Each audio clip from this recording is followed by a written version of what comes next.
The whole world is waiting.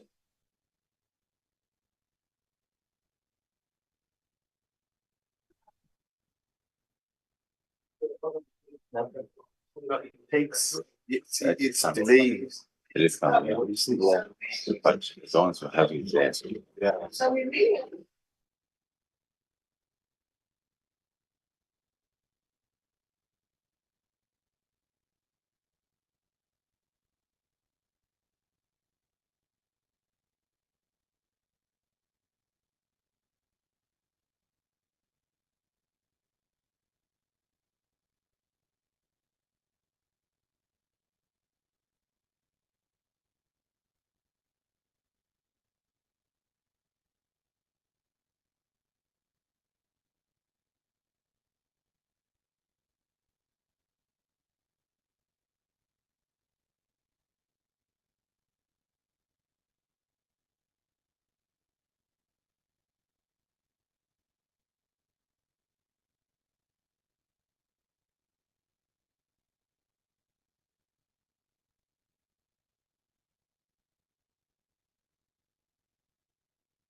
I think let's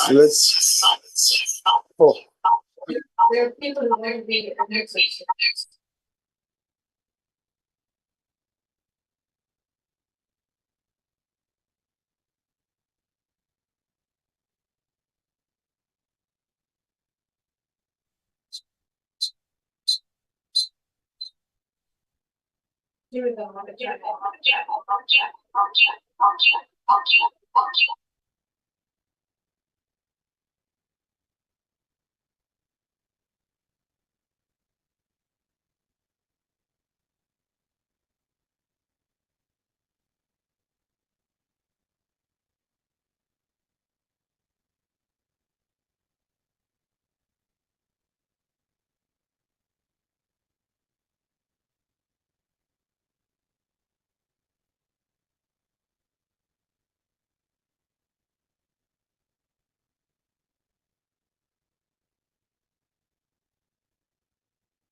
Make sure.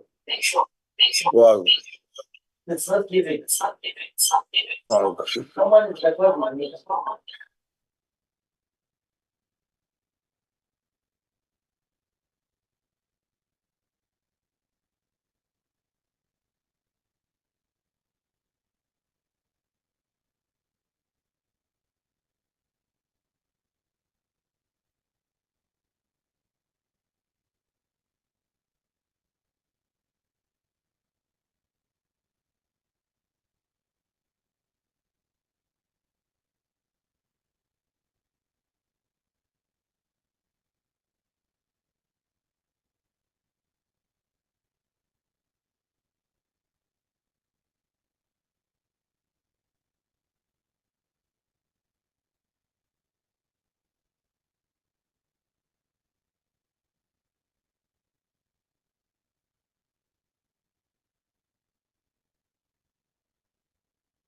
From there, can you hear me?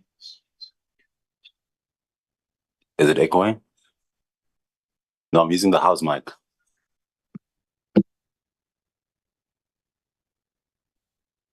hello. Hi.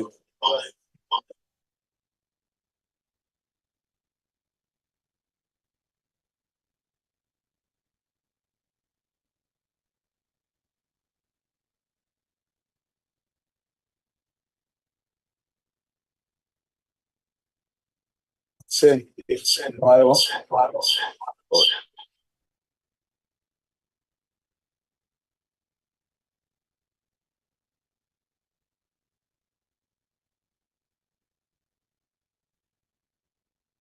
Hello. Yeah, now it's fine. Yeah, no, there was a laptop next to, yeah, no, it's fine, it's fine. Yeah, okay. Do we agree that we start to just drink cold water? The suggested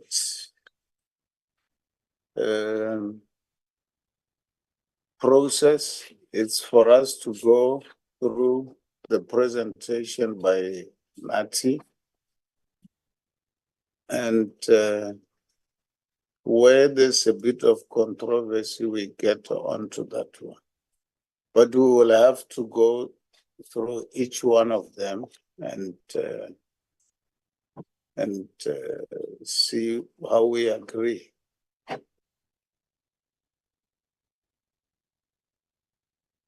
Can we then start?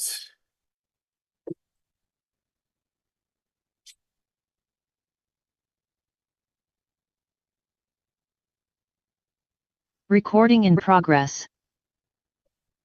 Our program today is Okay, the apologies we have Honorable Zagute and Honorable Stock. Can we find out who is on the line? Chair, on the line is Honorable Paba, Honorable Makwaneshe, Honorable Stock, Honorable Luwate, and the department is watching. Okay, and what we are to deal with today is formal consideration and deliberations on the bill. Can we then start with, we are using notice. Okay.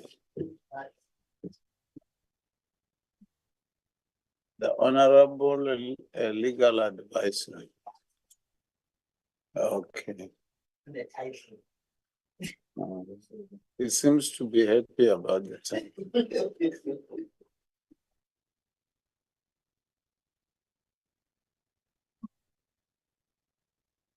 The first one there is monitor, means to oversee, examine, evaluate, and investigate compliance of the intelligence and counterintelligence activities of a service with the Constitution, applicable laws, and relevant policies.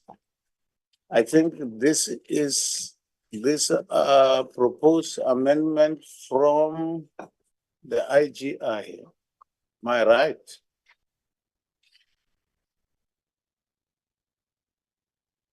And the responses, SSA supports the proposal. It is further proposed, it is further proposed that the word service be amended to national intelligence structures.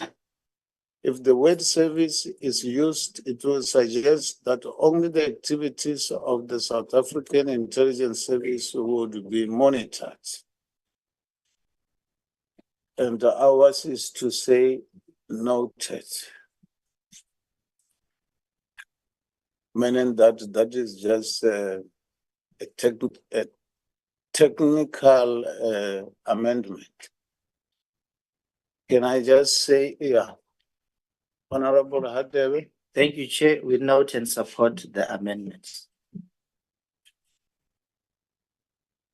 Honorable Kola Barnard? Could I have some input from our legal advisor here? Whether indeed the word service would needs to be changed to national intelligence structures. I don't have a problem with it, but I just want the legality of it. Thank you.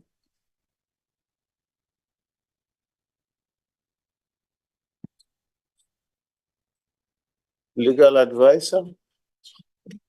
Thank you, Chair. Good morning to you and honorable members. So, Chair, service is defined now in terms of this bill to mean the foreign service. So in order to avoid that confusion, then we talk about national intelligence structures to include all the intelligence services in terms of the act. Thank you. Agreed.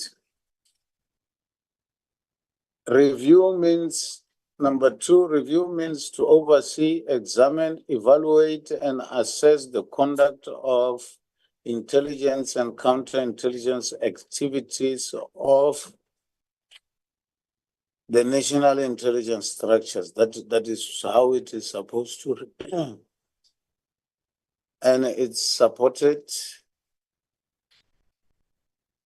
Number 3, significant intelligence failure means, but is not limited to, an incident, act, or omission which has occurred within a service statutory mandate, which resulted in a failure by that service to comply with any of its statutory functions and operational priorities, and which impacted on a national security interest of the Republic.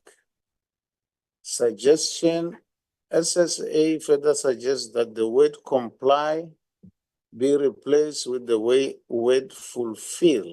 If the word comply is used, This may result in a superficial exercise.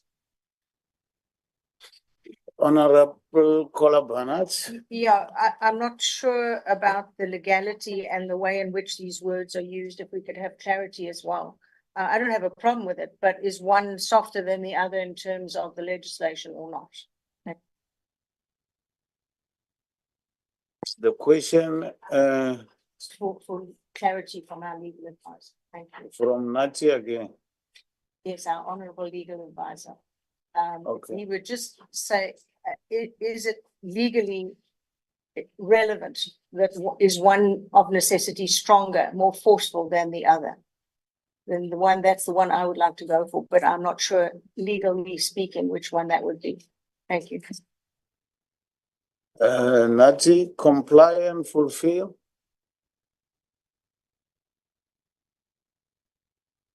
Thank you, Chair. So the issue about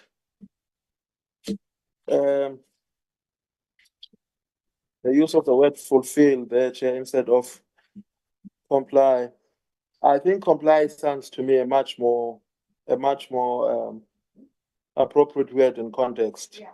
Because one complies with the law in general, but fulfills only obligations. Whereas comply, yeah, for legislation, I think comply is much more appropriate in context. Agreed. Number 4, unlawful intelligence activity means an activity carried out by a service that is in contravention of the Constitution and applicable laws on intelligence and counterintelligence. It is suggested that the use of the term be expanded to include illegal, so that it reads unlawful and illegal intelligence activity.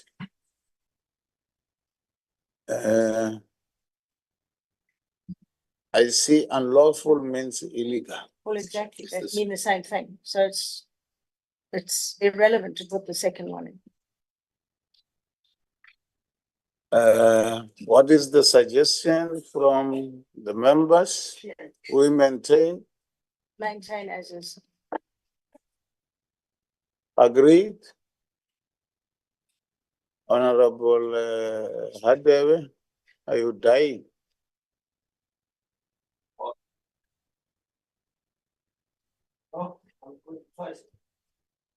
Including the water getting hot. Chair, I wanted to understand what would be the implication of using both unlawful and illegal.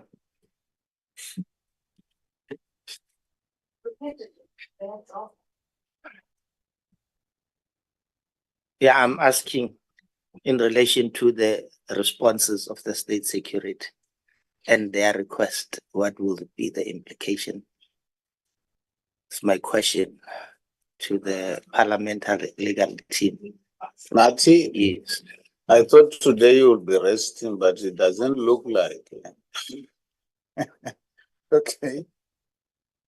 No, Chair, our advice there, as reflected on the last column, was that it would mean the same thing. So adding illegal there would not add any value to the meaning of that definition. That is different from what is already there, which is the word of the use unlawful, because what is unlawful is illegal. So yeah, so we thought that it would be superfluous to add those the other one there, chance. Honorable Hadebe. Oh, okay. No, I understand. So in essence, it won't change the price of bread, whether you add or you subtract. They both mean the same thing. Okay. No, all right. We both go to number 5. Fair presentation is compliance with include complete, accurate, and recent representation of the intelligence and counterintelligence activities of the service in accordance with the regulation on certification. The proposal is submitted. we have anything on that one? No, number 6. The Oversight Act provides for a definition of intelligence that differs from the definition of intelligence contained in the National Strategy of Intelligence Act, 9 of 1994. The suggestion that the definition of intelligence in either the Oversight or in the National Strategy of Intelligence Act be amended to reflect the same definition or a combination of both definitions. SSA supports that the definition of intelligence proposed in the law will be used. The definition is consistent with the provision of the National Strategic Intelligence Act. So I disagree with Check, oh, is it, Kolabana. is it then our purview to change it in the Oversight Act, simultaneously change the definition within the Oversight Act? So that all three are the same. I understand it to say that everything remains the same as it was explained in the 2 acts. Do I understand it correctly, Nati?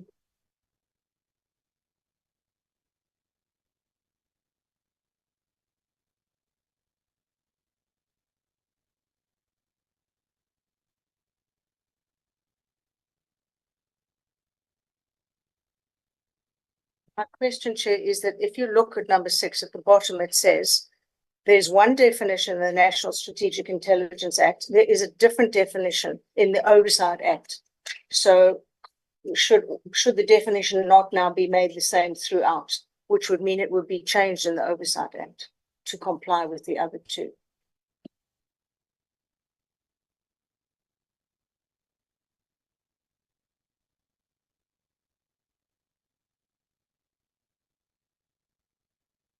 Chair, we would request the committee to give us an opportunity to go and look into that Okay.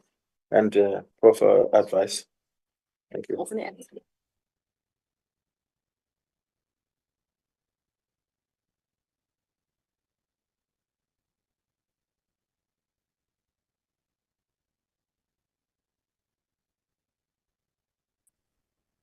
We can't hear the chairperson. There's a problem. I don't know if it exists on my side only, or it's a general problem. We are unable to hear some of the speakers in the chamber.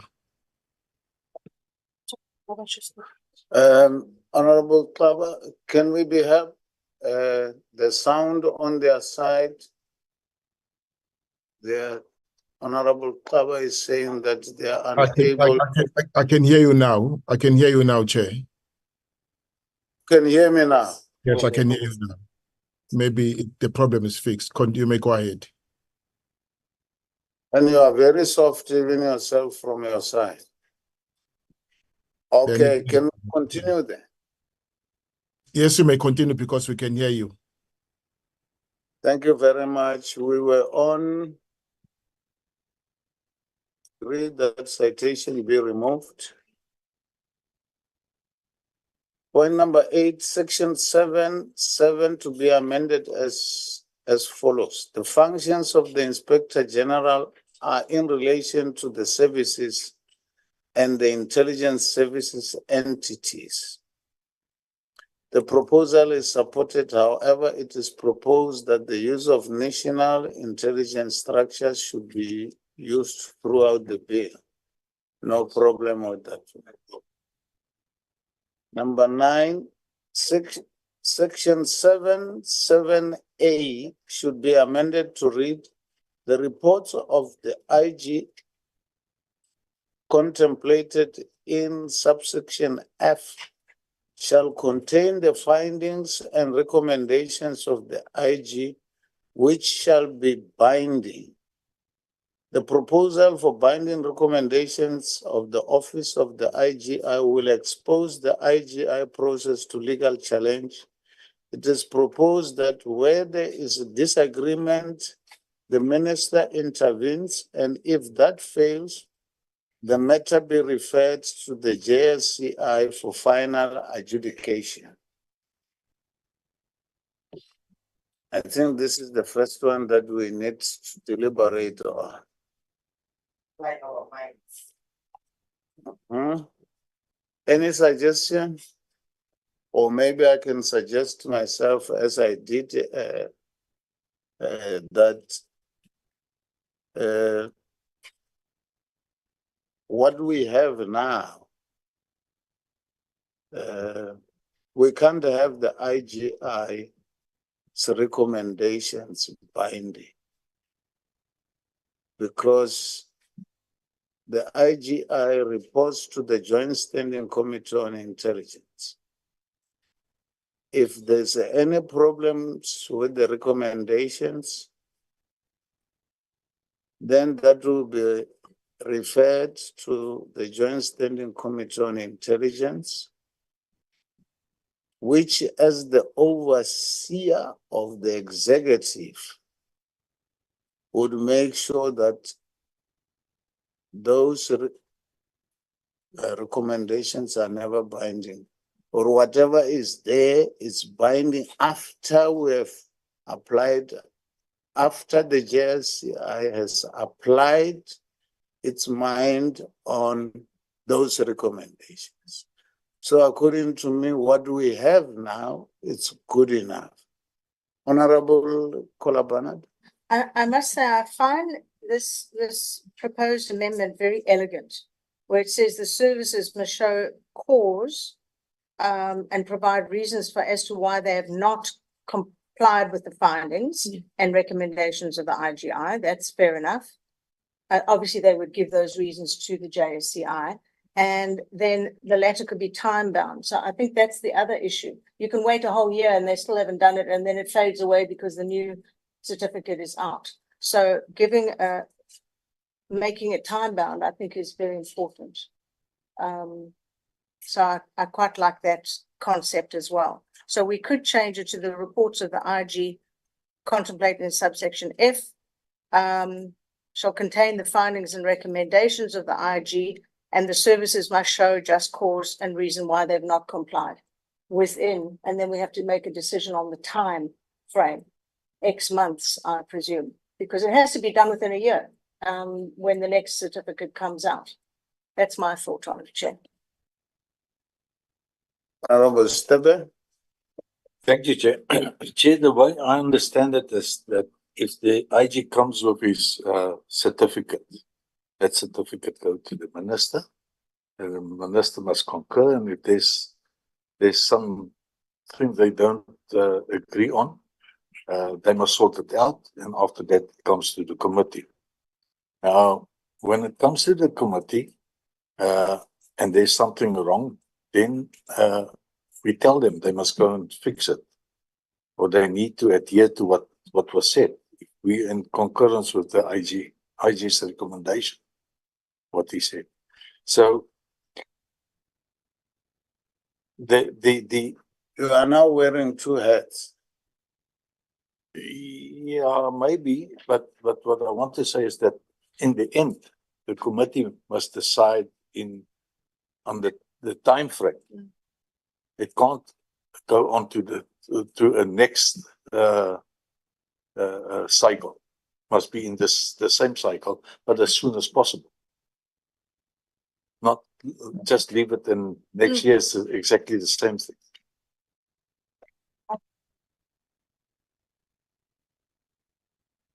Yeah. Honorable Kolabana. Thank you. It strikes me that we could perhaps put in here that the services must supply monthly updates and reasons for non-compliance, so that every month we know exactly where they are in terms of the various recommendations by the IG. That's a thought. Okay, quarterly. All right. Can I have or maybe Nati before, and then from the Honorable Taba? Yes, Chair. No, Chair, I just wanted to inform that my colleague from the State Law Advisor is also online, and that if there is an issue with regard to the proposed draft changes, if she wants maybe to come in, maybe, I don't know if she will have to indicate. If she, That would be fine, or must I do to her what I'm doing to you now? that would be best.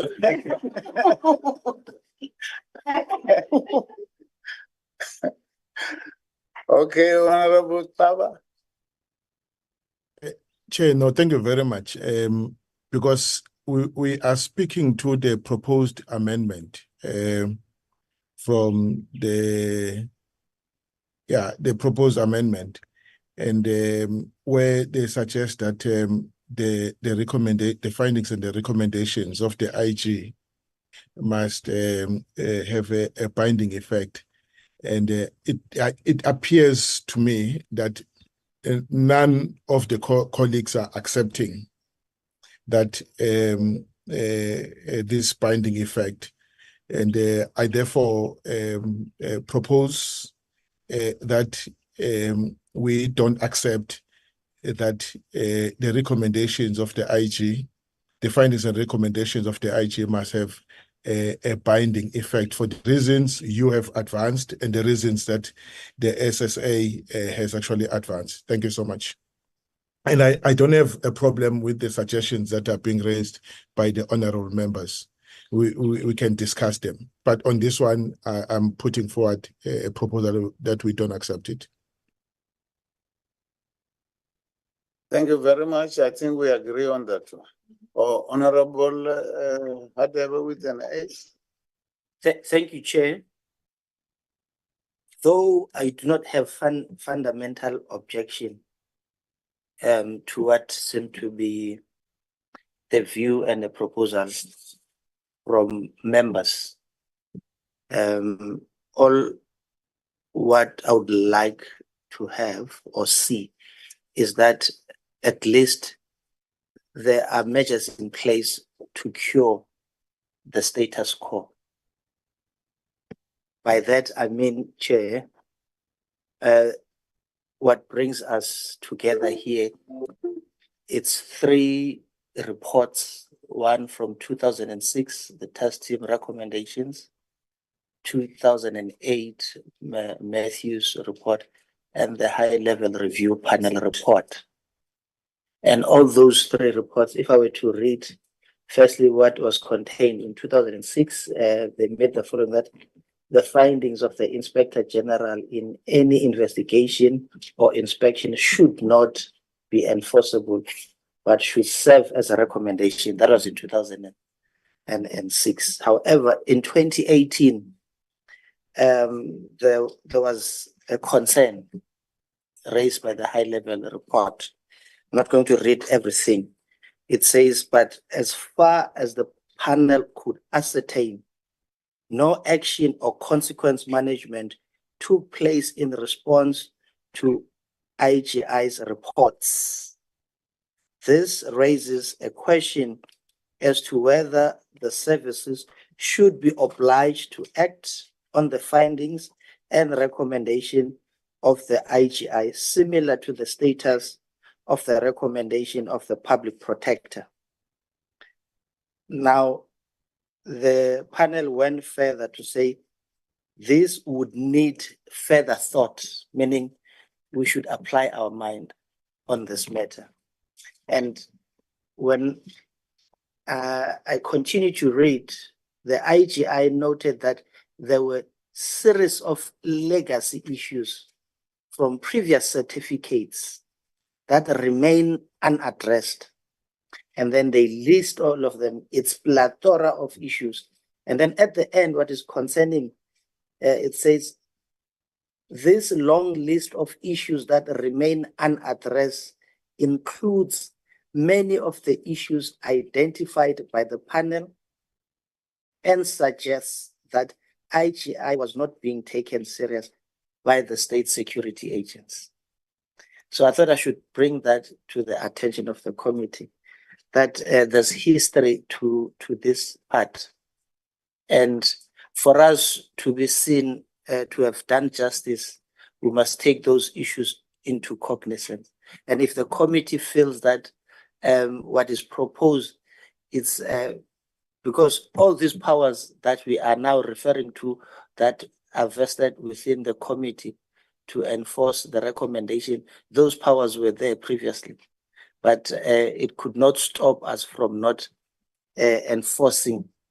So I'd like to be a chair, convinced and be comfortable so that we must be seen as having applied our mind on this matter.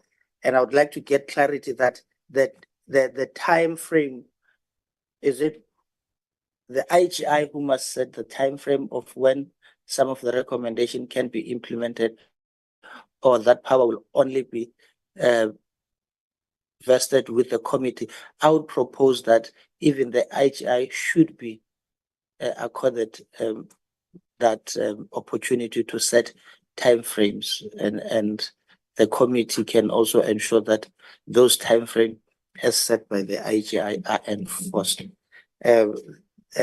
That to me could assist in coming close in addressing the challenges as addressed. But to say that the law as it stands suffices, it simply means we have not grasped or interacted at length with the challenge as identified by the panel. Thank you. I think when we were clarifying issues, I remember I said the problem is or was with the JSCI. Can I read on page 96 of the high-level report? The second paragraph. However, it did seem to the panel that the JSCI played little role in recent years in curbing the infractions of the SSA, and that no effective oversight on its part was carried out. So I still maintain that there's nothing wrong with what is happening or what was there, the status quo. And I would agree with the panel that the problem was with the JSCI.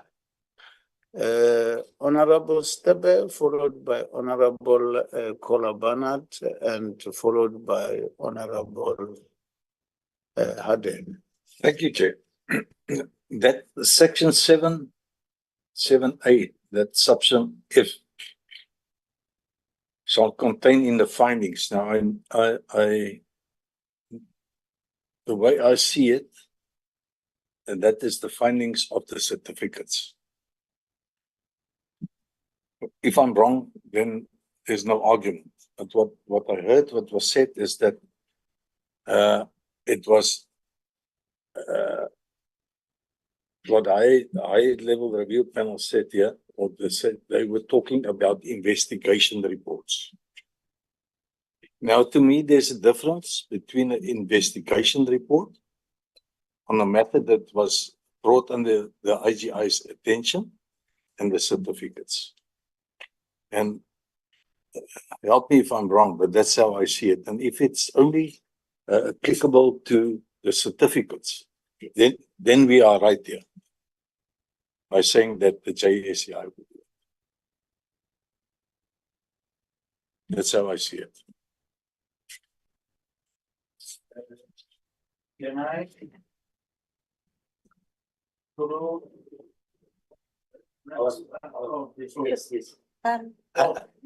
Yes. Okay. Yes, I'm not. Thank you, Chair. It strikes me over and over again, while we in this 5-year term, we've tried to turn the situation around, which I believe we have done.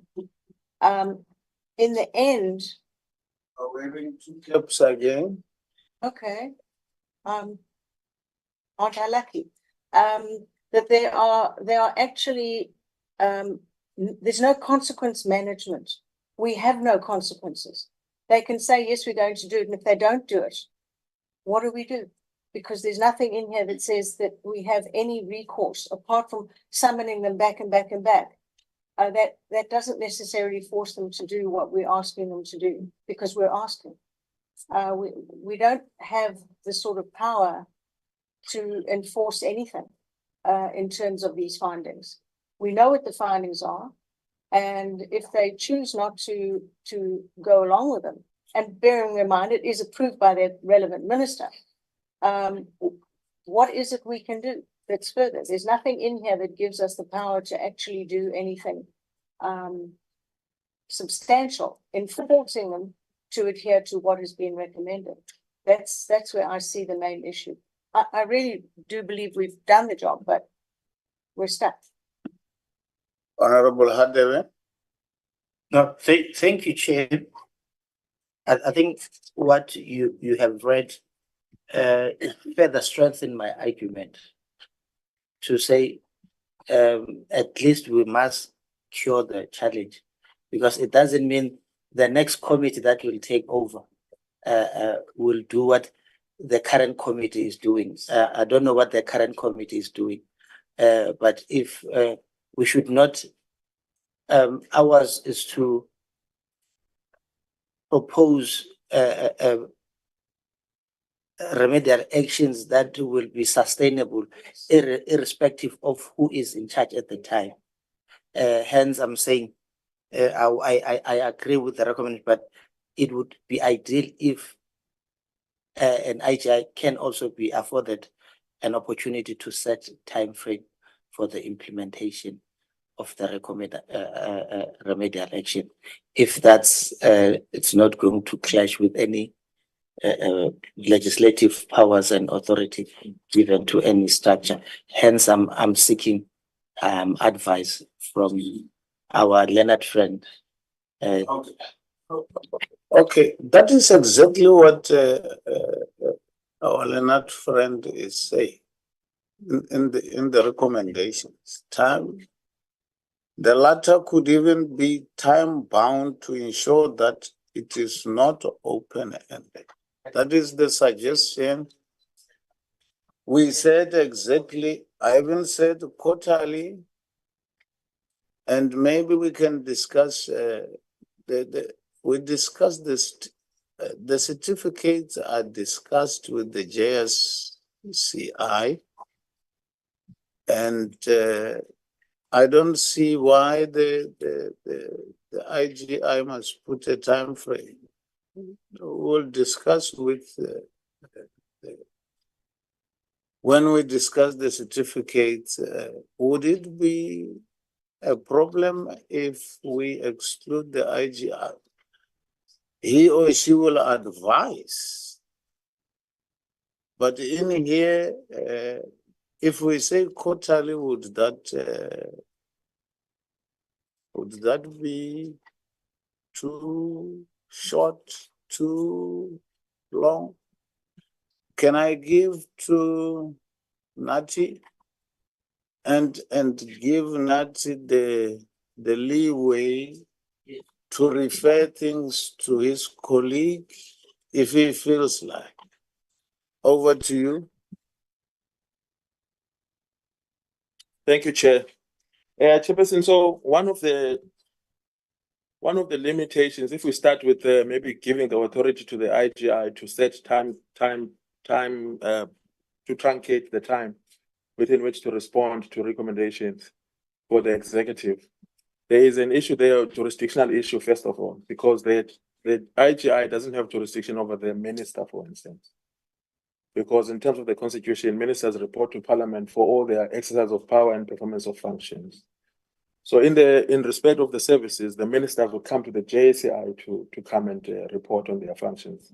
And it's the JSCI that would have the authority to then say, we have received through the certificate from the IGI these recommendations, which we are asking you in terms of the Oversight Act to go and implement within this time.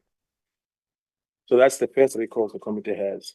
In an instance where the minister, for instance, hypothetically speaking, Chair, was not doing what the minister has been instructed to do by the committee has power in terms of the Powers and Privileges Act to summon the minister.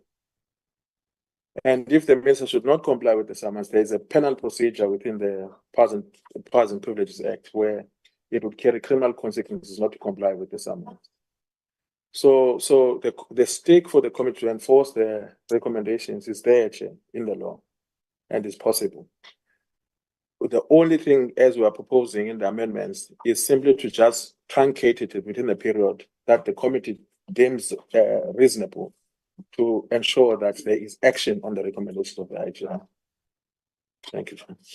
Can I just say then, if we agree on that, let that not be, let it be the, what would I say, the maximum time, meaning that we can put any other, but the quarterly be the maximum. Is there any way of putting it that way? Chair, So we can say 2 weeks, we can say a week, but 3 months be the maximum.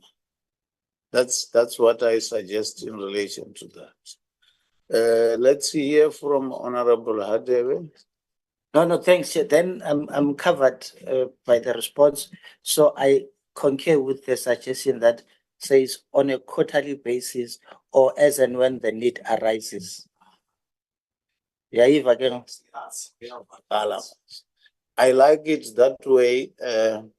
So that was 9.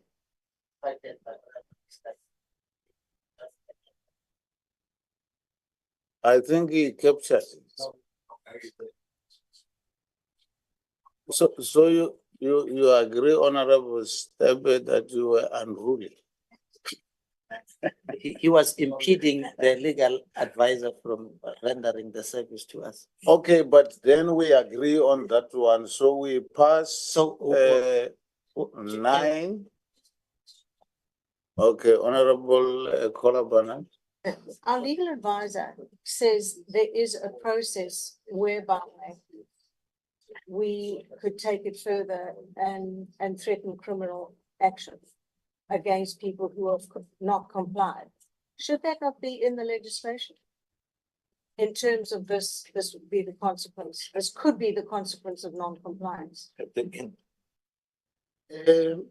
I understood the legal advisor to be saying that is in the rules of Parliament. And that is the recourse for Parliament. And it even goes further to criminalize such. So I think we are covered. Okay. So we are covered on Honorable Hadebe, can you repeat that? As and when? We are saying they must report on quarterly basis or as and when the need arises. Yeah. So it can be quarterly or less, yes. Monthly, yeah. And the legal seem to concur with us. Thank you.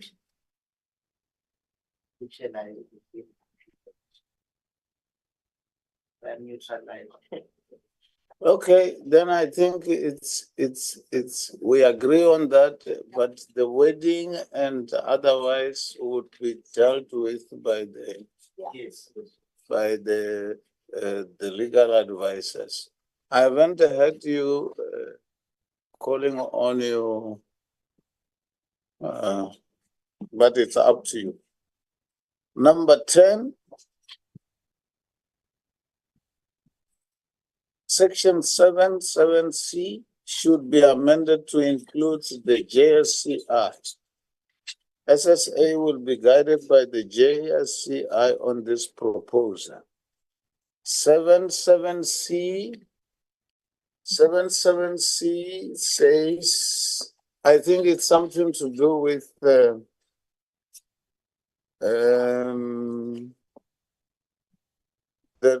is it the reporting where there's a suggestion of putting in the committee, not only the, is it the one, not only the cabinet and the, can we be 7, 7C.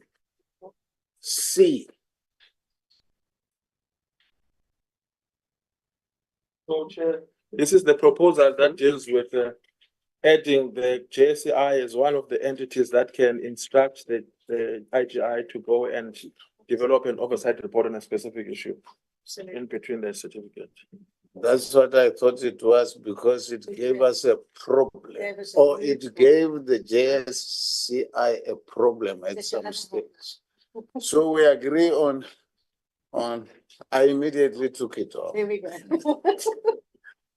Agreed. So we agreed on 10. Putting James.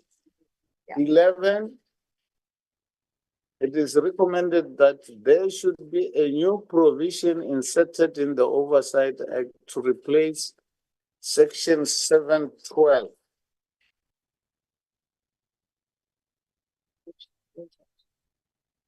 Section 712, which should read as follows. The Inspector General may, subject to this act, do and cause to be done all things necessary for the efficient superintendence, control, and functioning of the office of the IG, including the appointment of persons to the office and the management of the budget as prescribed. Absolutely. The proposal, but that is the response. The proposal by IGI suggests that a third schedule entity be established. The high-level review panel recommended the establishment of a foreign service and domestic service. The impact on the budget might not allow implementation. The executive authority exercises control and direction over the department to prevent the structures from being referee and player at the same time. Regulations will be drafted to ensure standardization of systems and processes and delegation of authority to both the OIGI and NCOP. And then from our legal advice, it was the finding of the high-level panel that the findings and recommendations of the 2006 and 2008 reviews related to the IGI are fundamentally correct. Oh, that is in quotes. Furthermore, that open quotes, it was a serious dereliction of duty on the part of the successive ministers of state security that the recommendations of the two reviews were not taken further, and that the long-awaited regulations governing the functioning of the office of the IGI have still not been promulgated, close quotes. The office of the IGI should be established as a separate entity, independent of the SSA or any successor service, with its own administration and budget. Proposed that the committee follow the 2006 and 2008 review report recommendations and the findings of the high-level review panel in respect of the independence of the IGI. In Glenister versus President of the Republic of South Africa, the Constitutional Court highlighted the importance of independence of civilian oversight bodies, structural and operational independence, including the management of own funds, are the key characteristics of an independent civilian oversight body. No legal reasons were proffered to support why the IGI must continue to operate as an extension of only one service when it is constitutionally required to oversee all the services. Indeed. I should think here we are talking about There's independence that would be an independent entity we are talking, and there's another there's autonomy and there's independence. I'm not sure whether that is one and the same. If I was to suggest, I would suggest autonomy, which means a ring-fenced budget, Yeah. responsible for the administration of the office. Because as it is of now, it means if the office of the IGI is in need of a cleaner or a gardener, the minister must sign, which doesn't make any sense. I would say autonomy. And that can be coined to show that, I mean, how that will happen. Please repeat, Chair. From where? From the beginning? Oh, independence, according to me, would be a different entity altogether. But autonomy, my understanding is that the functions that the IGI does and the administration of the office would then lie with the IGI. It doesn't have to go and ask for a gardener from the minister. That's my suggestion. Honorable Hadebe? No, thank you, Chair. The autonomy and independence, you remind me on my days in the ANC Youth League years, where the Youth League and the ANC was said that we are an autonomous structure, but forming integral part of the ANC. So I hear you saying that we'll give IGI its autonomy, but it's an integral part of the broader service. Meaning, Chair, there will be certain powers delegated to IGI and the minister in terms of the staff establishment. You can't expect the minister to approve the appointment of the gardener and the cleaners.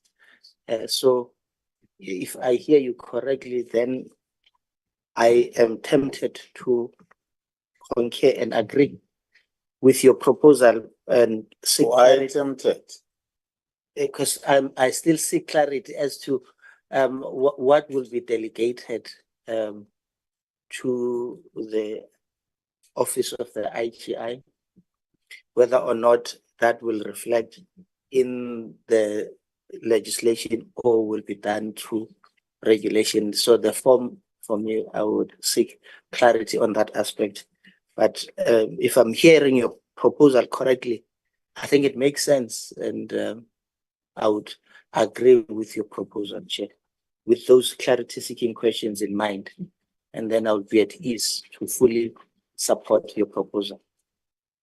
Maybe before Honorable Kolabana, I was under the impression that this exercise, we agree on the content of what must go into the bill. And because we are not legal gurus, the legal people will put it in legal terms, what we are saying. It's not for us to start coining, we'll put in terms that are not legal terms and so on.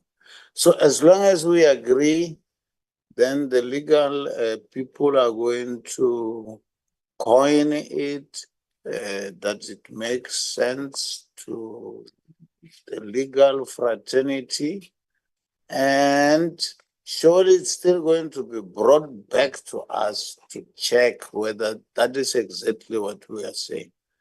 if we are going to try and start formulating, I hear you, Chair. it might not help. But as long as we bear in mind that the power to make legislation is vested. That's upon why us. it has got to come back to us for Yes. us to check. They mustn't smuggle some of the things that we never said. Yeah. So Honorable I Kolabana, concur. I also agree with the ring fencing of the budget. Honorable Kolabana. Thank you, Chair. I find as a non-legal expert, that the proposal for 11 is very truncated.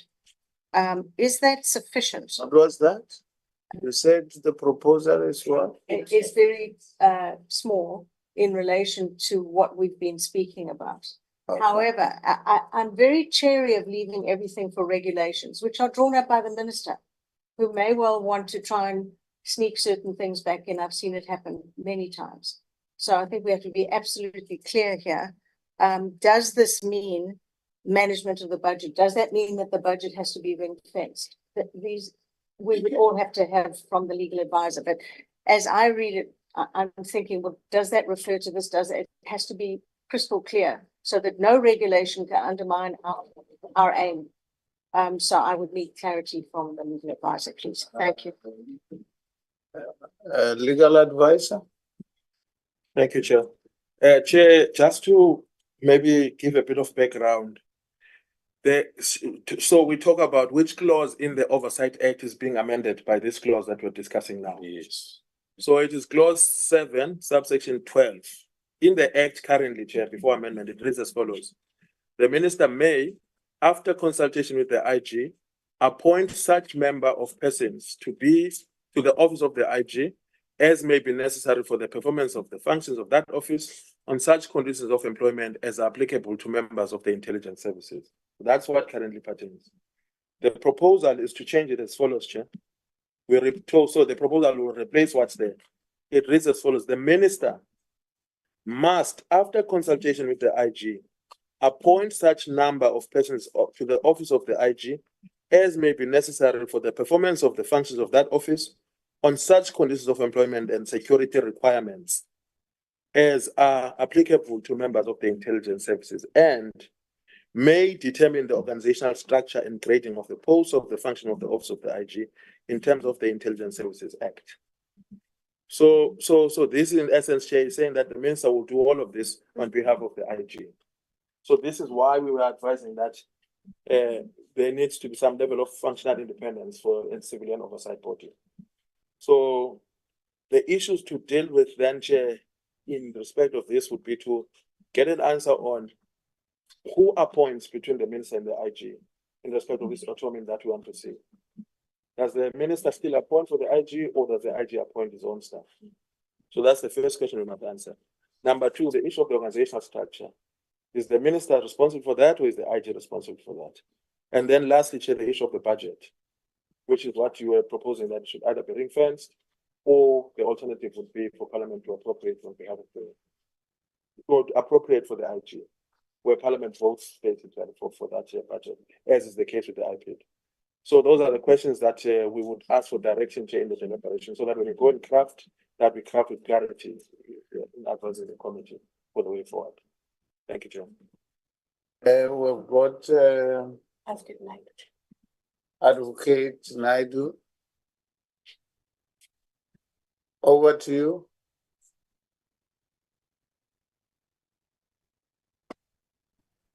Good morning, Honorable Chairperson and Honorable Members, and the Honorable Parliamentary Legal Advisor. I do apologize. I'm having technical problems on my side, so sorry if I've been a bit slow.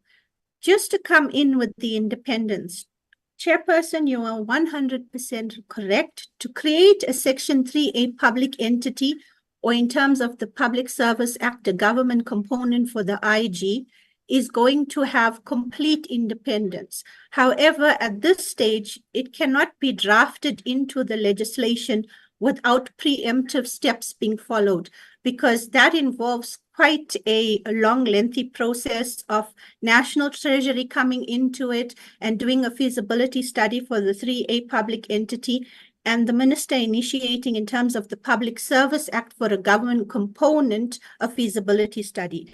My understanding from what I've heard this morning is that we would move rather in the direction of autonomy, where the committee has indicated that ring fencing the budget and giving the IG the independence or freedom to hire and dismiss and manage the budget accordingly. Now, I've also been working on other pieces of legislation, and an example I would give is the Public Finance Management Act, where a procurement office was established within National Treasury, but that independence was still given based on ring fencing the budget. And we can go one step further, where the accounting officer for that ring fence budget in terms of the PFMA, because these are public funds, will be named as the Inspector General. So he will have control, he or she will have control of how he spends the budget. Obviously, normal reporting lines will follow in terms of the PFMA. But ultimately, that decision and the way we draft that would come from the committee. Do we make the IG the accounting officer? If you look at the previous clauses in the bill, when it comes to NCOP, the department had indicated, and this did go for public consultation, where the budget of NCOP was ring-fenced. And it says the budget of NCOP shall be appropriated by Parliament as part of the budget vote of the intelligence services and shall be expended in accordance with the rules and procedures set out in the Public Finance Management Act. For the IG, we could do a similar provision. Now, I've seen the comment from the department where it says the impact of the budget may not allow implementation for independence or autonomy. Sorry. When it comes to this, what we must remember is that in terms of the Public Finance Act, the funds follow the function. Currently, the IG is operating on a budget. So should we go this route of ring fencing, that budget is already there and it will follow the function that the IG is currently working on. So there's no issue of impact on the budget, straining the budget. Thank you, Chairperson. Exactly. Thank you very much.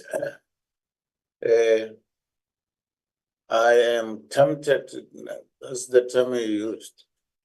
I'm tempted to agree with the advocate. Because you don't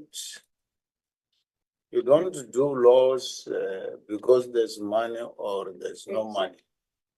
I don't think that's the way things work.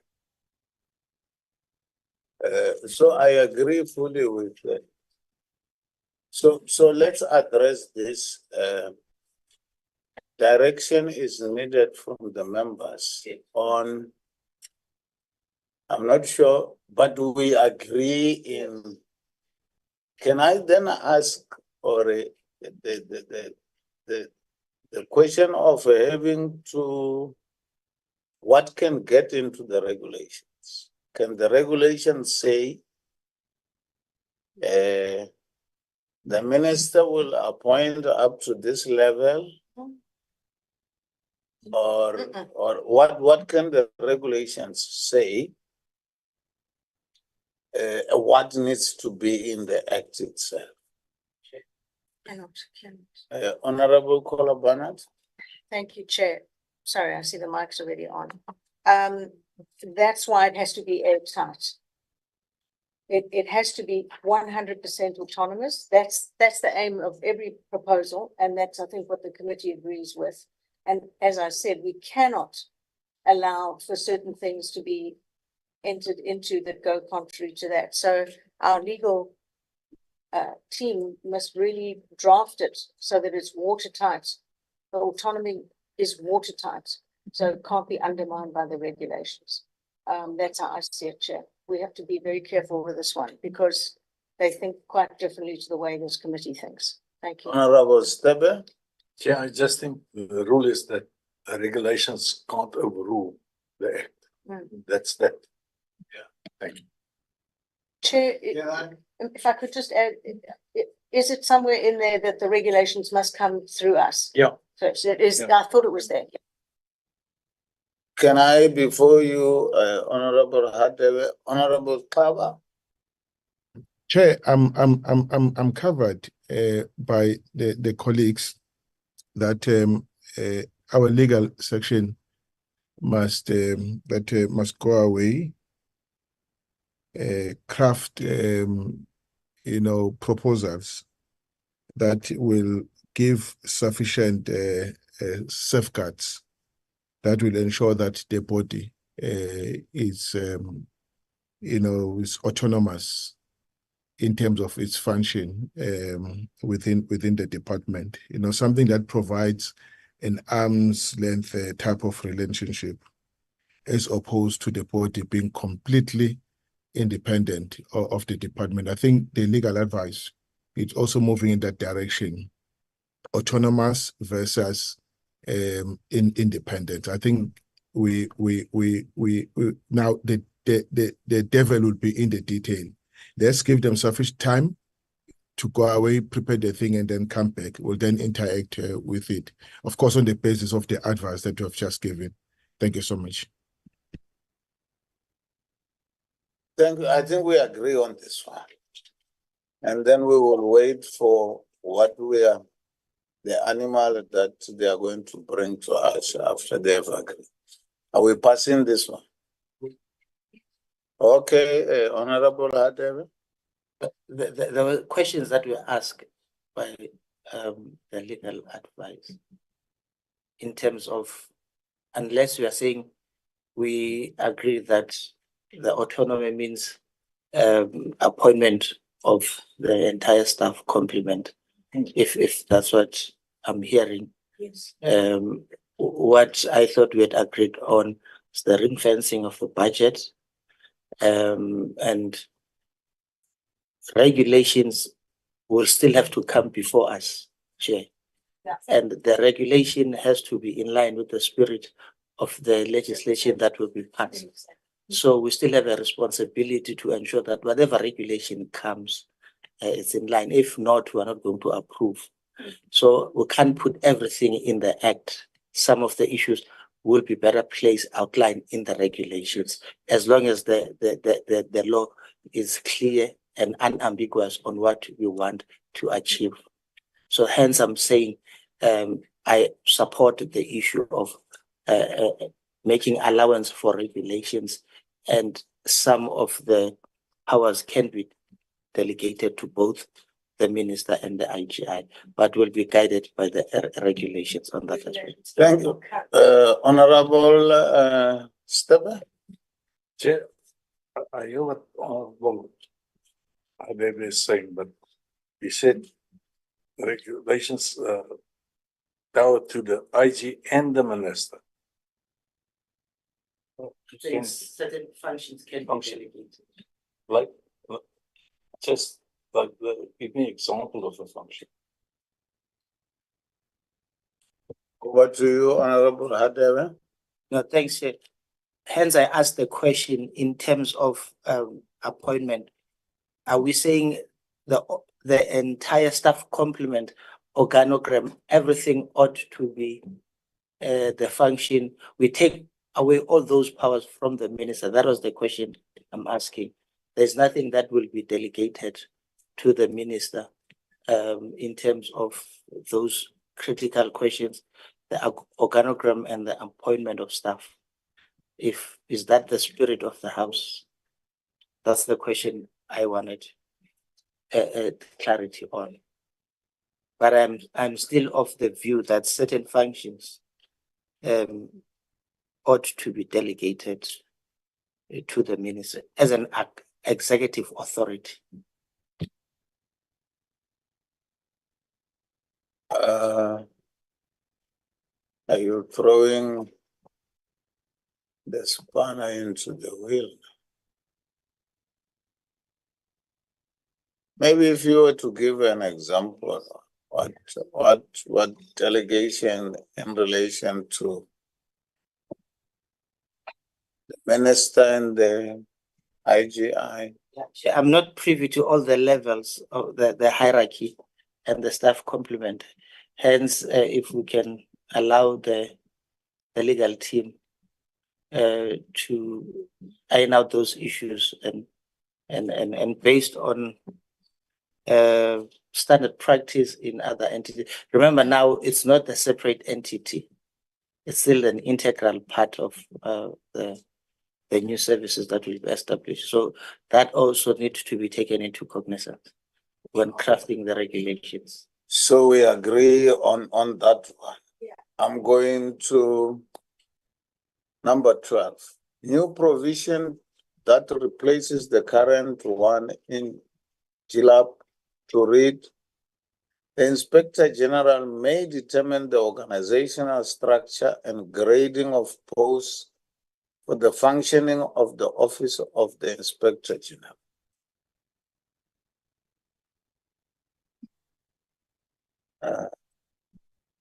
Grading of posts. What would that mean? Or one day the Inspector General comes into the office and say, everybody in here, one level up. Does that mean the grading part of it? That's what I identified myself. Surely it means that. But let's deliberate on that. I think my earlier input, Chair, covers this, and I'm tempted to agree with what the State Security Agency is proposing, that the executive authority exercises control and direction over the department to prevent structures from being the referee and a player in the same time. Regulations will be drafted to ensure standardization of systems and processes and delegation. Are you now deputizing me? Of authority to both the IGI because and NCOP.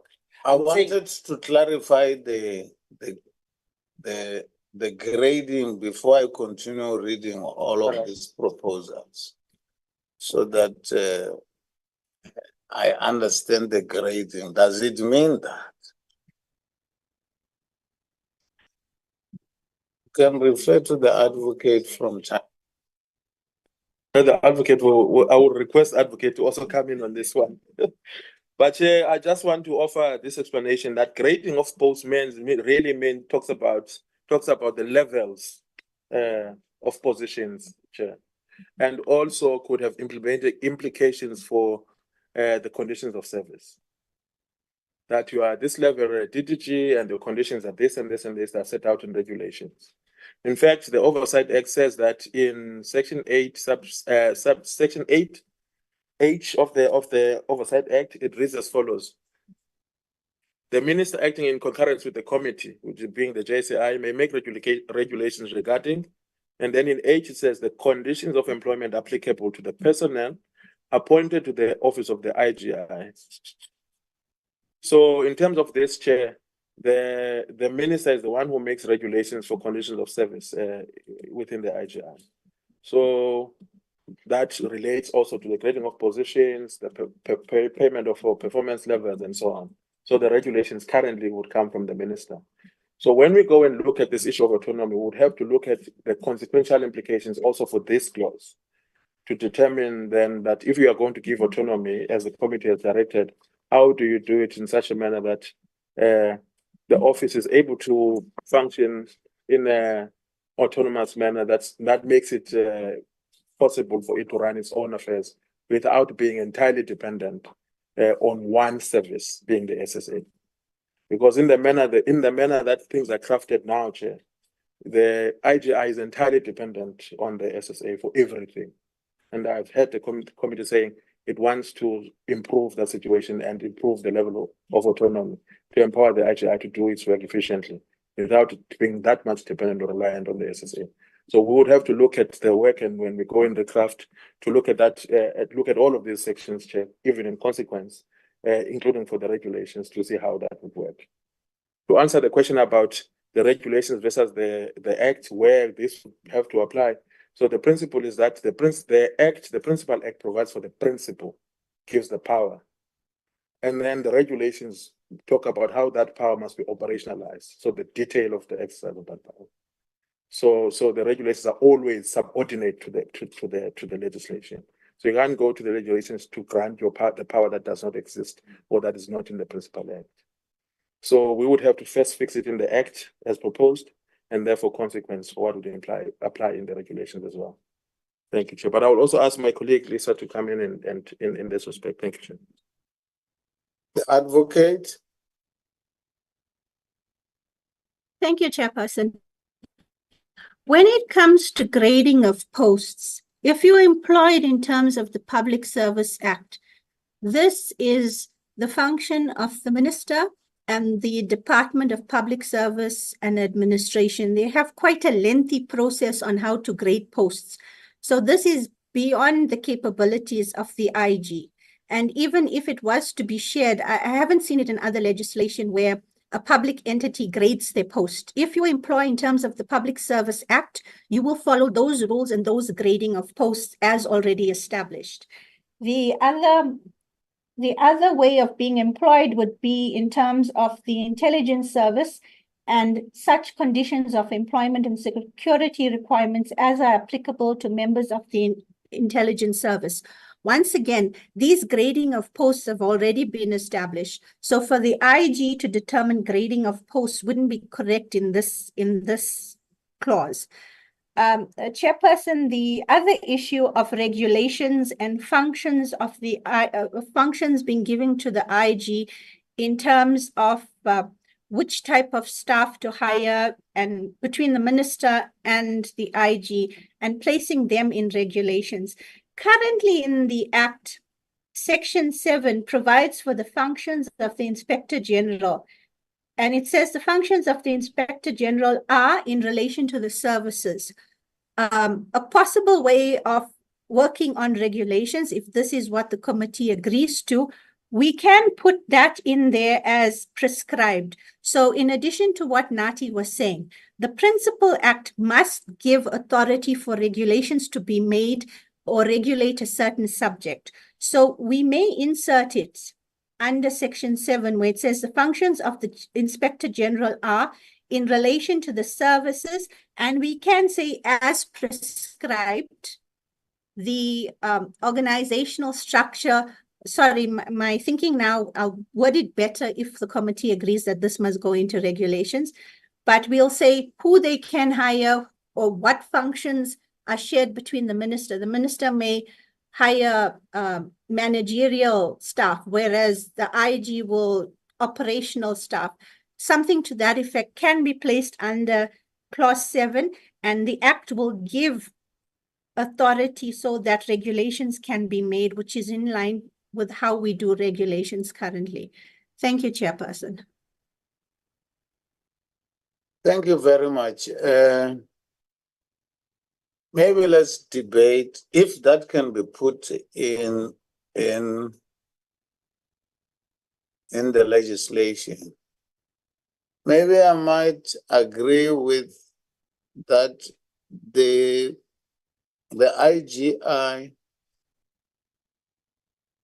cannot determine those that are immediately under him. Maybe that goes to the minister. I wouldn't have a problem with that. But either way, I wouldn't have a problem. But if you appoint somebody immediately under yourself, well, either way, I don't have a problem. Honorable Kolabanat. Yeah, I do have a problem. I think if we look at the proposed sentence there, if we changed it, may determine the organizational structure and filling of posts for the functioning of the office. I think the whole point has been to take that role and put it in the hands of the IG, the appointments, etc. And I know there was a lot of comment about, the appointing of a cleaner or whatever, but we've seen posts, everything from secretary onwards determined for him, which is just ridiculous. And I think he should have total control, and total control means the appointment of staff. Obviously, the grading all falls under the relevant Public Services Administration Act.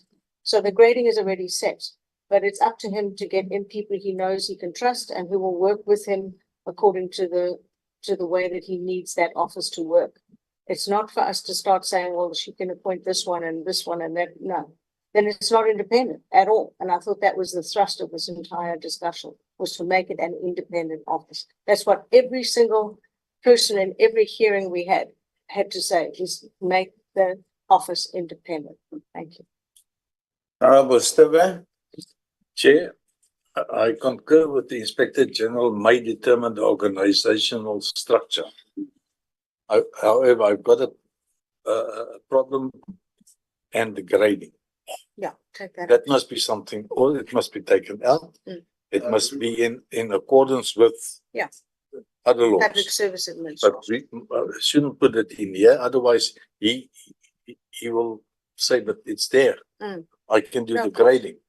And now you get somebody in a position and his counterpart in structures are on this level, and all of a sudden this guy is on this level. I think that we must take out the grading. Yeah, agreed.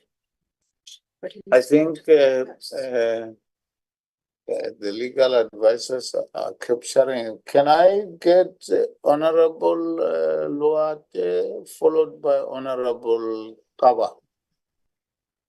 Okay, thank you, Chair. And I want to comment on some of the issues that some of the honorable members have said, and say that in many instances, isn't it that there are set standards of grading that are in existence throughout government? In other words, you find that in most cases, you would have people employed under public administration and others employed. I just missed the word, what that is. But when it comes to the issue of the structure, normally in many instances, the structure is determined by the head of that particular institution in consultation with the minister. But the person is the one that knows what are the needs of the institution in order to make it effective. So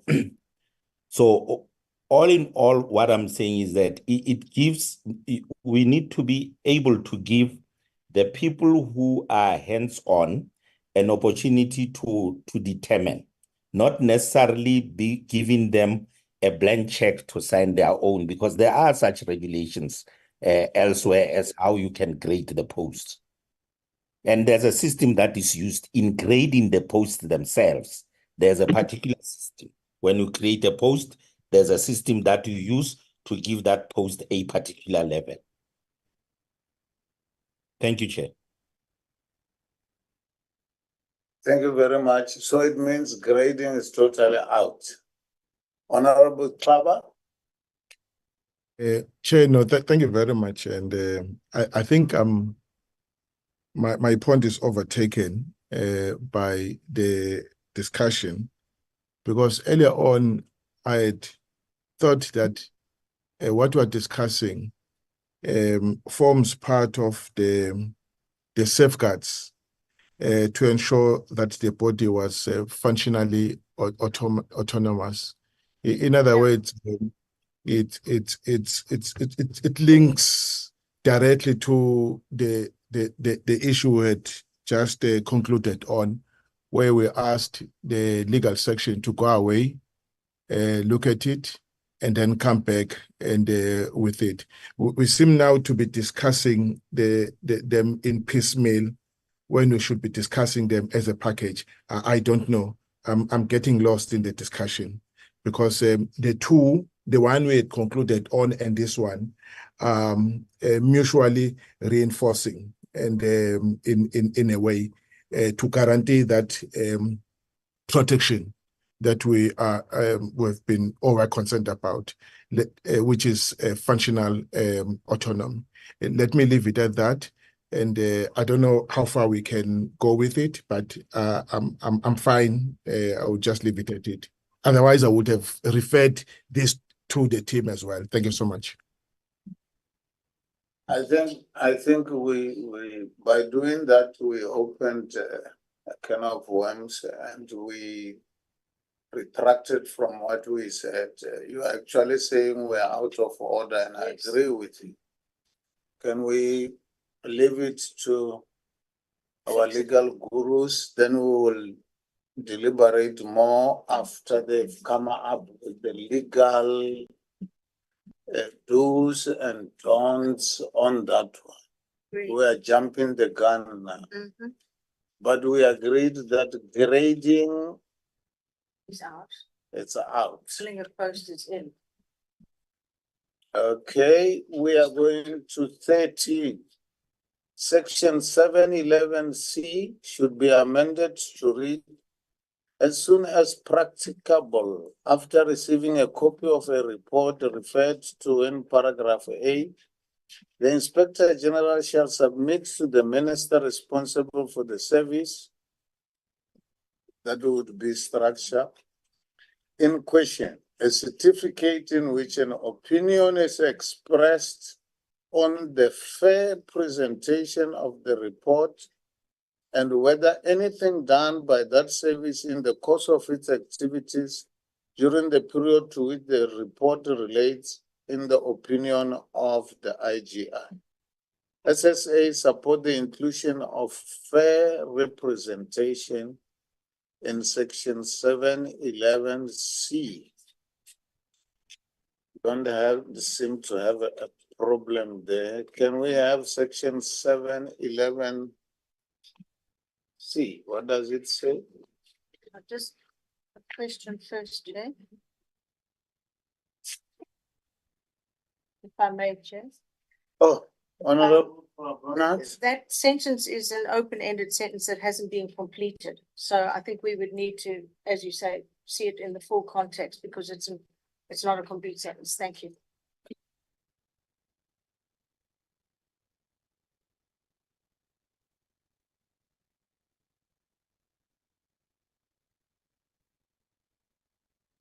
I don't hear Honorable Barnett. I think, can you fix that? I thought I had it on, I switched it off. Thank you so much. The sentence is in the certificate, which in the opinion expressed in the fair presentation of the report, whether anything done by the service in the course of its activities during the period to which the report relates, in the opinion of the IG, anything they've done. What do you mean? If they've done anything or done anything wrong or done, it doesn't fully make sense.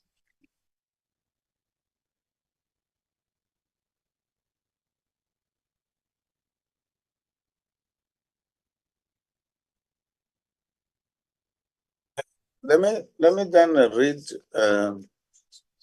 which one is C, section 711C. As soon as practicable, after receiving a copy of a report referred to in paragraph A, the Inspector General shall submit to the minister responsible for the service in question a certificate stating the extent to which the Inspector General is satisfied with the report and whether anything done by the service in the course of its activities during the period to which the report relates, in the opinion of the Inspector General. So it means is satisfied, is it that which is getting out, and we put what is put in here, it's a fair representation, and then satisfied, it's booted out. Nobody seems to have a problem with that. Okay. 14, the current provision in section 81B must remain unchanged to enable the minister and the JSCI to regulate the performance of all the functions of the IGI. Supported. 15.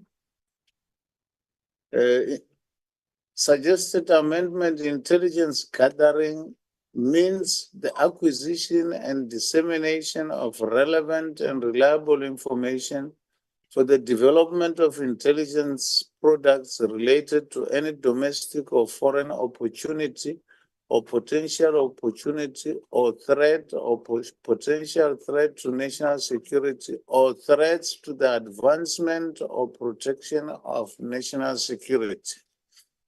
SSA submits that according to the National Strategic Intelligence Act 1994, intelligence gathering is the acquisition and processing of information which includes correlation, evaluation, and analysis of such information into an intelligence product. The dissemination as per IGR or the supply as per Act of such intelligent product to a client or NCOP is a process that follows the intelligence gathering process. Nobody seems to have a problem with that. Is the suggestion saying that it's taken as it is in the National Intelligence Act of 1994? Status quo remains. Is that what this means? Honorable Kolabana?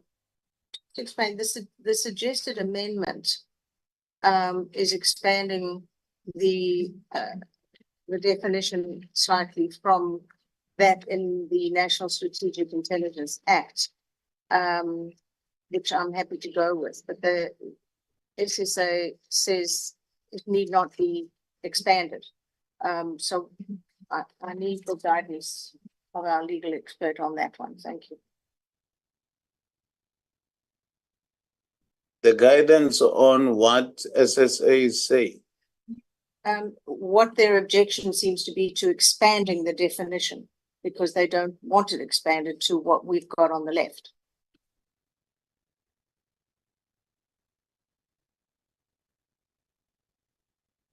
Do you think the legal advisor will know? No. No, it didn't write. No, he didn't write it. Okay, let him try. Let's see. Chair, I just wanted to assist members to, so for a decision, because I would also need some guidance on that one from members. So the bill defines what is intelligence gathering. So that's in page 3 of the bill, in line 20 of the bill as introduced. It reads as follows: intelligence gathering means the acquisition and processing of relevant and reliable information into intelligence products related to any domestic or foreign opportunity or potential opportunity or threat or potential threat to national security or threats to the advancement or protection of national security. So the proposal on 15 says intelligence gathering means the acquisition and dissemination of relevant and reliable information for the development of intelligence products related to any domestic or foreign opportunity or potential opportunity or threat or national threat to national security or threat to the advancement or protection of national security. So that's what is proposed. Now, SSA is saying they submit that in terms of the Act, gathering is the acquisition and processing of information, which includes correlation, evaluation, and analysis of such information into an intelligence product. So basically, the process of developing intelligence. Now they're saying the dissemination as per the IGI or the supply as per the Act of such intelligence product to a client or NCOP is a process that follows the intelligence gathering process.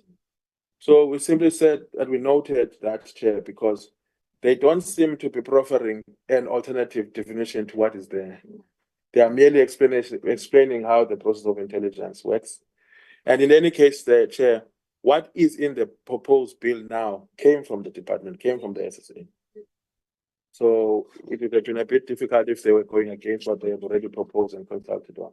So we simply just noted the explanation. Meaning that agreed. or Honorable Kolopana? Yeah, I think we had agreed that opportunity, future opportunity, et cetera, should come out, which is done now on the left-hand column. So I would agree with that. I think that in the central column, they're not going against what they said. They're coming in from the left field with other extraneous things that have nothing to do with this clause at all. So I think what we've got there stands. Thank you. Any other thing? Honorable Hadev? Also, we are saying there's no further clarification that is sought. We take it as we have on the left. Well, I've got something myself on the. I think I asked the legal gurus to go and look into opportunity itself. Or the term might be wrong, but the function, according to me, must remain. Or what are you putting in there so that it's not open-ended? Because if you can remember, intelligence gathering, you'll also look at opportunities. The only problem is that maybe the term it's too broad. Because you go around, I think we were in, or let me just say, an intelligence operative in a foreign country definitely looks for opportunities. The person would go around, attend economic summits, go to libraries there, look around for the best opportunities if you want to buy weapons or you want to. Those are opportunities that person does. But if it's too open, then let's get a term, because that must happen. Do we have a term that can replace this, that can satisfy anybody? If it's not called opportunities, what do we call it? But that is a function that must happen. What intelligence operatives do. And over to you. Thank you, Chair. Don't forget the advocate is still there. Yes, the advocate must please come in whenever necessary, Chair. You've given us an open invitation. Thank you for that, Chair. Chair, I just wanted to read the definition in G of the bill, which talks about espionage. It says, it means the unlawful and intentional communication, delivery, or making available of classified information to directly or indirectly benefit a foreign state, persons, or institutions. So it's almost as if the way I read it, Chair, that if somebody was engaged in intelligence gathering in a country where they were communicating this information as an opportunity, it would lead to espionage in terms of how I understand this definition. So perhaps if we could indulge us, Chair, to go and look for a term that would avoid leading to this kind of crime. Yes, Chair. That's exactly what I'm asking for, because Yes, you can't take, it's an opportunity. I don't know at that time. And that it can't be espionage, because you just go there, listen openly and pick on this and that. Or there's a new missile where there's a display and might be an opportunity. It can work perfectly in DRC. You pick up those things where they display them. yes. And it's an opportunity for your defense force to buy those things cheaply. Okay, Honorable Honorable Stebe and Honorable Pava after Honorable Stebe. Chair, I think if we look at the Service Oversight Act, there's also a meaning for intelligence. And I think this gathering and the intelligence is they are very near to each other, because it says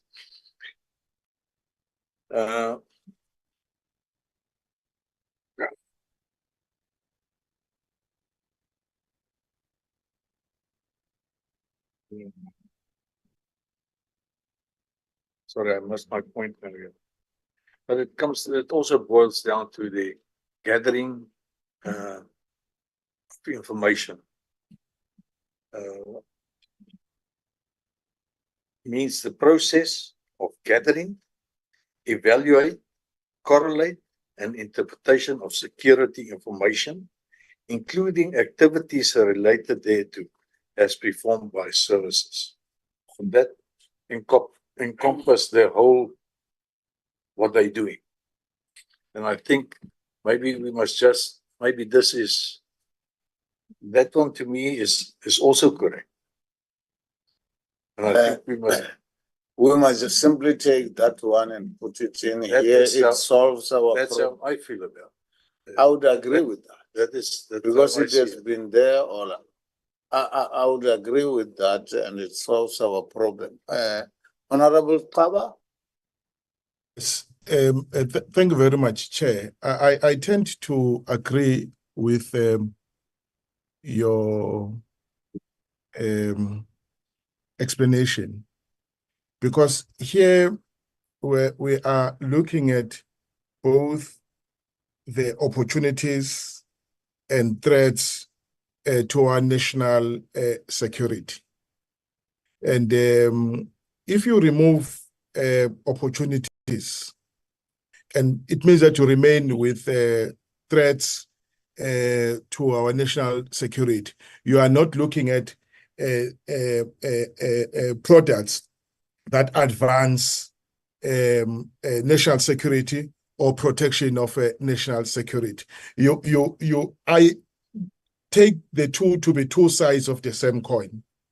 But whoever, like we're asking the team to look at it, they must draft this in such a way that they avoid conflict between the definition that the Nati, our lawyer, referred us to earlier on the espionage and this one, so that there's no conflict between the two, but must still carry the essence of what this is trying to convey. And I thought if we look at it in that positively, we can see the benefit to the state, especially our national security. I thought we should look at it in that respect and not just shoot it down as it were. Thank you. Thank you so much. Thank you very much. I tend to agree with Honorable Stebe. Or can we be advised, or that definition covers every other thing? Does.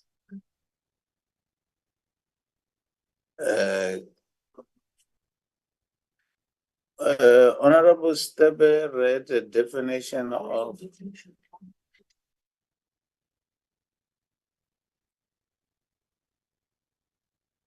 if we leave it as it is, does it cover what we need to do? You can read it aloud. Chair, it reads as follows. Intelligence means the process of gathering, evaluation, correlation, and interpretation of security information, including activities related thereto, as performed by the services.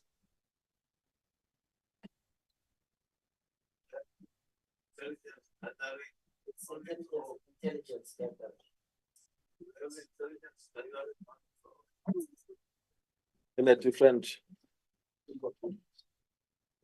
in the bill, intelligence gathers legislation. So, Chair, I was saying that what's what we would have to look into to try and deal with this of opportunity. and ensuring that it doesn't offend or is not considered to be espionage. So would look for wording, Chair, in drafting. Thank you. Including considering using promoting national security, which will be inclusive of opportunity when you promote something. So we would have to look for neutral words like that, Chair, just to make sure that we don't offend against what could be a possible act of espionage. Much, I think that is very clear. As long as you grasp what the content of what the members want, you'll just draft it using the legal jargon and And besides, Chair, there was no opposition to what was amended and proposed. We were just seeking clarity. Because in terms of number 15, it's noted. So there was no fundamental opposition. We were just seeking clarity. Okay. Thank you for the reminder. We are now on, is it 16?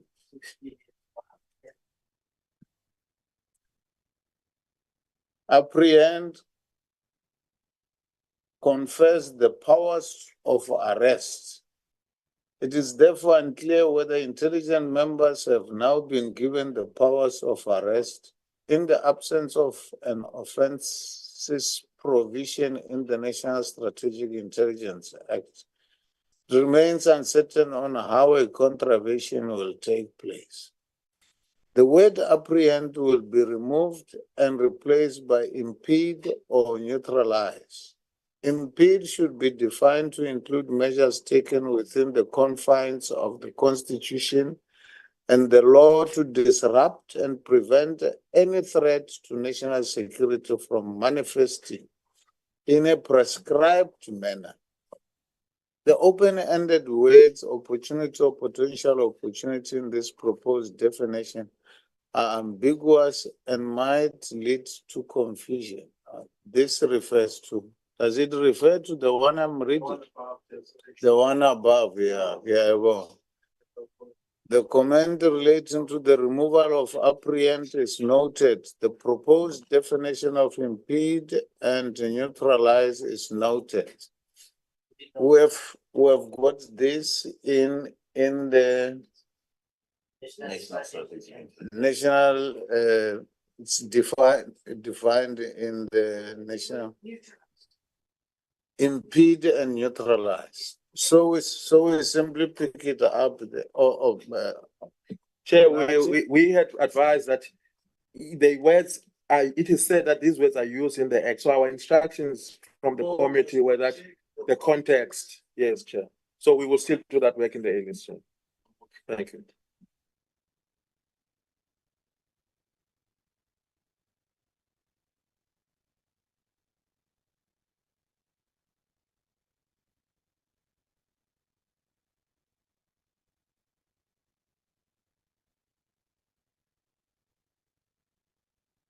Your mic, please. Sorry. 17, is it flowing from, okay, let me continue. The purpose of this provision is to create a framework for the periodic briefing of the three arms of state, legislature, judiciary on its basis, and the executive on national security trends impacting the country. Separation of powers concern Section 165(2) of the Constitution provides that the courts are independent and subject only to the Constitution and the law, which they must apply impartially and without fear, favor, or prejudice. Section 165(3) of the Constitution provides that no person or organ of state may interfere with the functioning of the courts. The courts exercise a constitutional judicial function, and receiving periodic intelligence briefing may be considered as interfering with the functioning of the courts. The services already periodically brief the executive and the legislature And to add, the judiciary might be considered to negatively impact the constitutionally sanctioned impartiality of the courts. Honorable Kolabana. This is extremely worrying.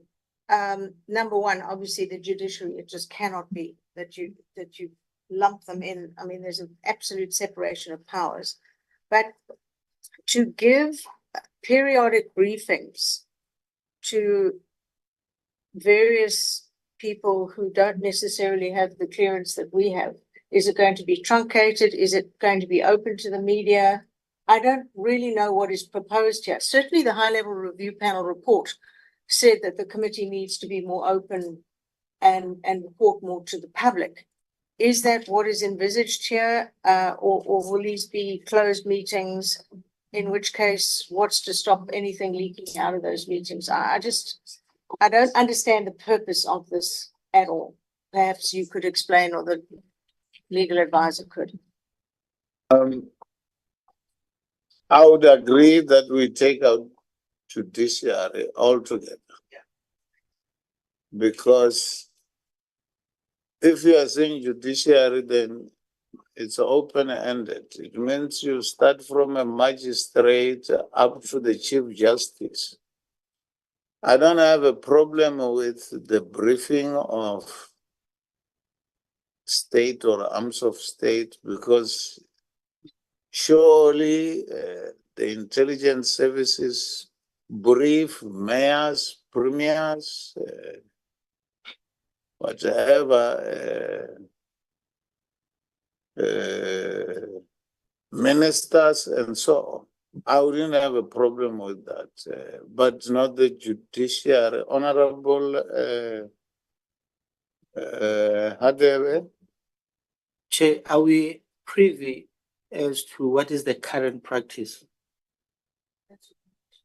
Is judiciary not being briefed currently?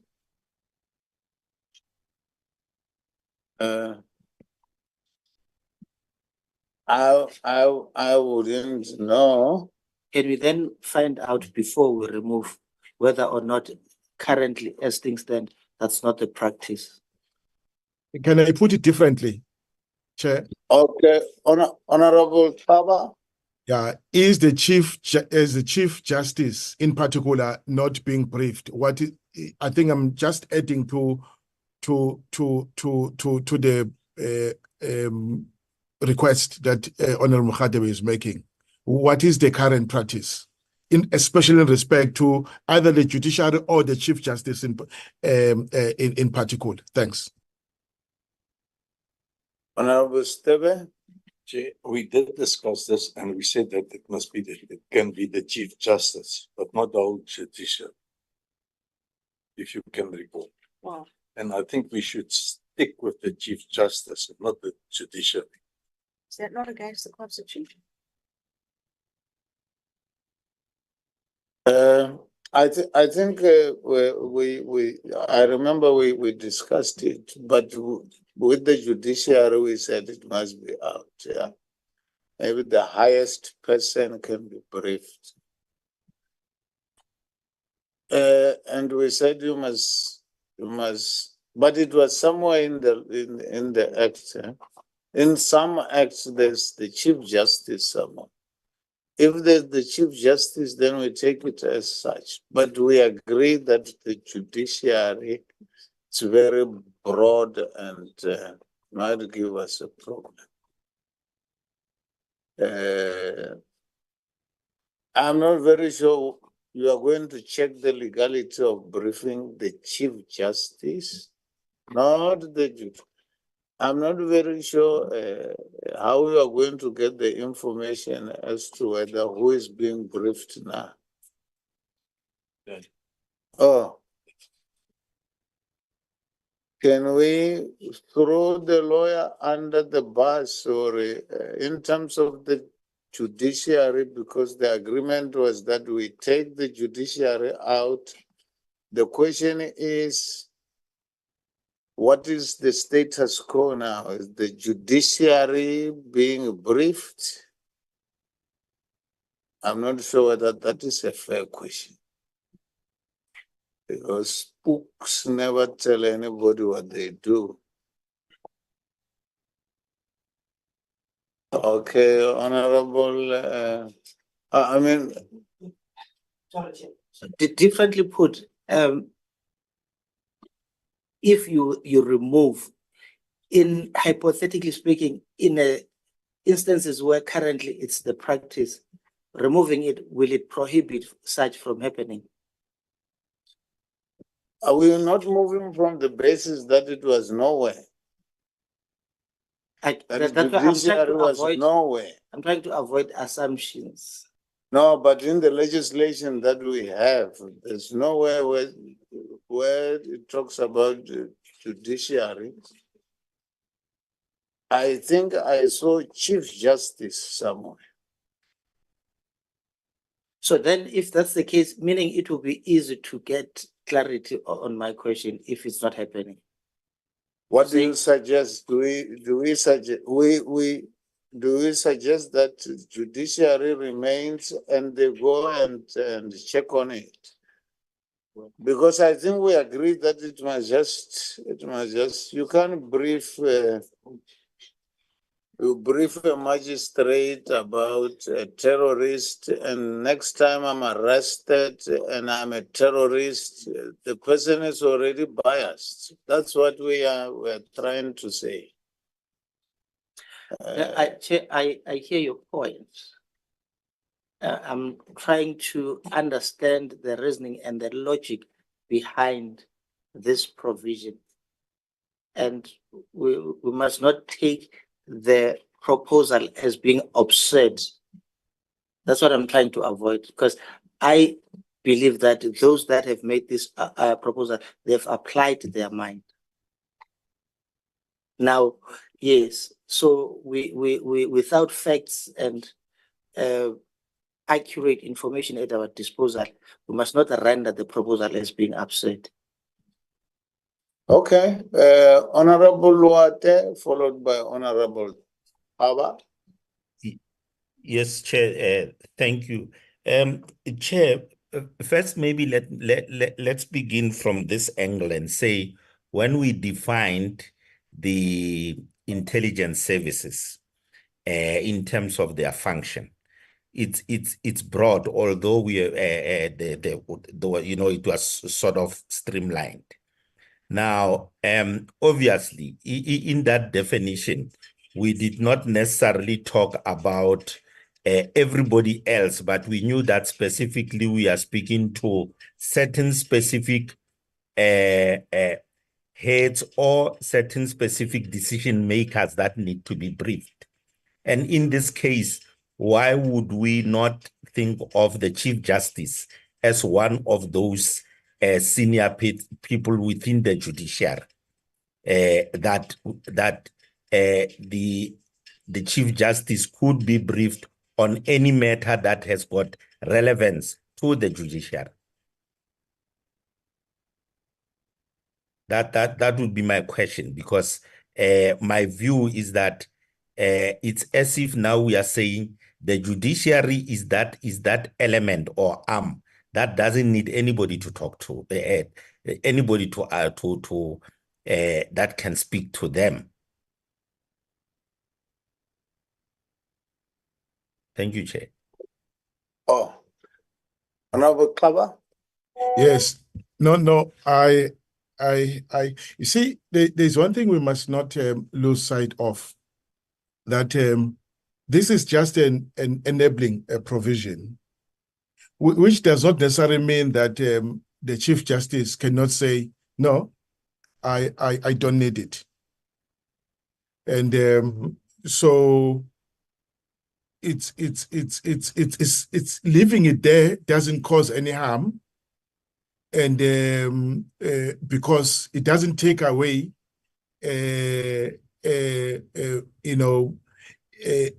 his decision to refuse to be briefed if he thinks that what you call starts to interfere with the independence of the judiciary. But if there is doubt as to what we are saying, I think it's correct to also, I don't know why they didn't comment on this, you know, and to also seek their opinion as well, and on the matter before we conclude on it.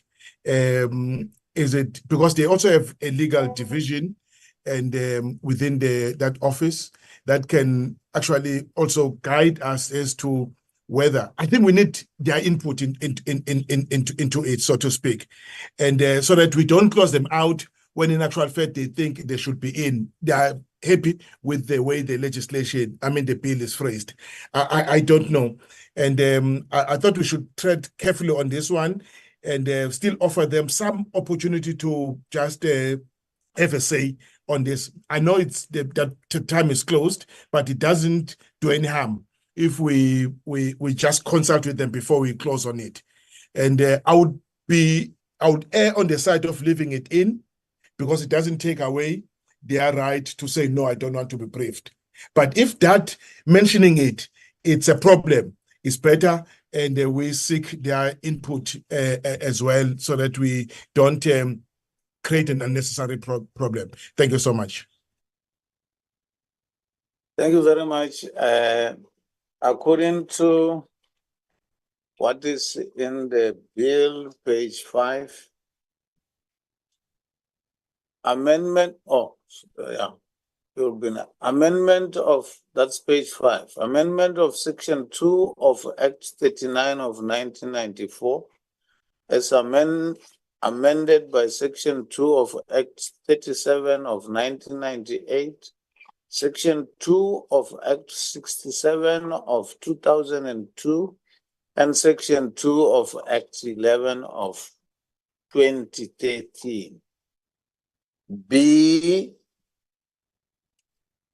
is this 9? Yeah. Line 55. 55. By the substitution in section 2 for paragraph B of the following paragraph, the function of the agency shall, subject to section 3 and section 2(2)(b), and in a prescribed manner, provide periodic national security briefing to the Joint Standing Committee on Intelligence, members of cabinet, premiers, parliamentary presiding officers, and the Chief Justice. So there's Chief Justice in there. And I think we discussed this, and it says Chief Justice, doesn't say the judiciary. And if I was to think, is the Chief Justice not at some stage ruling the country in between before you appoint the president? So he is ruling at that time, and if you are in charge of a country, you would need a briefing, surely. Would we say in such a situation that you are briefing the judiciary? I think I wouldn't have a problem if we say the Chief Justice. But still on that one, the parliamentary presiding officers, if you put in the Joint Standing Committee on Intelligence, that is an extension of Parliament. You are actually briefing Parliament.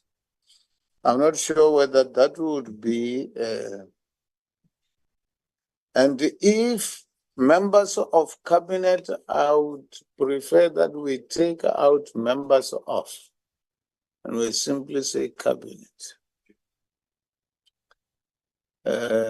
On that one, that would be my take on it. I will still say that we take out judiciary. It's too dangerous to put it in. That's my view, Honorable Kolabanak. Absolutely agreed, Chair. First of all, could I know where you were reading that extract from? It's the general intelligence law amendment.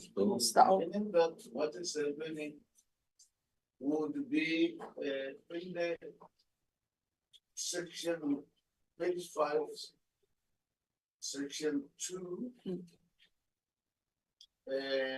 I should think what we have here is an addition. It's an addition to what we have in here. I would really take that and take out numbers of men with cabinets and presiding officers, parliament, presiding officers. What is that? I would take that one out. So I feel because the SCI is an extension of parliament, it would bring yes, CI effectively briefed parliament. If there's something serious, then the committee can go to the speaker and say this and that. If you brief the speaker, surely the speaker will bring whatever you brief back to the committee in any way. I would take up those two and we remain with what we have. And I think don't forget the advocate. She might be bored. Could I complete my input? Oh, I was on the floor and you took over, Chair. oh, sorry. Okay. Nati will follow. Yeah, I would need to be, and I'm a bit cheery about inclusions in legislation that was made so long ago. I'm not necessarily sold on it because it exists from umpteen terms ago. So I would need to know that this is constitutional, certainly not the judiciary, but is it even constitutional to include the Chief Justice? And we would need advice on that. And I would want, and as I said before, the high level review panel said that the country should be taken into confidence on a regular basis, which has never happened. Even the most anodyne meetings are completely closed. Now, is that what is envisaged, or is it envisaged that these many people will somehow be sworn to secrecy in some way? Or will the media be invited to these briefings? Will they be open to the public? I think it's not clear here what is actually meant by a briefing. Do they all gather in a room in a sealed building with no recording devices, phones taken away, or is it an open meeting? I think that has to be clarified, Chief. Thank you. Okay, what I was reading was in Gila, the previous, was it Gila, not Gila? Yes, it was in July. Yeah. So that is what was there in so the one that we are amending, and if there's no problem with that section, then we can. But to try and answer the question, I think there's no law that says ministers must be vetted or the executive must be vetted. So, but they get a briefing without being vetted. So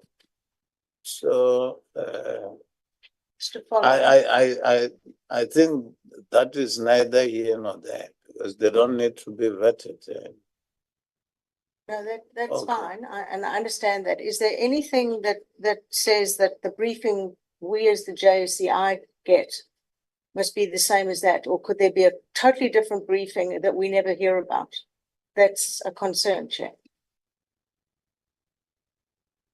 That's exactly what I was saying in relation to Parliament. Or we take out parliamentary presiding officers, because in any way, JSCI is an extension of Parliament. If they report to Parliament, then there's something that the committee needs to clarify or to warn the presiding officers, they can still do that. It's my view, open for debate. If not, then I should think,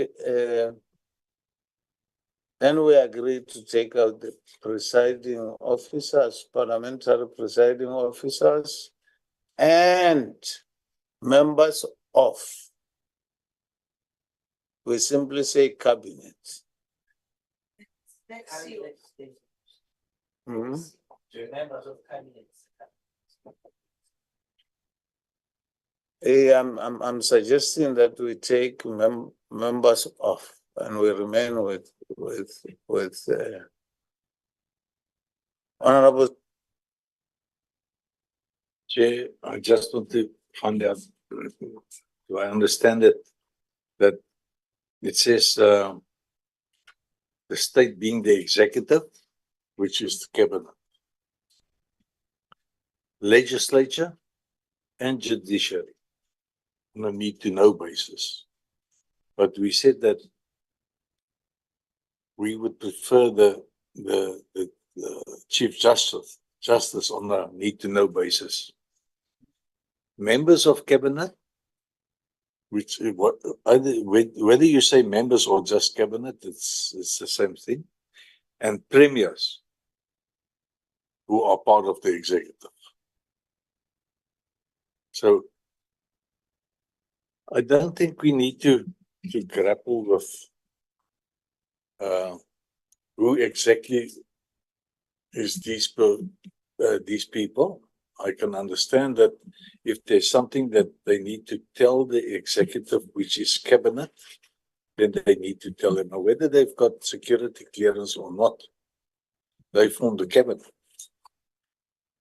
And we don't know what they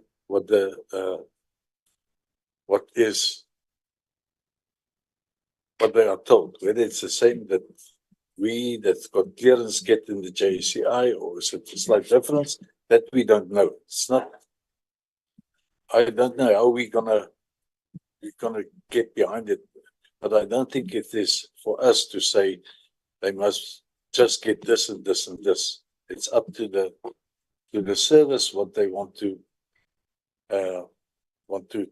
relate to cabinet. I think we've got another mechanism where it is NCOP that comes in and will come to us and inform us on certain things. Thank you. I think I'm convinced because yeah, I wouldn't have a problem with that. I mean, that is too technical anyway. It doesn't change the content of the whole thing, because as I think it was Jafta that explained that bulk surveillance doesn't only deal with communication, it deals with signals, it deals with images and so on. And if you see on your images, you see a swarm of locusts coming from Sudan, then you run to the Minister of Agriculture and inform on a need to know basis. If you see some, from what Honorable Stebe said, I don't think I will have a problem. On Paula Barnett. I would just like some input from our legal advisor on, and I know you keep saying, let's just put the Chief Justice in here, but is that not unconstitutional? Because we can't have something in that would have this bill challenged. So I think we need legal input there. Thank you. Can I say then we put it to them, they go and check on it, but it was there all along. Let's get it from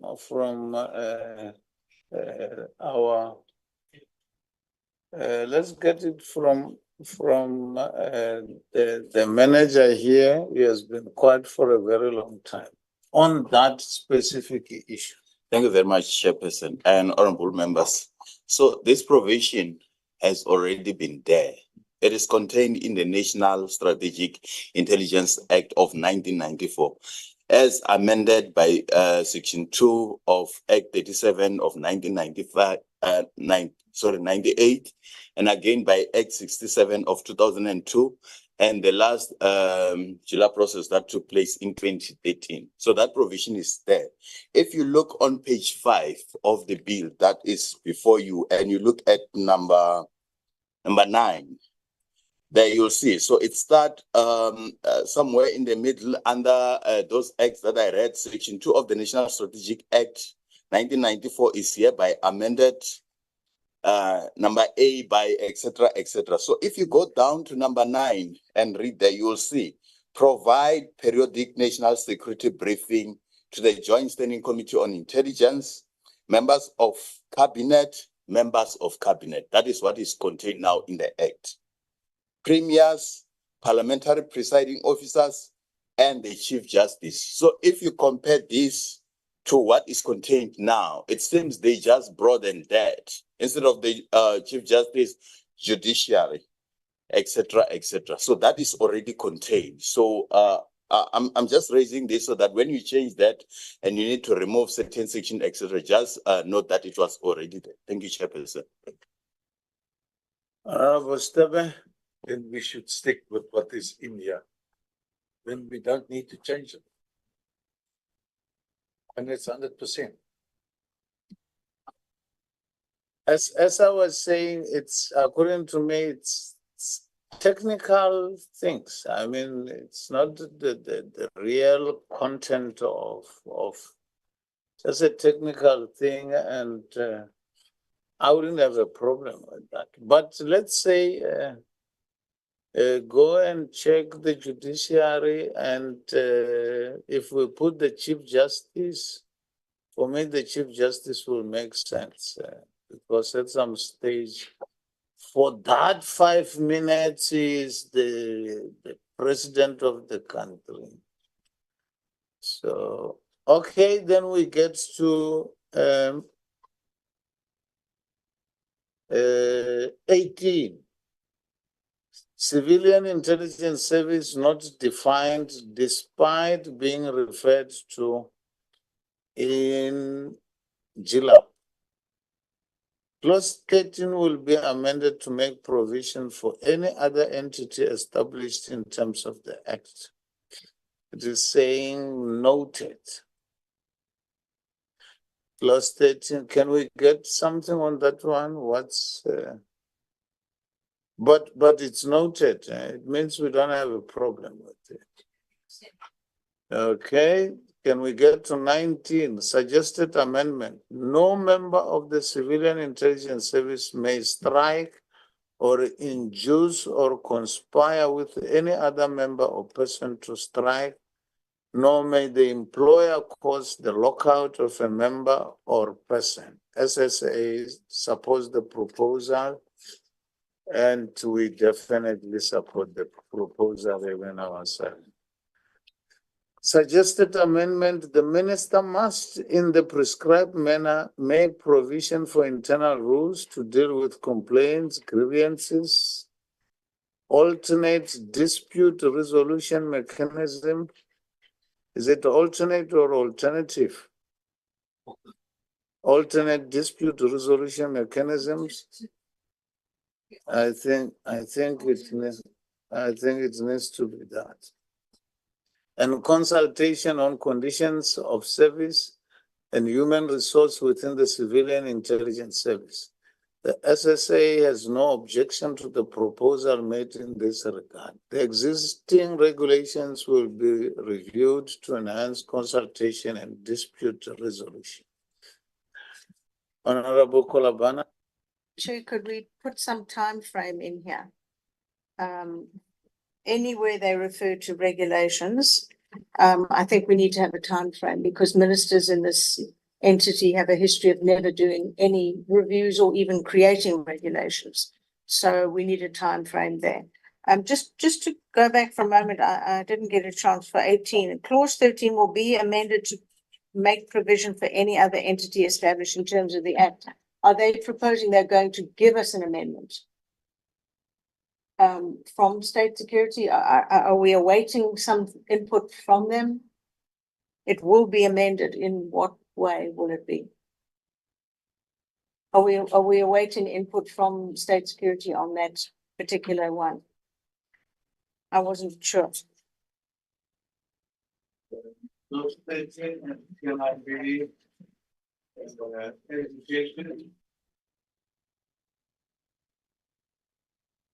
Can I go to Advocate Naidu?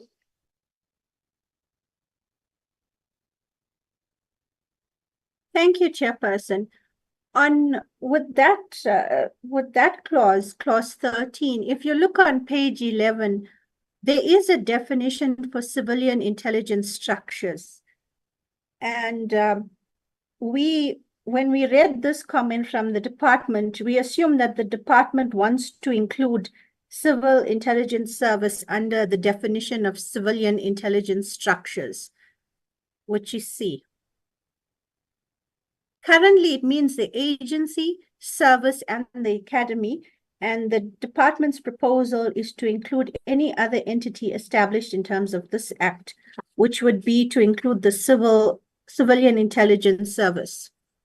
However, Chairperson Nati and I will look into the drafting and clean it up. I hope it answers the committee's question. Thank you, Chair. Honorable Stebe. Chair, I just want to come back to the regulations. If you look in the definition, it says regulation mean a regulation made under this act. And that's what it says. And I think it is necessary to put in a time frame when this regulation must be rectified or must come to light. So we will have to take that in account on every time we refer to a regulation.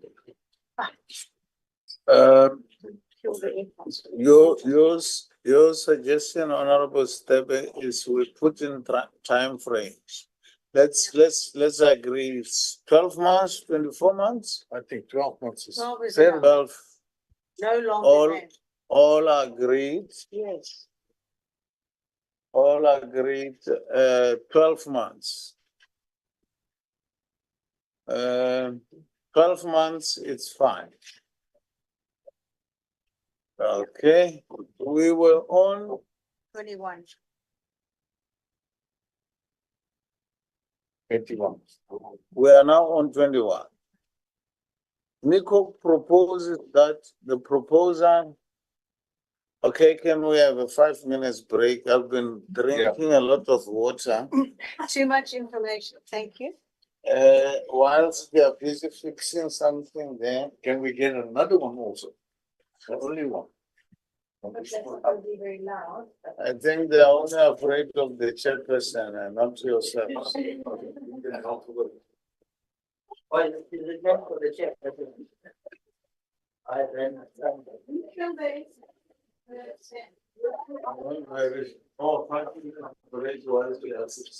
for all because of that thing. If you can put this and I do. Okay.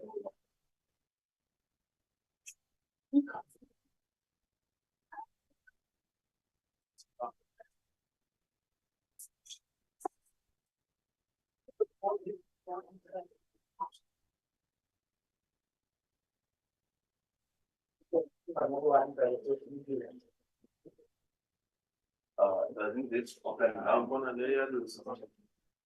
Yeah.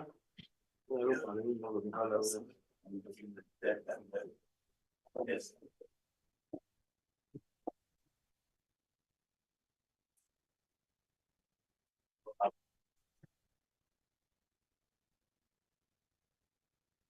Oh, yeah, maybe that's that.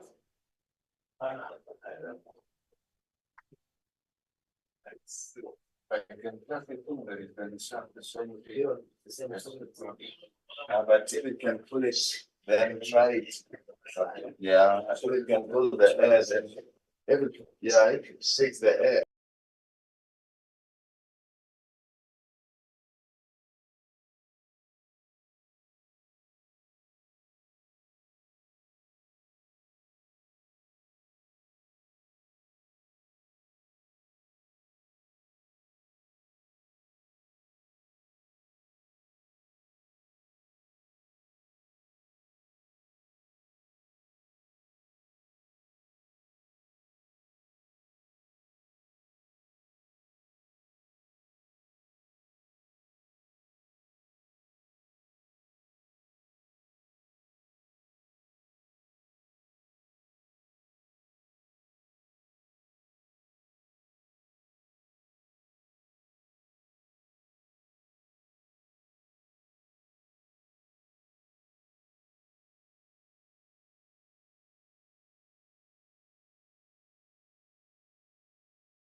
clarity on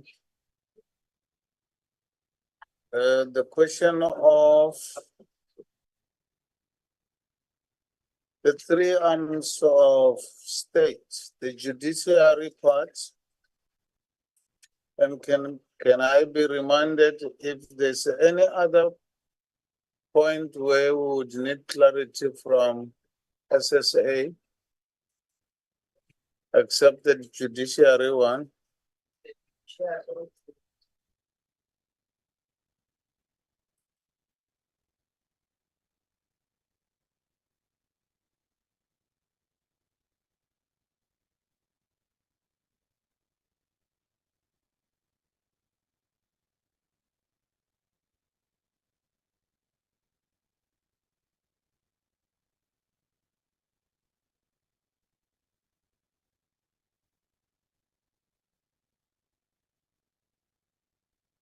Number 6 simply says noted, and it means your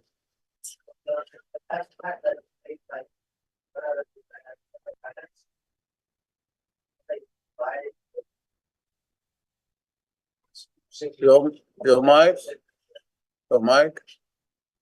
No, I'm saying, remember the last section that was raised by Honorable Kola Barnard, the last section. Yes, whether it must be combined, the definition or, Sorry, if I may. yes, It says here, there are two different definitions. One is in the Oversight Act and one is in the National Strategic Act. The suggestion is we go with the same definition as they give in the National Strategic Act. My question was, must we then redraft the Oversight Act to fall in line with that? yes, I'm saying, That's got nothing to do with the SSA. It's more a naughty issue, I think. it says the same definition or a combination of both definitions.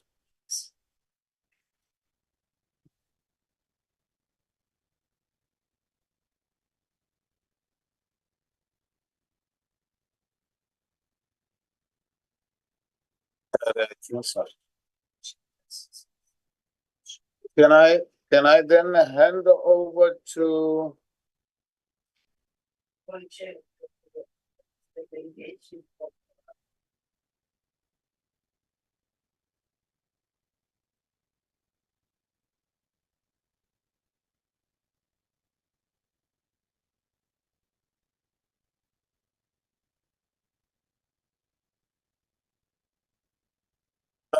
I think that we referred to the legal advisors to advise on that one. Because we discussed the levels or the levels, we said we would be advised on that one. Can I then hand over to SSA? I'm not sure who is on the platform. SSA, over to you. Thanks, Chair. I will start with the periodical briefings. I know a colleague of mine is also online. On the periodical briefings, the proposal in the bill, which is what we had proposed initially, was that the briefing to the judiciary should be through the Chief Justice. That is why we had written the Chief Justice. But in the subsequent meetings we've had, there have been discussions where both the committee and the legal advisors of the committee were cautioning against that. And then we came with a proposal that says, in our response, on a need basis, so that whereas and when there's a need to brief the judiciary, we'll do that. I think as a department would be really guided by the committee. But our view is that the briefing should be to the judiciary through the Chief Justice, the same way as we would brief Parliament through the Joint Standing Committee on Intelligence. Because I think the thinking was that all the three arms should really be able to get all those necessary briefings as and when necessary. Thank you. And then on the other part about the definition of intelligence, I think we supported and the submissions of the IG to the extent that the definition in the Oversight Act on intelligence and the definition of intelligence in the strategy must be aligned. And our view was that, in the position that the definition in the Strategic Act should rather be the one that is being used to align even the one in the Oversight Act. And that is what we've written here. We agree with the alignment, but then the proposal of the chairperson now to say whether we can look at whether the two definitions could not be combined, I think we would be open to that in the engagement with the legal advisors of the committee. Thanks. Okay, let's start with the first one. The first one is the Chief Justice. I think it doesn't change that we agreed that we take out the judiciary because it opens up to a lot of things. If it's the Chief Justice, means the Chief Justice then will brief whoever he wants within the judiciary. So the second one, I think the legal persons will deal with that to see whether you combine them or you take one of them. It's not any way you agree with that, then it's not a point of contention on that. And I think the members are okay with that. Can we then continue? We were on, is it 22 or 21?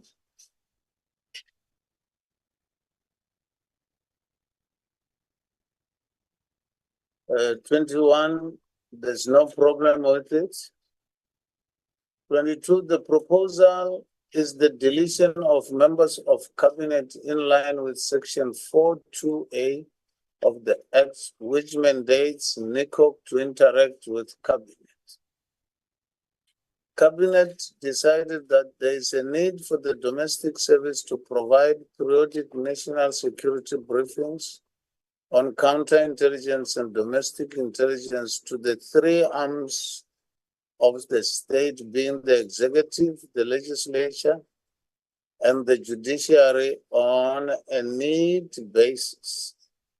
Members of cabinet and premiers are part of the executive. SSA further submits that the conduct of counterintelligence is not coordinated by NCOP. Once priorities have been approved, it is the responsibility of the national intelligence structures to develop operational plans on which cabinet would need to be appraised. I should think, as we agreed, we take out the judiciary on this one. Honorable Kolabanat. Chair, it strikes me, and I didn't see anything that said that there needs to be a regular briefing by foreign intelligence. Surely a war on our border is as important for people to know about as an issue going on within the country. So I'm not sure, I don't recall an equivalent paragraph referring to foreign intelligence. Am I missing that perhaps? I don't understand why it's left out.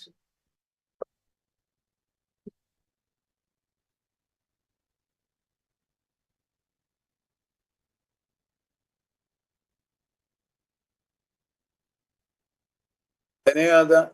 Would we need an explanation on that one?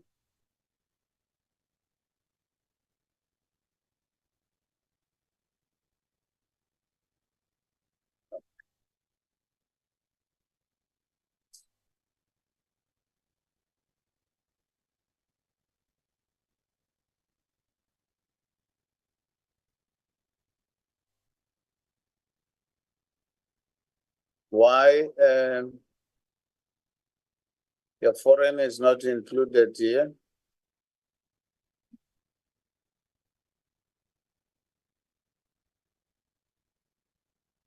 Mr. Chair. In the submission of the department chairperson, we have added this particular part in the two proposals for addition to the mandate of the foreign. It is the briefings as well as counterintelligence within the service. The department had mentioned that these were even omissions that it's an omission that was not intended. Actually, it's even provided for in the previous acts. I think it's part of the submission we had made, and we were requesting that the two clauses should be added as part of the functions of the foreign service. Chair, I concur. It was in the previous act. It was under one. It was one intelligence service, but now there's two services. So certainly there must be a. Maybe it's just an oversight, but there must be. They must also somehow. They must also report to whom? To NCOP and NCOP to cabinet, or because it's not clear. Okay, I think I saw in one of their submissions, is it the blue two-pager? I think it's included somewhere there. It covers foreign. Yeah, it's explained that they must do their counterintelligence as it used to be. Because talking about domestic, it was when there was an amalgamation, I think.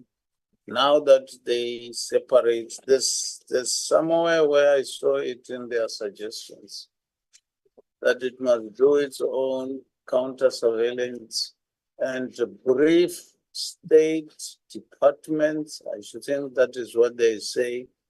But in the foreign countries, wherever they are. So I think it's included somewhere on the last page of. Okay. This one say cabinet decided that there is a need for domestic service to provide periodic national security briefings on counterintelligence. That and they have stopped. Then to whoever. But it doesn't say that foreign intelligence No. That's what I said. also need to provide periodic national periodic security briefings on foreign intelligence. That's what I said. He says Isn't that a he said omission he's seen it somewhere? Yes. I think there's somewhere where I saw it, as I say. Yeah. It is proposed that amendments be considered on the draft ZILAP of 2020 to include the following as part of the functions of intelligence service under section 2 of the GLAP to institute counterintelligence measures within the service and to gather departmental intelligence at the request of any interested department of state and without delay to evaluate and transmit such intelligence on any other intelligence and any other at the disposal of the service and which constitute departmental intelligence to the department concerned, and to provide periodic national security briefing to the Joint Standing Committee on Intelligence, members of cabinet and parliamentary presiding officers. We're all looking crazy.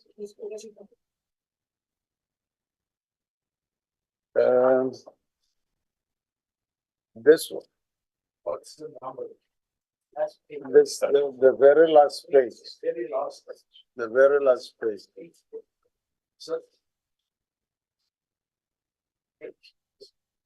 Not on the one that you are having there, the one that they presented, not that one. This one. The one that they presented. Only has got blue, it doesn't have red. The very last page. And with that, I think it's covered. Okay. We are on. We've got.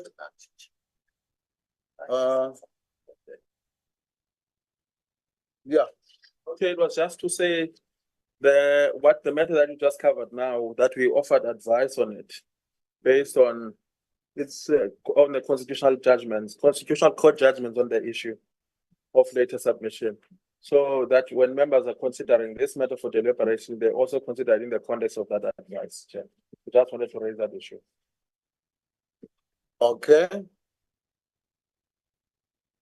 Can we have Honorable Tava?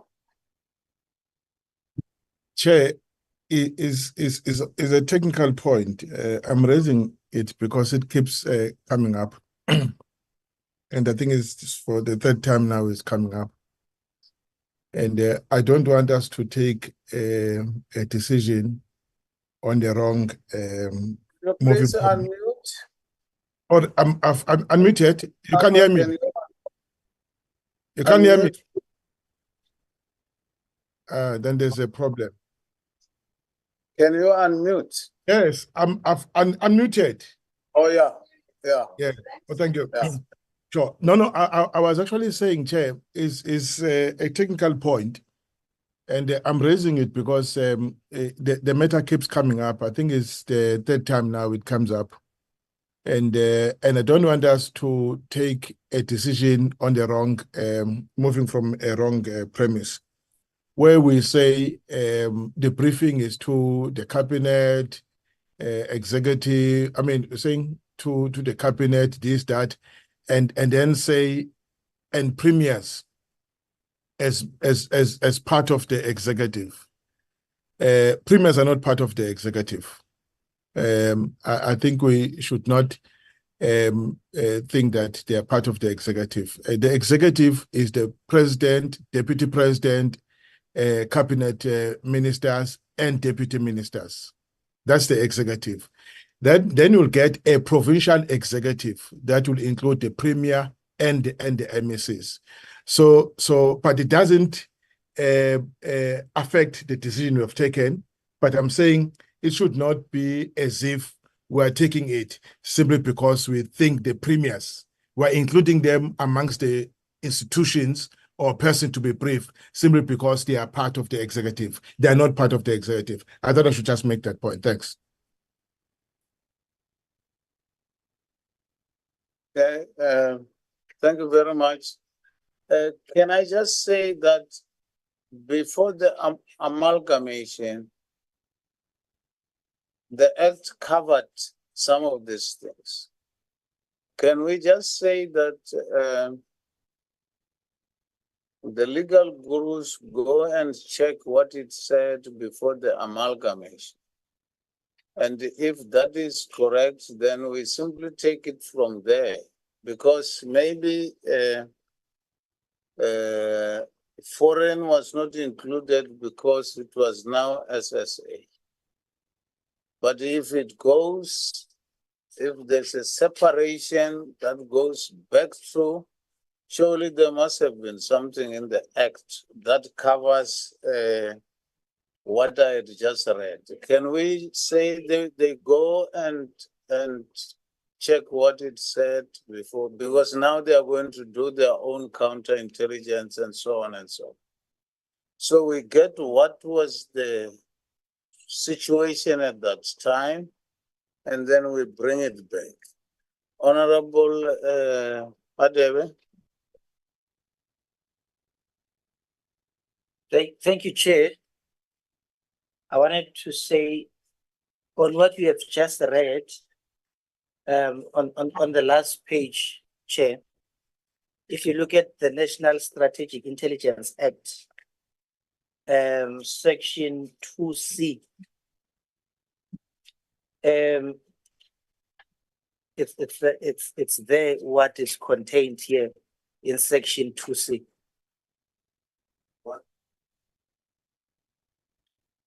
Sure whether I'm saying what you were reading. It's already in the current legislation, which is the National Strategic Intelligence Act. It's section 2C. Yeah. So it's not a new thing that they're introducing.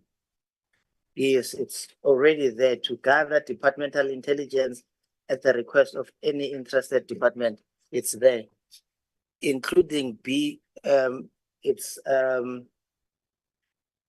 3B and C.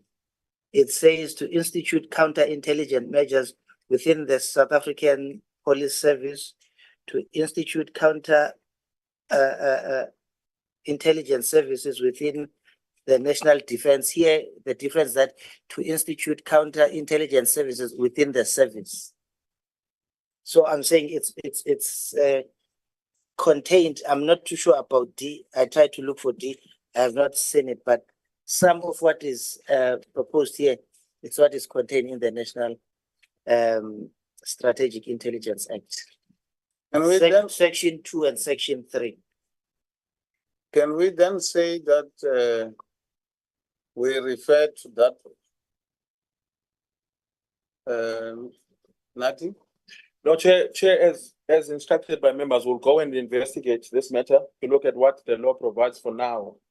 All that we were raising was that it would be improper constitutionally to have the department have the second bite on the cherry by introducing further amendments after public participation. So even the instruction of the committee for us to go and do this research so that we can rework this and include the proposal coming from the committee, it is all within the committee's power to do so, Chair. Okay, then we need to put it on record now that it's the committee that is inserting that. Yes. It's within our rights to do that. Okay, so it's on record. All right. We are on 23 now. The Chief of the Intelligence Division of the National Intelligence Structures or the alternates of the said persons and such members of departments of state and other relevant stakeholders as and when the need arises, who may be co-opted by NCOP on a permanent or an ad hoc basis. Then it says intelligence structures are defined in the bill, and it is proposed that departments that have no mandate with regard to intelligence are not given the responsibility. Departments or any entity can be invited to provide relevant information to NCOP instead of being co-opted. The regulations on intelligence coordination will further address the matter. I wouldn't disagree with that. It's okay.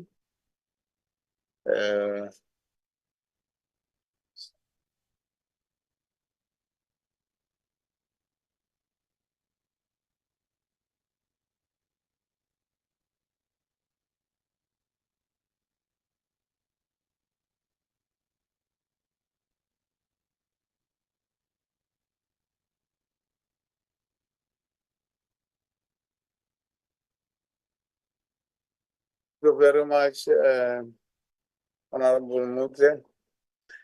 We don't have a problem with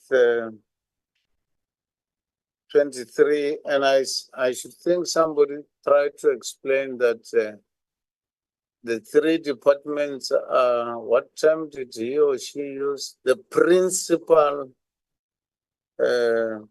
members of NCOP. The problem is co-opted on a permanent basis. I wouldn't have a problem with that, as long as they can supply the information that is needed by NCOP. Can we go to 24?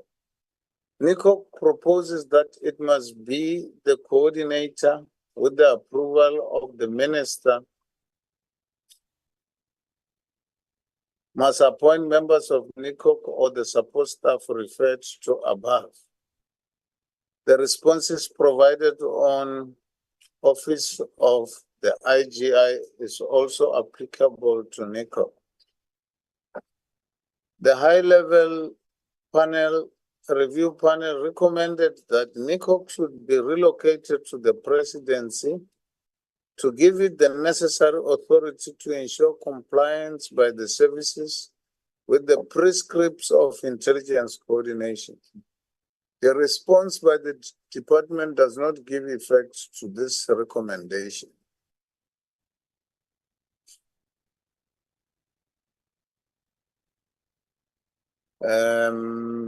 Members?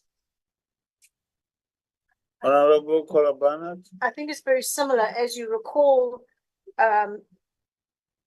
State Security said that there wasn't budget to allow the Office of the IG to work independently. We've determined absolutely there is. We took advice from the advocate. And I think they're saying the same thing here, which is equally incorrect. And they have the same budget, but they manage it themselves. And exactly the same way as our law advisor laid out for us in terms of acting independently, as it were. So I think what we envisage for the IG can be envisaged for NCOP, but of course the panel did recommend that it be moved to the presidency.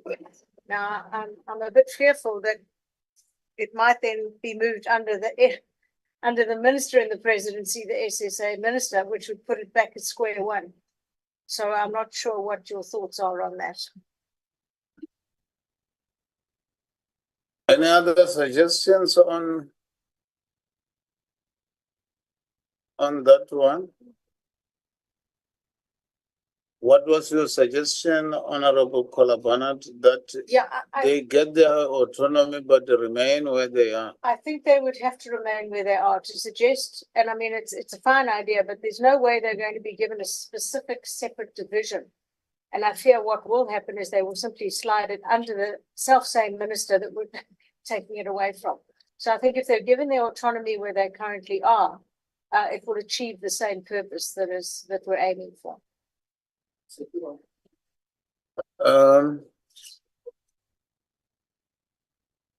Any other suggestions on that?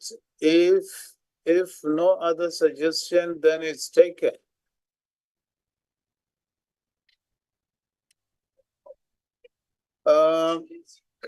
Can we have the advocate on the platform? Thank you, Chairperson. The recommendation to move to the presidency can only be effected by the president in terms of Section 97 of the Constitution, where it's a transfer of functions from the Minister of State Security to the presidency. That will be the Minister of the Presidency. So the committee is quite correct in the decision it has taken that can't be implemented at the committee level. It has to be done by the president in terms of a proclamation where Section 97 provides for the transfer of functions. Thank you, Chairperson. Thank you very much. And I think the recommendation goes straight to the presidency, and it's for the president to implement the recommendation as he has signed it off himself. So what we have decided is fine. That can be done by proclamation, doesn't need to be in the act itself, as advised.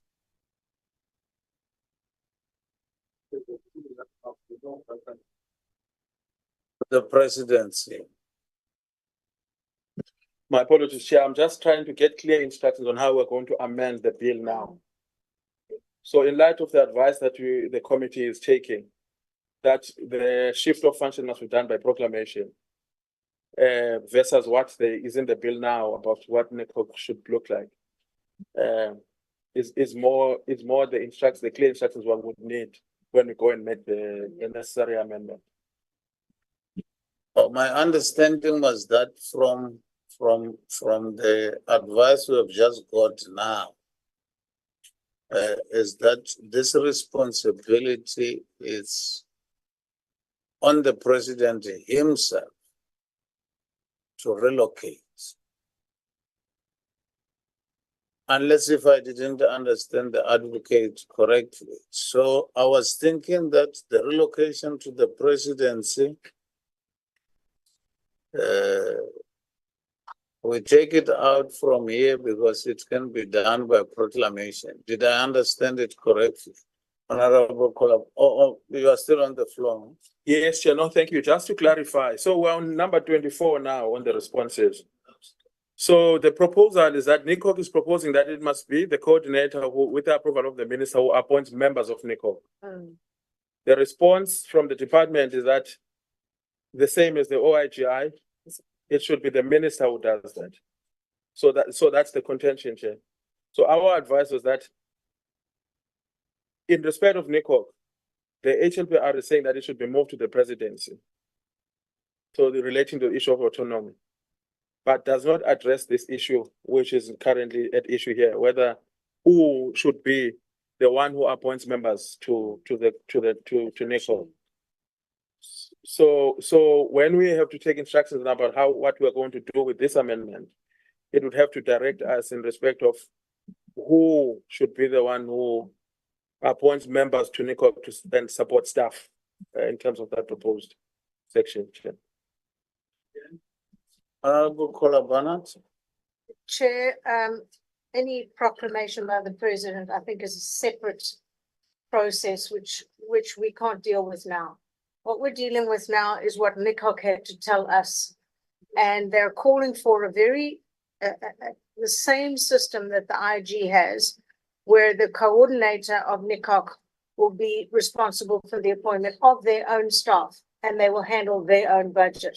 And I think that's within our purview to do, to ease their situation and give them the independence that's called for. And if indeed at some stage we're looking to approach the president for a proclamation, I mean, that could take years. And I don't think we have years. We need to do it in this legislation and give them the independence that they're crying out for. The advocate. Thank you, Chairperson. Chairperson, I agree with the honorable member. I just came in to explain that the comment made was the response by the department does not give effect to the recommendation to move to the presidency. I just gave the committee clarity that when a function is transferred from one minister into another, like the presidency, it has to be done by proclamation. However, until such time when that is done, the committee has decided where they need to ensure the independence of NCOP in the same light as they have done with the IG. So I agree with that approach. Thank you. I think that is very clear. But the question now is on the staff. I think it's a bit different. The office of the IGI and NCOP might be a bit different. Because, no,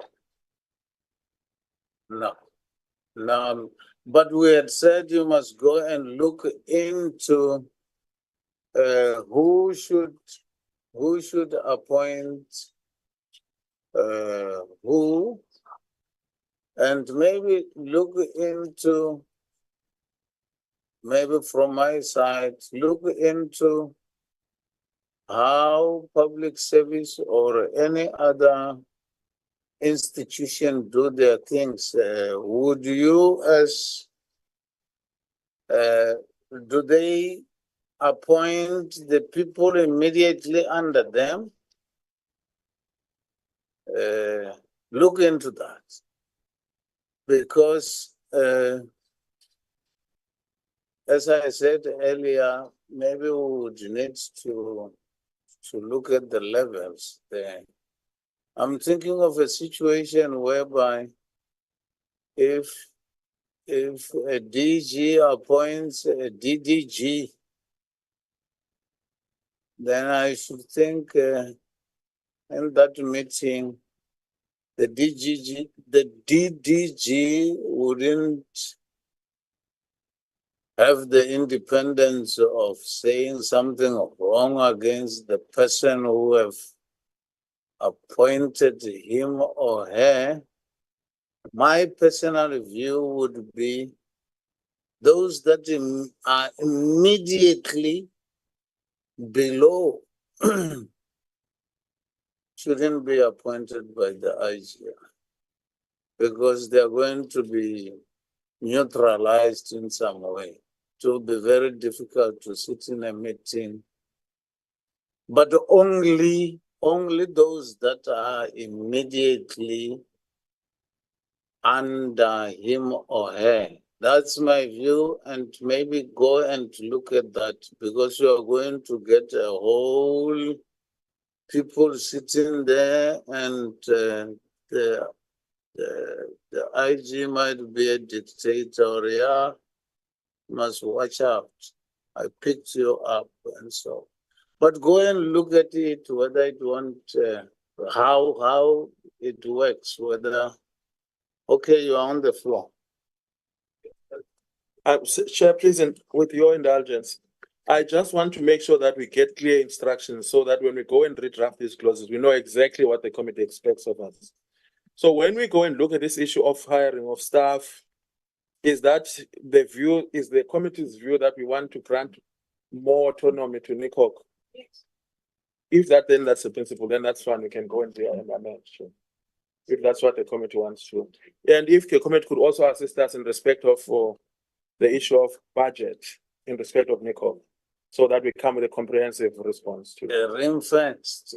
I mean, like we, yeah. Like with that. Okay. Yeah. No, thank you, Chair. Okay. Honorable Kaba? Chair, I'm almost covered because I was going to say that look, I was going to say let's refer to our discussion we had earlier on the same autonomy question. Remember, we referred that to the team, to our legal section, to thresh out and then come back to us. We're now adding this because they are similarly situated. You said, I defer to you because you are practitioners. You said the institutions are not really the same and therefore they may not demand the same level of autonomy. And so it means that as they look at that, they will factor that into account and then come back to us with a proposal. Because they are similarly situated, but they may not exactly require the same level of autonomy. I don't know. You know it better because you are practitioners. But let's look at it when they bring the whole thing back to us. At least the lawyer, Nati, has really understood what the mandate is in that respect. Thank you so much. Thank you very much. We now move to 25.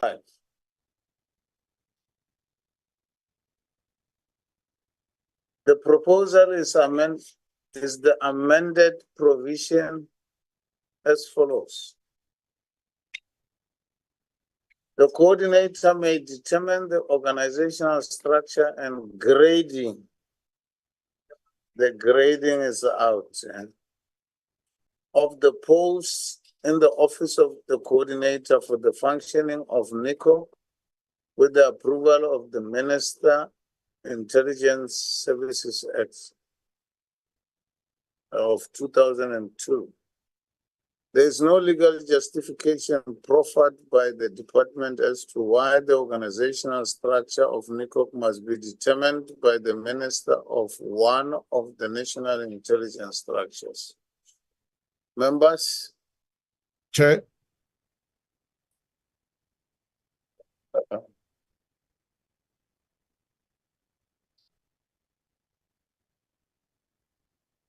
I can't hear you, Chair.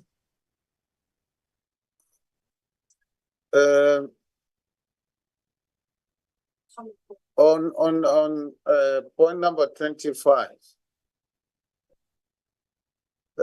Honorable Kola Barnard. Thank you. I think we had agreed previously that the grading. Let's come here.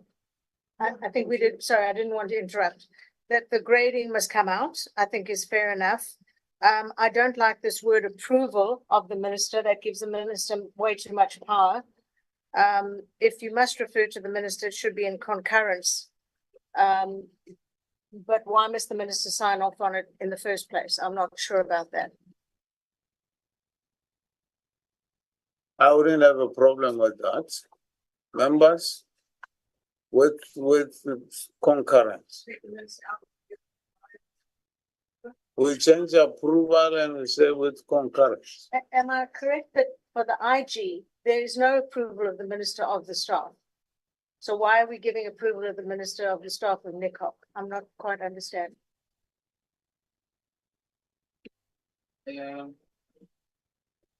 Is it different? Nati? Chairperson, or if members could go to page 7 of the bill, in line 32. The lines on the bill would be on the right-hand side of that page 7. So currently, the minister in the bill must do all of that, must appoint members or persons who will provide coordination and administrative support to NCOP on such conditions and employment and security requirements as are applicable to members of the intelligence services, may determine the organizational structure and grading of posts for the function of NCOP in terms of the Intelligence Services Act, prescribe the manner in which NCOP may co-opt the private security industry as defined in that act in an ad hoc or permanent basis, and determine budget. So the way the bill is crafted now, the minister exercises all of that power. So the decision of the committee is that it would like to see a more autonomous NCOP. So we have to go and rework some of the clauses there so that it's not the minister who does the day-to-day function. If the committee is directing us to go into develop a version of a more autonomous NCOP. So we would have to revisit some of the parts of the minister as proposed. This is exactly what we are asking. Honorable Kawa, followed by Honorable Kolaban. You have covered me, Chair. Honorable Kolaban. Yeah, I just wasn't sure why, in 20. Mike, Honorable Kolaban. In 25, I wasn't sure why the legal advisor or whoever inserted with the approval of the minister. But if that's removed, then I'm far happier with that because it's not in the construction of the IG office. So it needs no approval of the minister when you hire your staff. It's just more control over an entity that should have its independence. Thank you. Okay, I think we agreed on that one. You look at surely if there's to be autonomy, that's what they're going to do. Surely they can't retain approval if they are going to look into the autonomy. I think we agreed on that one. We go to 26. NCOP proposes that the budget of the Office of the Coordinator shall be appropriated by Parliament as part of the budget vote of the intelligence services and shall be expended in accordance with the rules and procedures set out in the Public Finance Management Act of 1999. There we are. Members, SSA does not have a budget vote. The budget of SSA is appropriated under National Treasury. It is proposed to reinforce the NCOP budget similar to that of the IGI. To enhance the operational efficiency of NCOP and ensure that it is independent from other national intelligence structures, its budget may be appropriated by Parliament. Chair, Can I get Nati first? Chair, just in respect of the budget, if I could go back to that page 7 that speaks to NCOP on line 45 this time around, Chair. It talks about the budget. It says that NCOP's budget must be appropriated by Parliament. So that's the proposal. Chair. So which is much more independent even than ring fencing in that instance. Says the budget of NCOP shall be appropriated by Parliament as part of the budget vote of the intelligence services and shall be expanded in accordance with the rules and procedures set out in the Public Finance Management. So this is what came from the department, Chair. So to the extent that the intelligence services don't have a budget, but the principal idea there was for the budget to be appropriated by Parliament, then that would be done in terms of the Appropriations Act, which Parliament uses to vote budgets. Then it's agreed. Okay. Sorry, what Nat was Honorable reading Power on is the platform. the proposal from NCOP. That's right. Can we start with Honorable Power on the platform? Yes. You will No, Chair, I agree. It's not a separate vote. It's not a separate vote, but it's part of the intelligence services vote. I thought that's what the section is saying here. In which case, I agree. I don't know if that's what the Nati is also saying as well. Okay, no, I think we agree on that one. Honorable Hadebe? Thanks, Chair. I was reading these submissions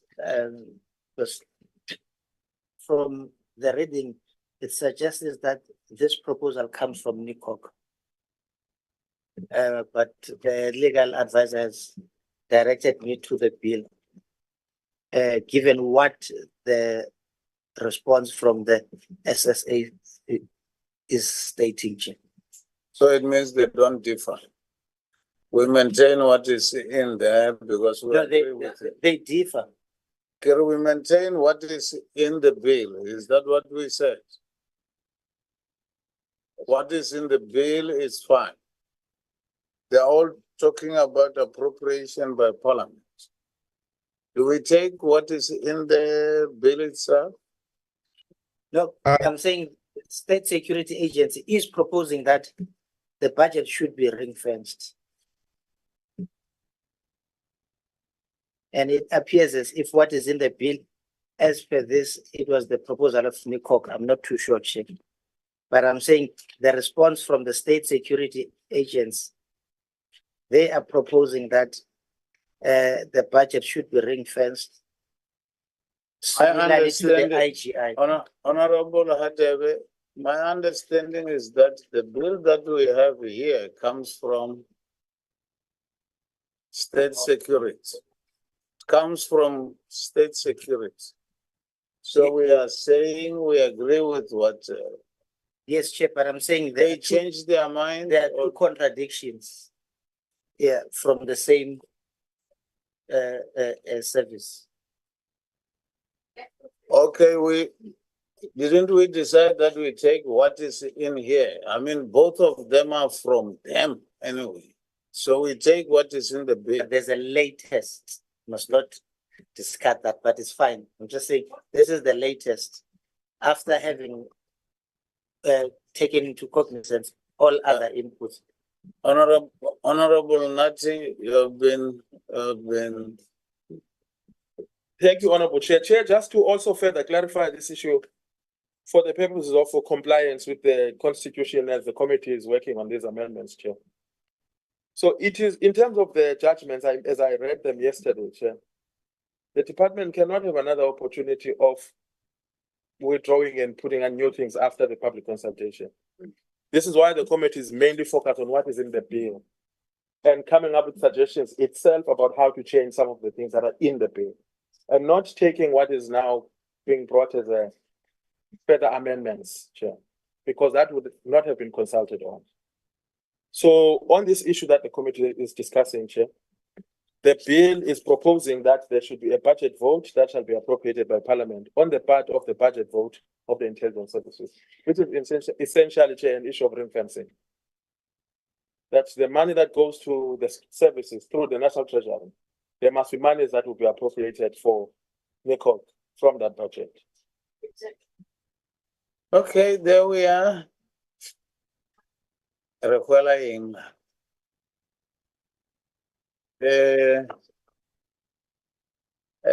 Otherwise, I think it's very clear that if this was taken to public participation, it means that is what the people said, and as the legal advisor says, can't change what people said. So there's very little difference in terms of the functioning of NCOP. I would say we take what is in here as we agree on that one. 26, were we not on 26? 27. Cybersecurity, the bill proposes that the insertion of a definition of, I think this would be sub-CI. Okay, let me just go through it. The bill proposes the insertion of a definition of cybersecurity in the National Strategic Intelligence Act 1994. But the subs noted that it is unclear how this will impact on the cybersecurity bill that is to be promoted by the Department of Justice and Constitutional Development. The inclusion of the definition of the cybersecurity is in line with the definition that is in the draft cybersecurity bill, and alignment will be ensured in the process. The SSA and not the Department of Justice is drafting the cybersecurity bill. I'm not very sure about this explanation, the last sentence, but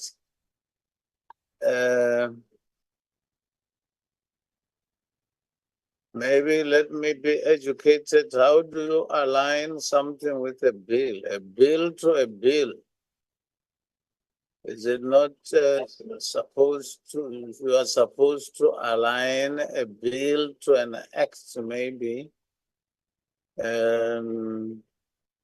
There's no act as yet. Maybe this one might go before that other one. Can I now go to my advocate on this one?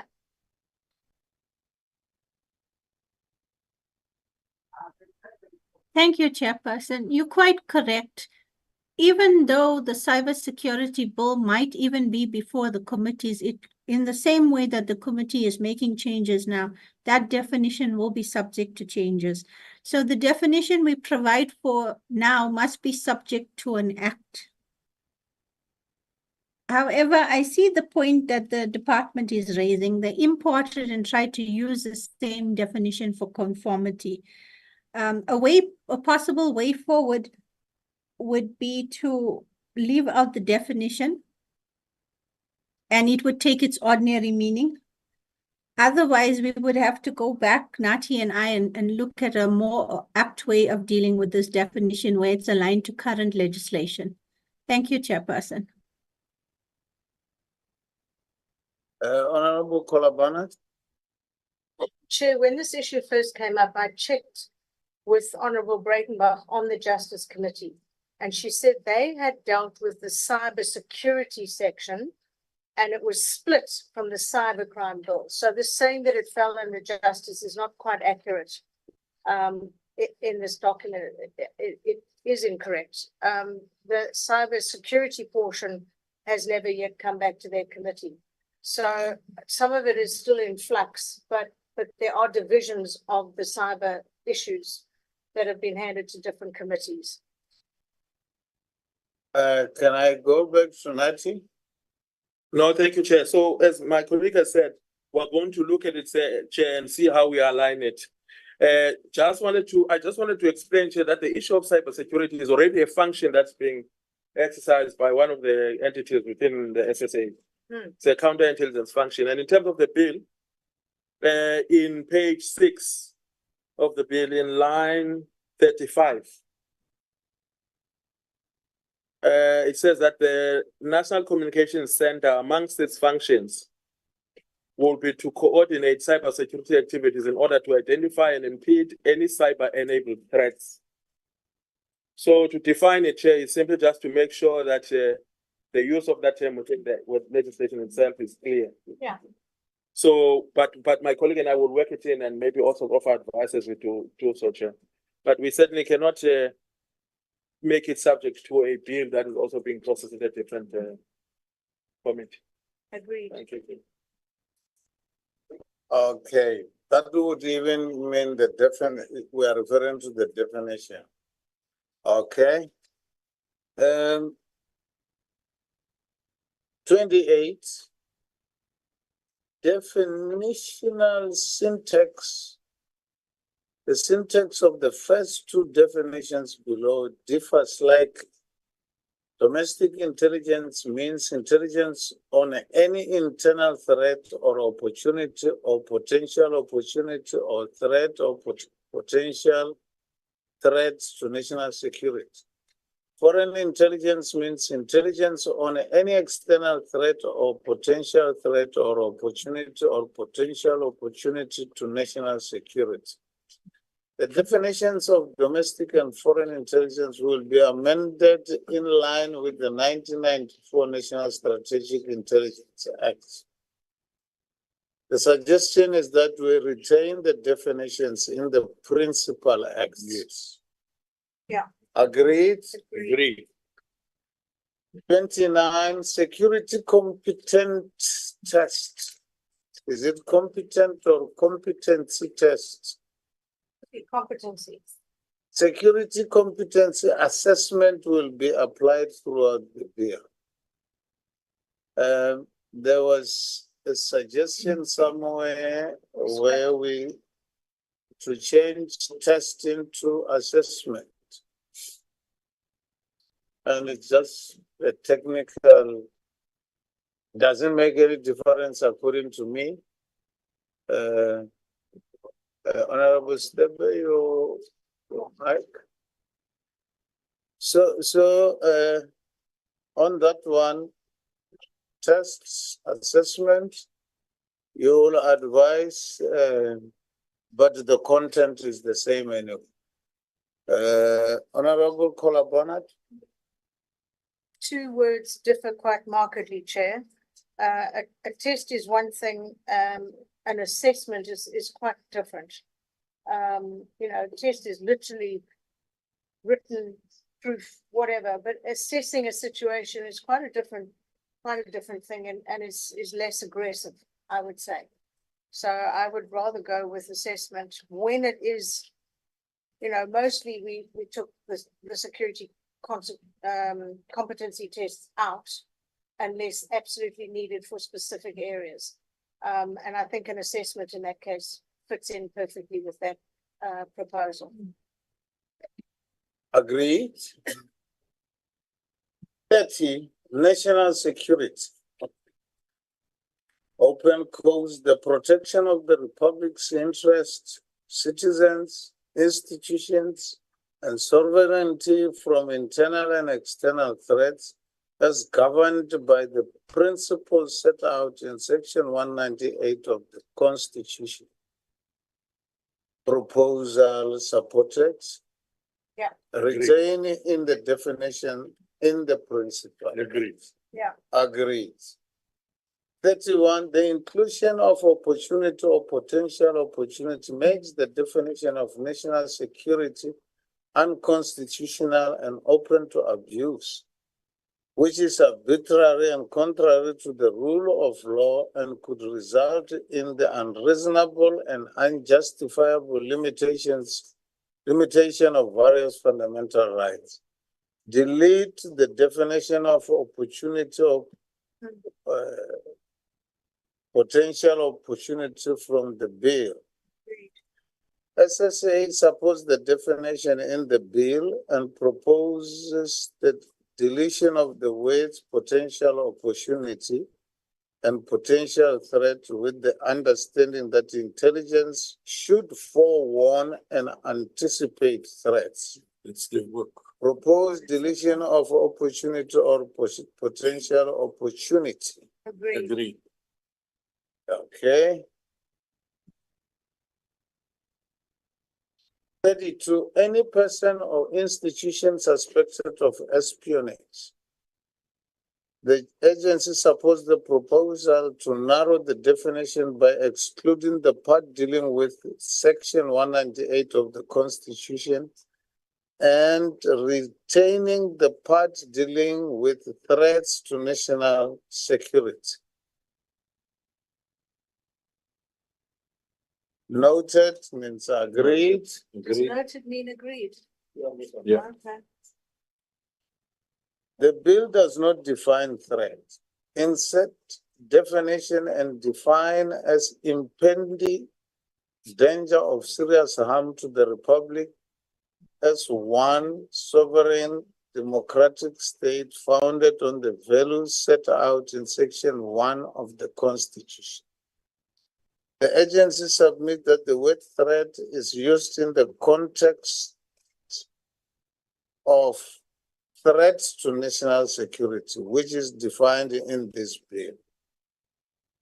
To be clarified in the bill that all reference to threat means threat to national security. Agreed. Agreed. Agreed.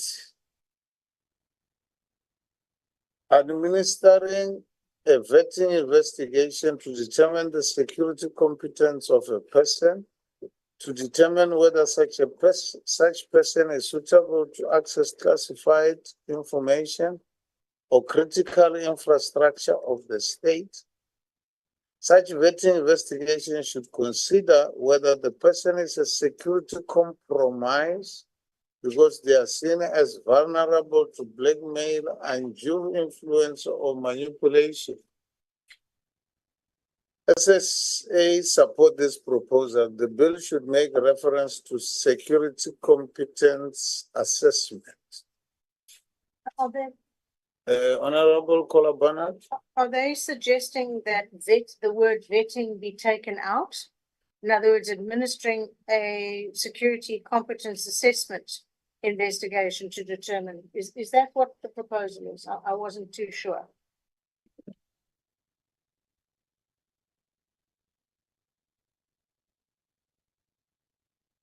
I think we will have to get the gist of this. Are we replacing vetting by security competence assessment?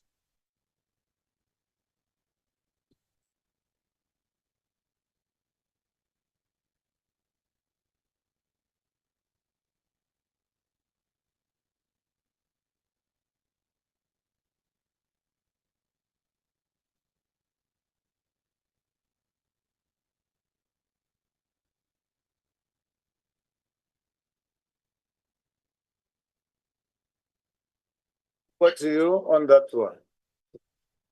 Thanks, Chair. In the Act, there is a definition of vetting investigation, which means the prescribed investigation followed in determining a person's security competence. But the definition we are dealing with is not replacing vetting investigation, but it's defining security competence assessment. Those are two things. And when you define security competence assessment, it includes vetting investigation, which is now a prescribed investigation that is followed to determine a person's security competence. This is what the Act is saying. Thank you. Okay, so vetting is part of a It's part of a security. security competence assessment. Yeah. In terms of what is Mhm. So we don't have a honorable Kolabana? So is security competence assessment defined in some way? I mean, is that, you're saying that's different to a vetting investigation, or is it just a new name for a vetting investigation? Or does it include more than a vetting investigation? I'm not too sure. Understanding from the explanation is that vetting is part of the competency assessment. Can we then in this suggestion, yeah, maybe let's get an explanation. So we can't simply take vetting out and put in security competence assessment.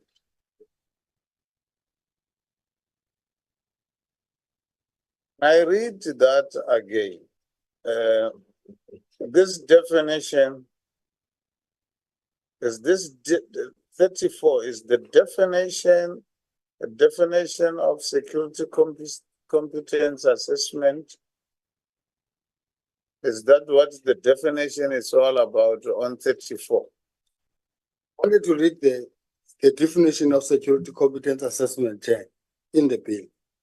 It means administering a vetting investigation to determine the security competence of a person or institution, and if such person or institution is suitable to access classified information, critical infrastructure, and going on and on and on. Now, that is a security competence assessment, is to administer a vetting investigation. Then the bill now further on defines what is a vetting investigation. Because what do you administer to determine a security competence of a person? Vetting investigation is part of determining the security competence of a person.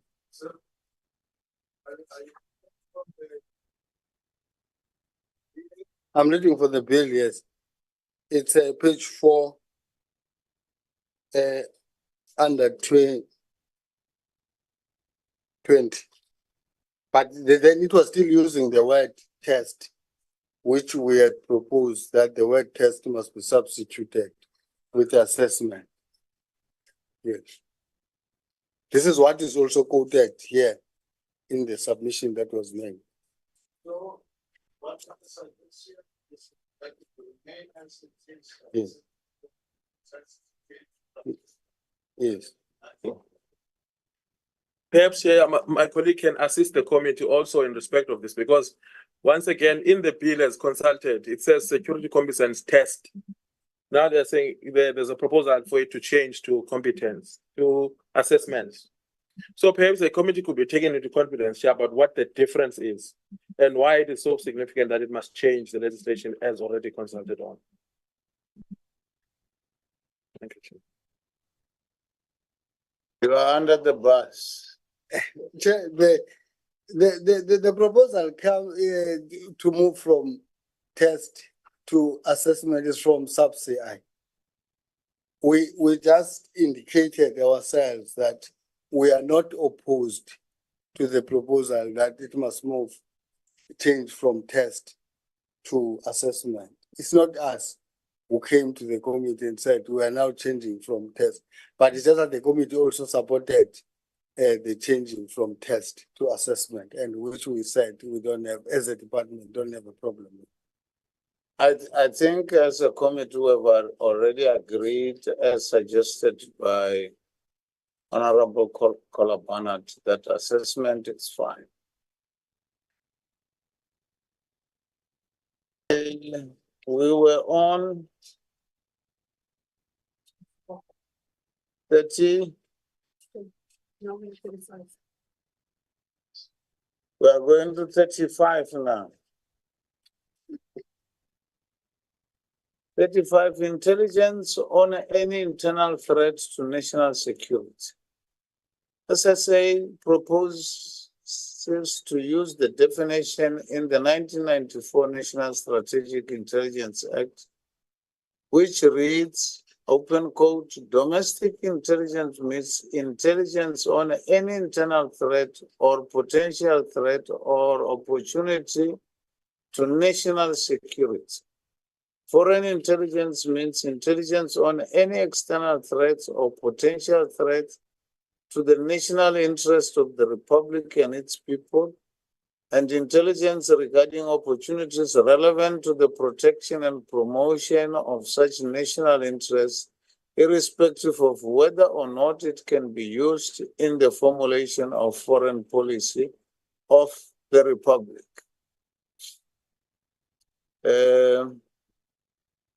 The suggestion here is a retained definition in the Principal Act. Can we get there? Where is it?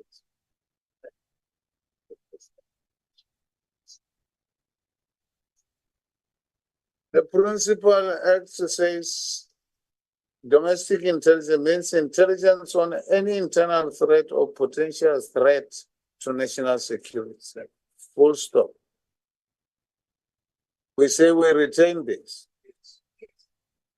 Foreign intelligence means intelligence on any external threat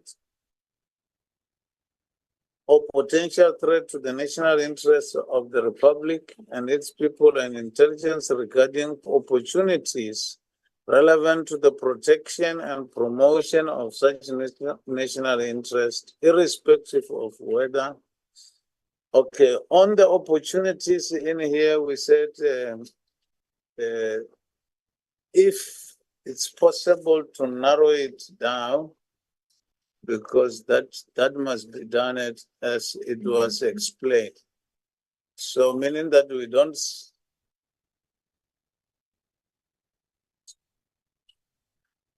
Oh, did you want to speak on any? Over to you. No, I just wanted to clarify the submission of the department chair on domestic intelligence. What is being mentioned here is that the 1994 version of the National Strategic Act had a definition on domestic intelligence. And then the proposal was that maybe we revert to that definition. This is what the department is proposing in light of the issues that were raised with the current definition, because the current definition in the bill is aligned to the 2013 version, which is the immediate review of the National Strategic Intelligence. It's similar to that one. But then the department then proposed in its submission the definition in the 1994 version for both domestic and foreign intelligence. And in the submission, actually, when the amendments were made in the actual draft, which was submitted to the committee. No, I just wanted to clarify that because I was saying you are now talking about the 2013, but the version is the 1994 version. That is what the department had proposed. Thanks. Honorable Stebe. Thank you, Chair. It says here that it's proposed to use the definitions in 1994 National Strategic Intelligence Act, which reads domestic intelligence means intelligence of any internal threat or potential threat or opportunity to national security. What I read here of domestic intelligence is what you read, means intelligence on any internal threat or potential threat to national security. So we are reverting to the Principal Act. There's no opportunity in there. So we are agreed that we will. Revert to the principle. Yeah. Even in foreign. No, we revert to the original, but maybe we check how to deal with opportunity, because that is exactly what they're dealing with, as we explained in the application. There's no way in which you are going to take out opportunity. We are just going to narrow it down so that it's not ambiguous. Yeah. I think we agree on that. Intelligence on any internal threat to national security. SSA proposes we use the definition in the 1994 National Strategic Intelligence, which reads domestic, while reading the same thing. Yes. That's 35. No, It's exactly the same. they're the same. 35 and 36 are exactly the same. We agree that it's the same. Yeah. Okay. We go to 37, the acquiring the Honorable Steppe, your mark.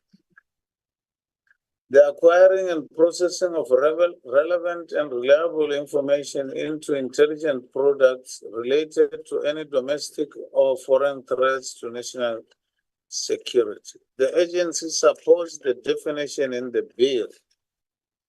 The issue of the use of open-ended wording such as opportunity and potential opportunity is the issue with this definition. I think that is what we have just dealt with. Let's get how we can put the another term that wouldn't cause people to raise their. Okay. Remove this provision. The agency proposes the removal of the word apprehend and replacing it with the words impede and neutralize. And this proposal is consistent with the definition of counterintelligence in the Act. So here we are saying reverting to the principal Act. Is that what we are saying? Nati? No, Chair, to the extent of the use of those two words, we said we would look into the bill and look for context and see if what is defined in respect of counterintelligence is relevant for the purpose of where it is used elsewhere in the bill. Thank you. We said that, yeah. Definitely said that. 39, remove this provision, amend the clause 2B to read, conduct security competence test on categories of applicants and employees of organs of the state and departments of state to issue or decline to issue a security clearance. Conduct security competence assessments on categories of persons or institutions referred to in section 2A of the Act in order to issue or decline a security clearance certificate or to detect threats to national security.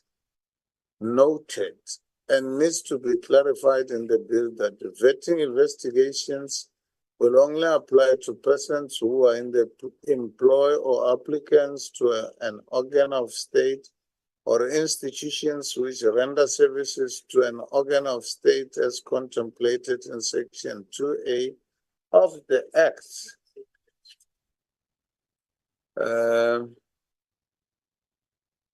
Are we in the same boat? Honorable Hadebe, I see you are shaking your head. You must raise your hand. If I was not looking, I wouldn't see you are shaking your head. I'm saying Chair, what is contained on the recommendation and what is the legal proposal are not the same. conduct security competence assessment on category of persons. Yes.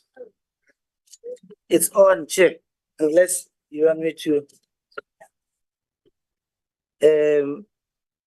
It says the proposal from SSA conduct security competence assessment on categories of persons or institutions referred to section 2A. Then the legal advice seeks to suggest that only those that have connection with the state, whether they are rendering services or they are employed with the state, which is not what the proposal is contained from the state security agents. How do you understand it?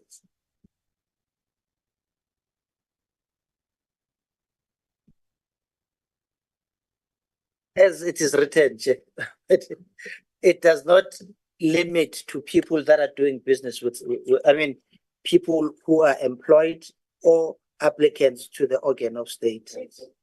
Can I read it again?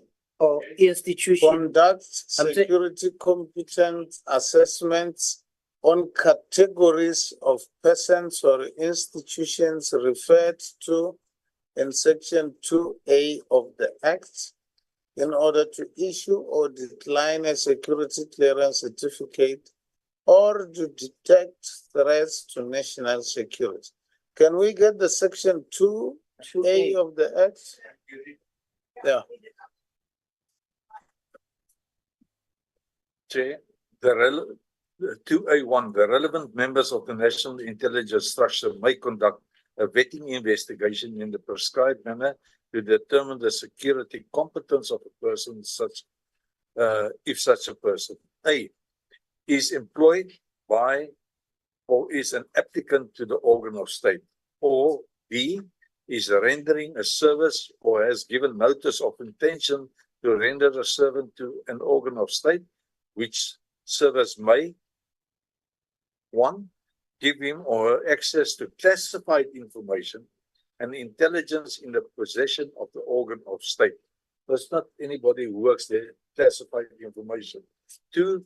Give him or her access to areas designated national key points in terms of the National Key Point Act.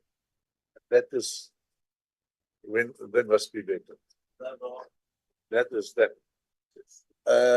Then here there's an addition that says, or to detect threats to national security. Do we have a problem with that? If not, then it's fine.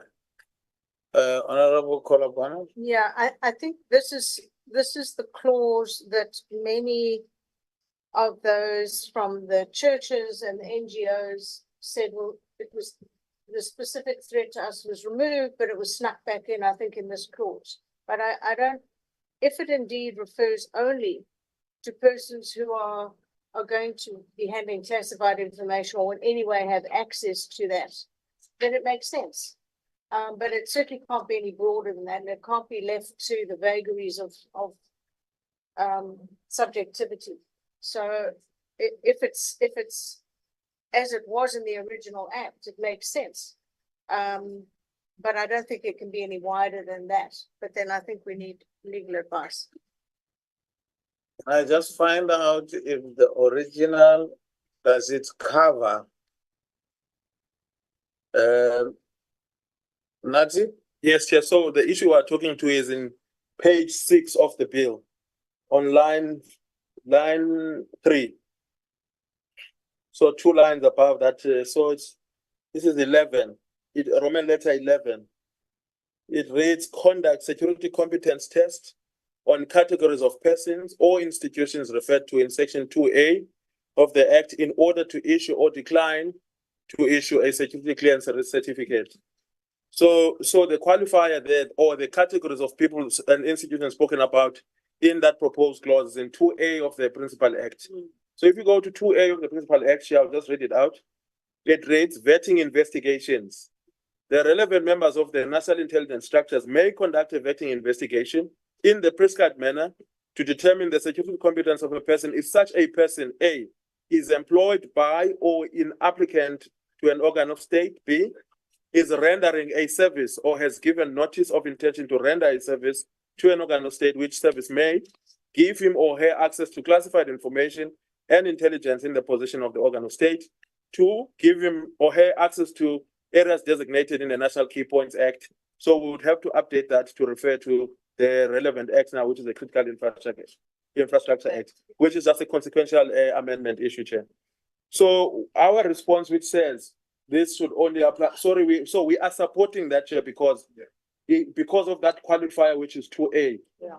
So unlike what was in the public discourse, that the target will be people who are churches and all other institutions, it's now qualified to only refer to those that are prescribed, are described in 2A of the Principal Act. Thank you. We are saying it's fine as it is. Yes, Chair. Okay, that was, I object, and my objection must be recorded. Number 39 must be read in conjunction with 40. with 40. Yes, What is the objection about? that it does not only limit to people rendering services or employed, because it further says, if you read 40, perhaps it might assist. The agency proposes that the definition of the security vetting be broadened to include or to identify and detect threats to national security. Haven't we just said the one above that we take it as it is? And there's detect threats to national security. We said we take it, it qualifies. I understood it. But I'm saying what is stated here, by broadening the scope, it does not only limit it to those that are rendering services. Hence, I'm saying the two must be read in conjunction. I'm not sure whether I understand.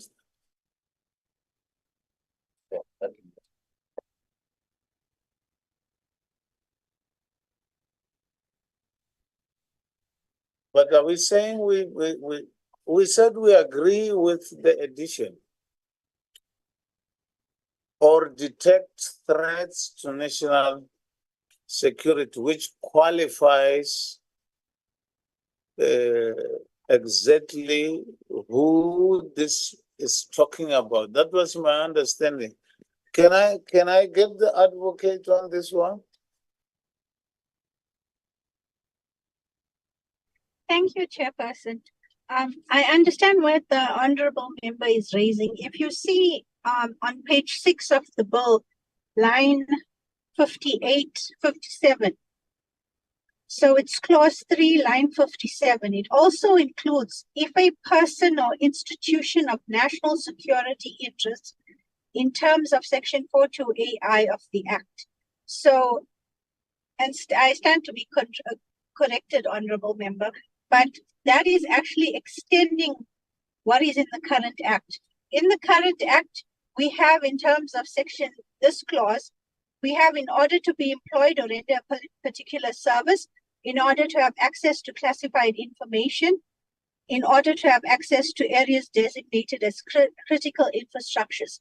But the addition is, if a person or institution of national security is interest in terms of section 42AI, and that may be wide enough to include the public, private individuals that are not employed by the state. So I think that is what the honorable member is raising. And that is what the public outcry was when they came to the hearings, where they said that churches and other institutions would be vetted, and that is clearly not within the law and unconstitutional. Thank you, Chairperson.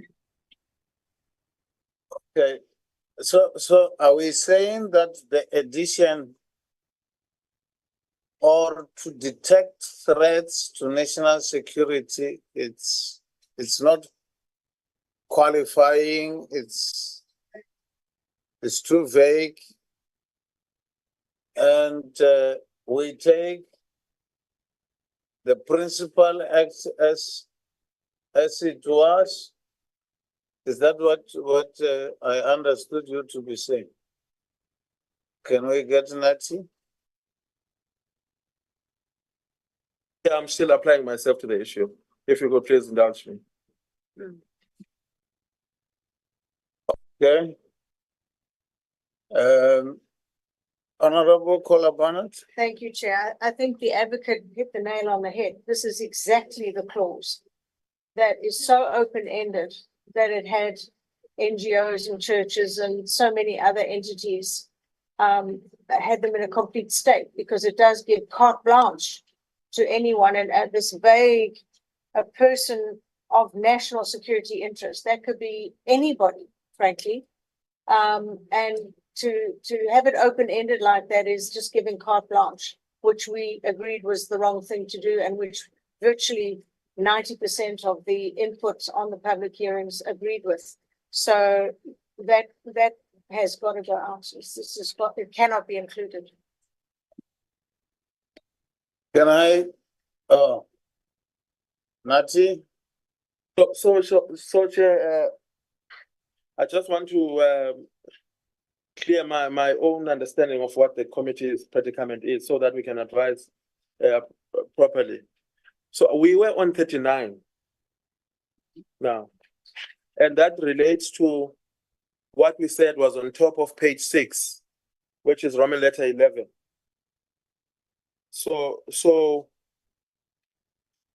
And we were saying that the qualifier there, that section relates to categories of persons and institutions as defined in 2A of the Act. So what my colleague was referring to then was a different clause, which is clause 3, which I think we'll get to when we get to the next one, which is number 40. Or am I getting confused? But I thought we were still on 39. I think Honorable Hadewe said we must take both of them at the same time. But if it will make life very easy for you, can we deal with 39 and maybe you explain the differences? Because the consequences are totally different, Jane. Okay, let's finish with 39. We agreed on 39 the way it is. The way it is with detect threats to national security, including that. Let's get to 40 then. Actually, if I may add. Thank you very much, Chairperson. Another challenge, if you want to include the last part, is that the provision in the Principal Act refers to a person, not an institution, to a person. So if you read 2A, it says the relevant members of the national intelligence structures may conduct a vetting investigation in a prescribed manner to determine the security competence of a person. Yes. If such a person is employed by or is an applicant of an organ of state, or is rendering a service, or has given notice of intention to render a service, etc., etc. So I'm repeating what Nati has said, but this refers to a person, not vetting institutions. So what the advocate is saying, and what Nati was alluding to, and what Honorable Hadewe is saying, is what was raised during public participation. So what I will urge members is that as you're going through this, remember what was presented during the public participation report in terms of what was found, because you also need to be informed by that. This was one of those provisions which were flagged by the various organizations during that. So I think that's what honorable members were trying to refer to. Thank you, Chairperson. Okay, I understand that, but I'm still confused here. There's an area where institutions, companies, and so on are supposed to be vetted. Can I then give to Nati to explain 39 and the difference, 39 and 40? And maybe explain, because even institutions and companies are vetted, not only individuals. So I'm getting a bit confused.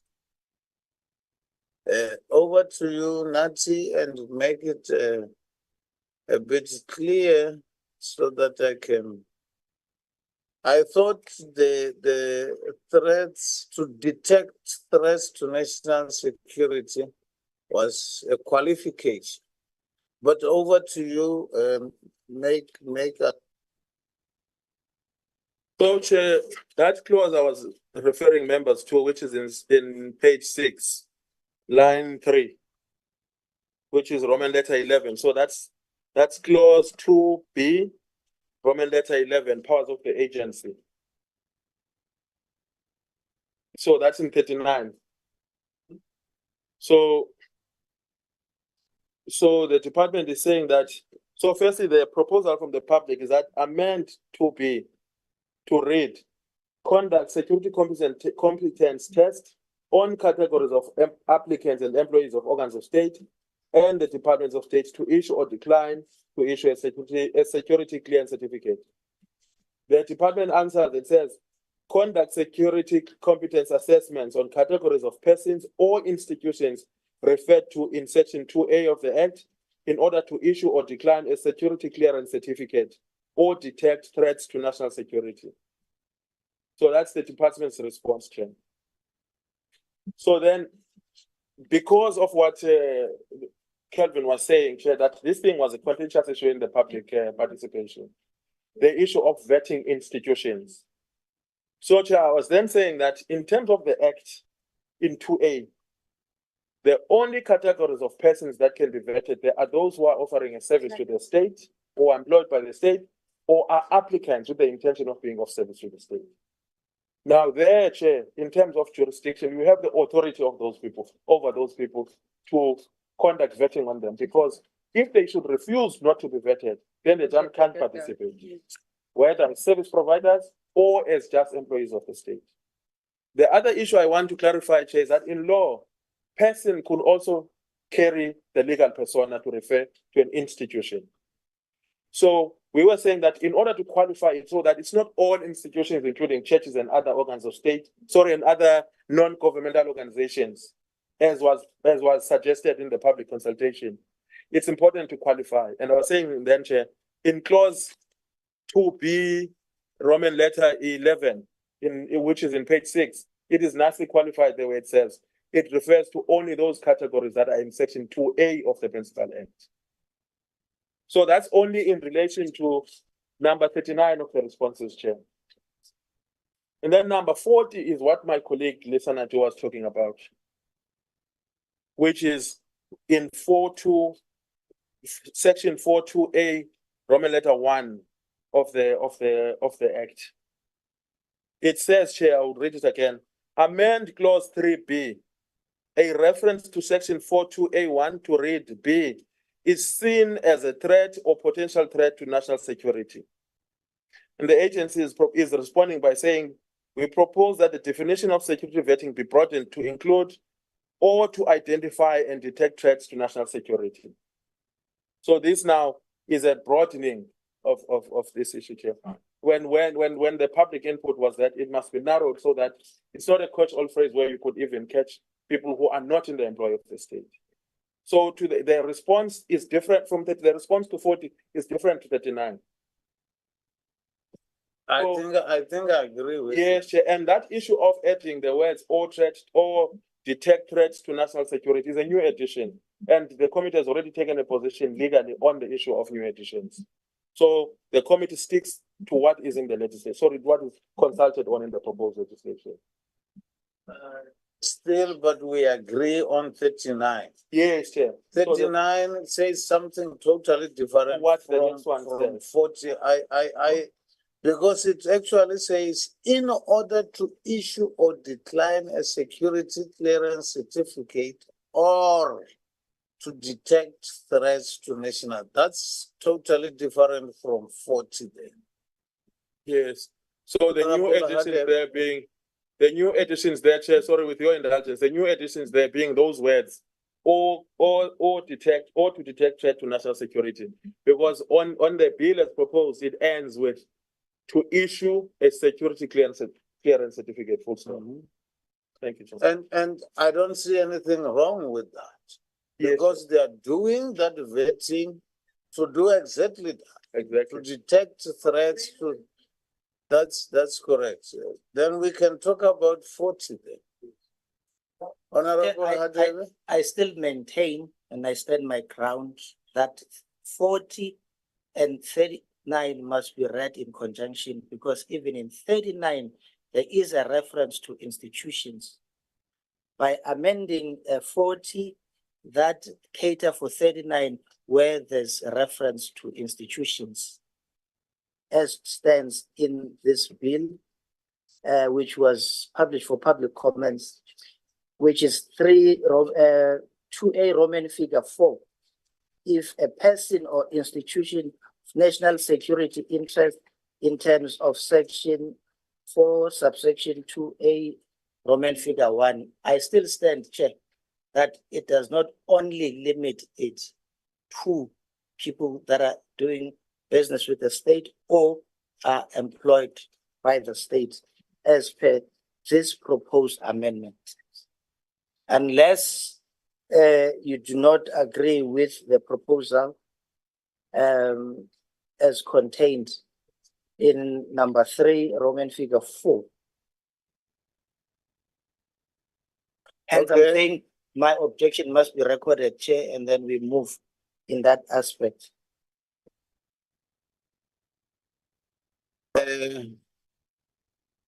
What is your suggestion in relation to the two, because you say they move together?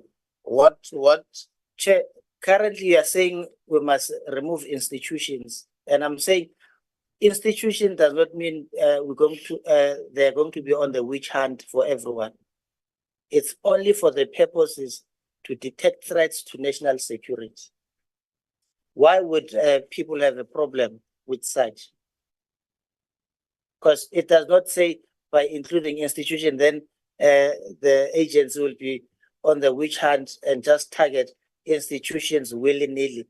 There has to be a reasonable cause that will make them to want to investigate or vet institution only when there is a threat. They're not just going to willy-nilly witch hunt. Honorable Steben, followed by Honorable Kolabonat. The institution is right, but it is an institution who renders a service to, not any institution, not the church. It's an institution that renders a service to an organ of state. Honorable Kolabonat. Thank you, Chair. I must say I'm quite astounded at our colleague here, who I've agreed with just about throughout the day. Because what we had previously was an institution that targeted people in virtually every arena, journalists, politicians, name it, for their own means and for the means to protect a particular president. That's how it was used and abused.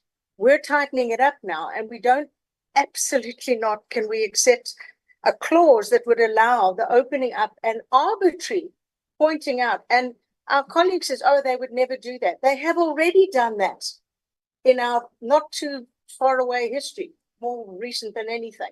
So that is what we're trying to prevent from ever happening again. So I would never be able to agree to such a proposal. It cannot be that we hand over that kind of power to the same people who so egregiously abused it previously. It just cannot be. Agree to disagree. Okay. No, I don't think we are going to approach things that way. Doesn't help. We agreed to disagree. We are deliberating here, and we must reach. If we approach it that way, then what does it mean? Because deliberations means we must get somewhere where it can be. Can I ask from the legal advice, if we put in an exclusion, would that help? We put an exclusion into this. Yes, Chair. So Like it was suggested in the public hearings, and that we put an exclusion that was it suggested by Professor Duncan? We put an exclusion, or this can happen. I can't remember what she said, excluding lawful whatever and so on and so on. If we put that exclusion, then I think we might reach a consensus, because it's now specific, or you can do this excluding. From your side, let's see here. Chair, yes, no, thank you, Chair. I hear your suggestion in line with what the professor had said. But there's even a deeper problem with this section, Chair. So I just want to read it again, just for members, just for proper understanding. So we'll start from 3A, Chair. We're reading on the bill on page 6. 3, clause 3A of the bill, with the new edition, which is underlined there. So it says, the relevant members of the national intelligence structures must. So now it's making it peremptory for the structures to do this, when it used to be discretionary. Conduct a vetting investigation in the prescribed manner to determine the security competence of a person, if such a person, and then we are going to go to the categories now, which is slightly different to what we're talking about in 38. It says now, if that person falls within a prescribed category of persons or institutions who must have a security clearance. So then it lists those persons who must have a security clearance, who must definitely have a security clearance. So it says, in order to be employed or render a particular service to an organ of state, you must have a clearance, or if you're in that category. Number 2, in order to have access to classified information and intelligence in possession of that organ of state, you must have a clearance. And then 3, it says, in order to have access to an area designated as a critical infrastructure, you must.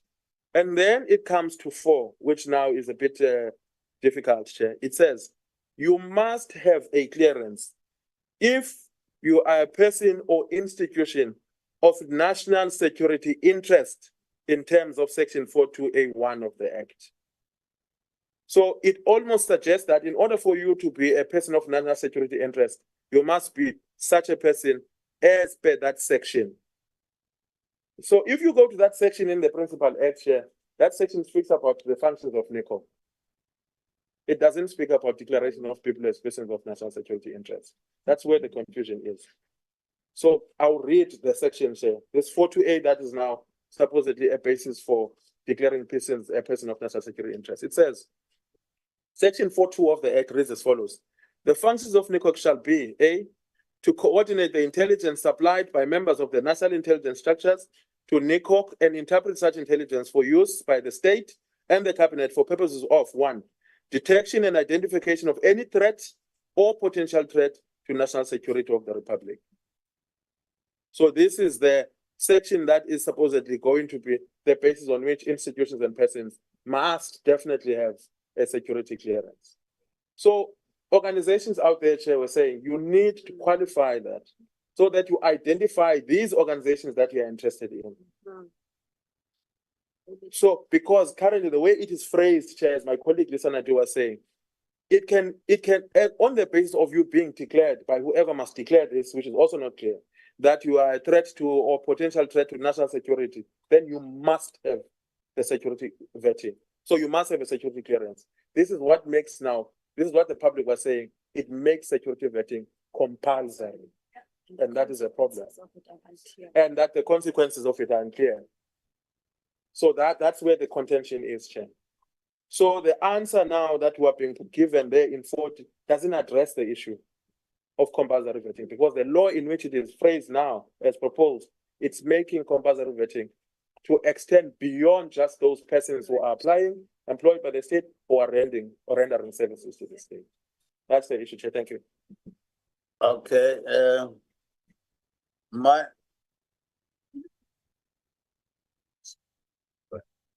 did you want to say something? Chair, just the point that the department in the two-page, I'm not sure if all the members had explained the reasons why there was this amendment of from may to must. And specifically, that it is said there are prescribed categories of people who must have security vetting.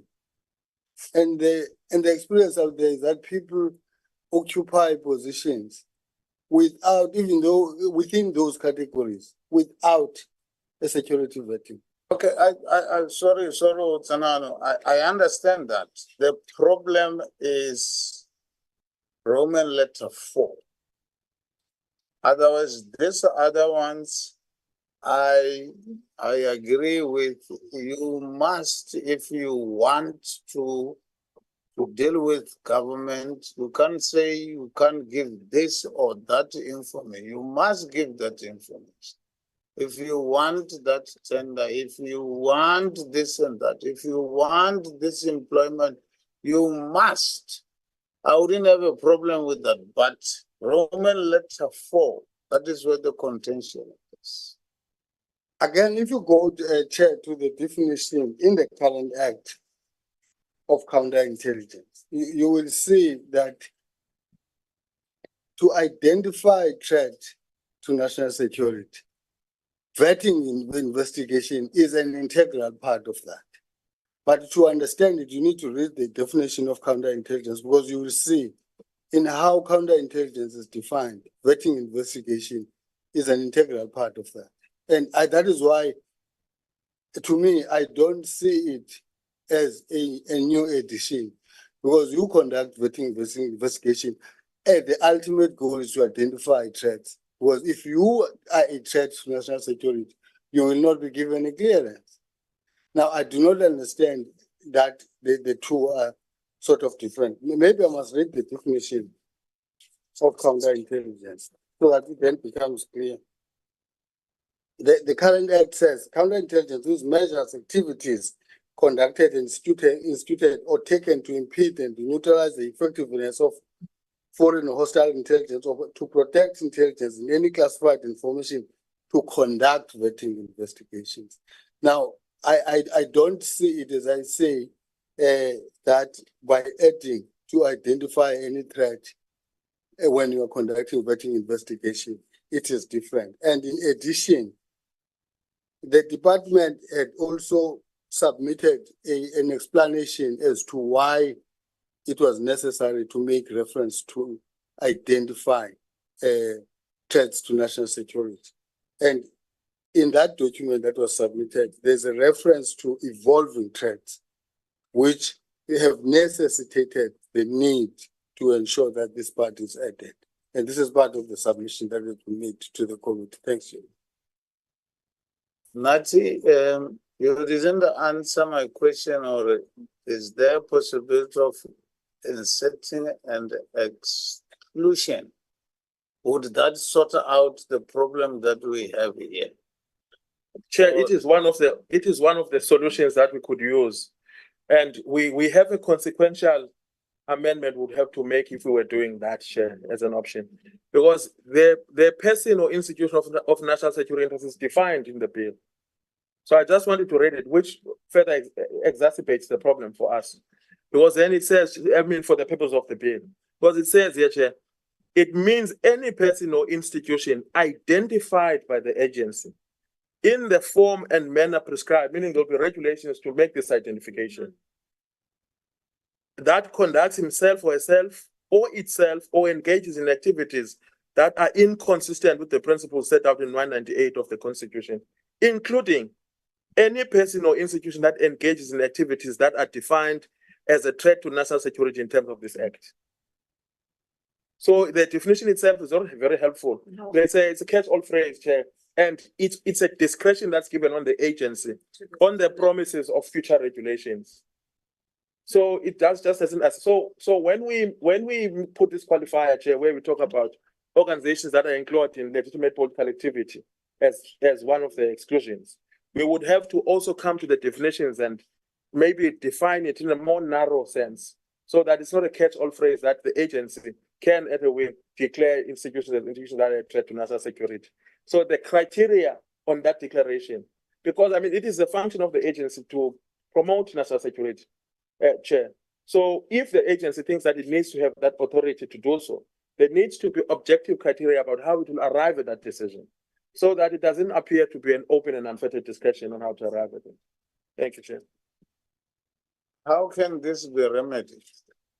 We would have to relook at it, Chair, and propose to the committee, working with our colleague to try and craft something that would be permissible, Chair, which has these exclusions, so that it does not just appear to, it's going to be a compulsory vetting of each and any institution just on mere declaration by the agency.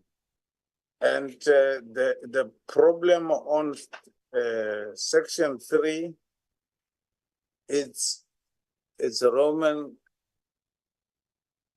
letter number 4. Yes. Okay. Chair, Can then before Honorable Kaba? yeah, no, let's welcome let's agree to the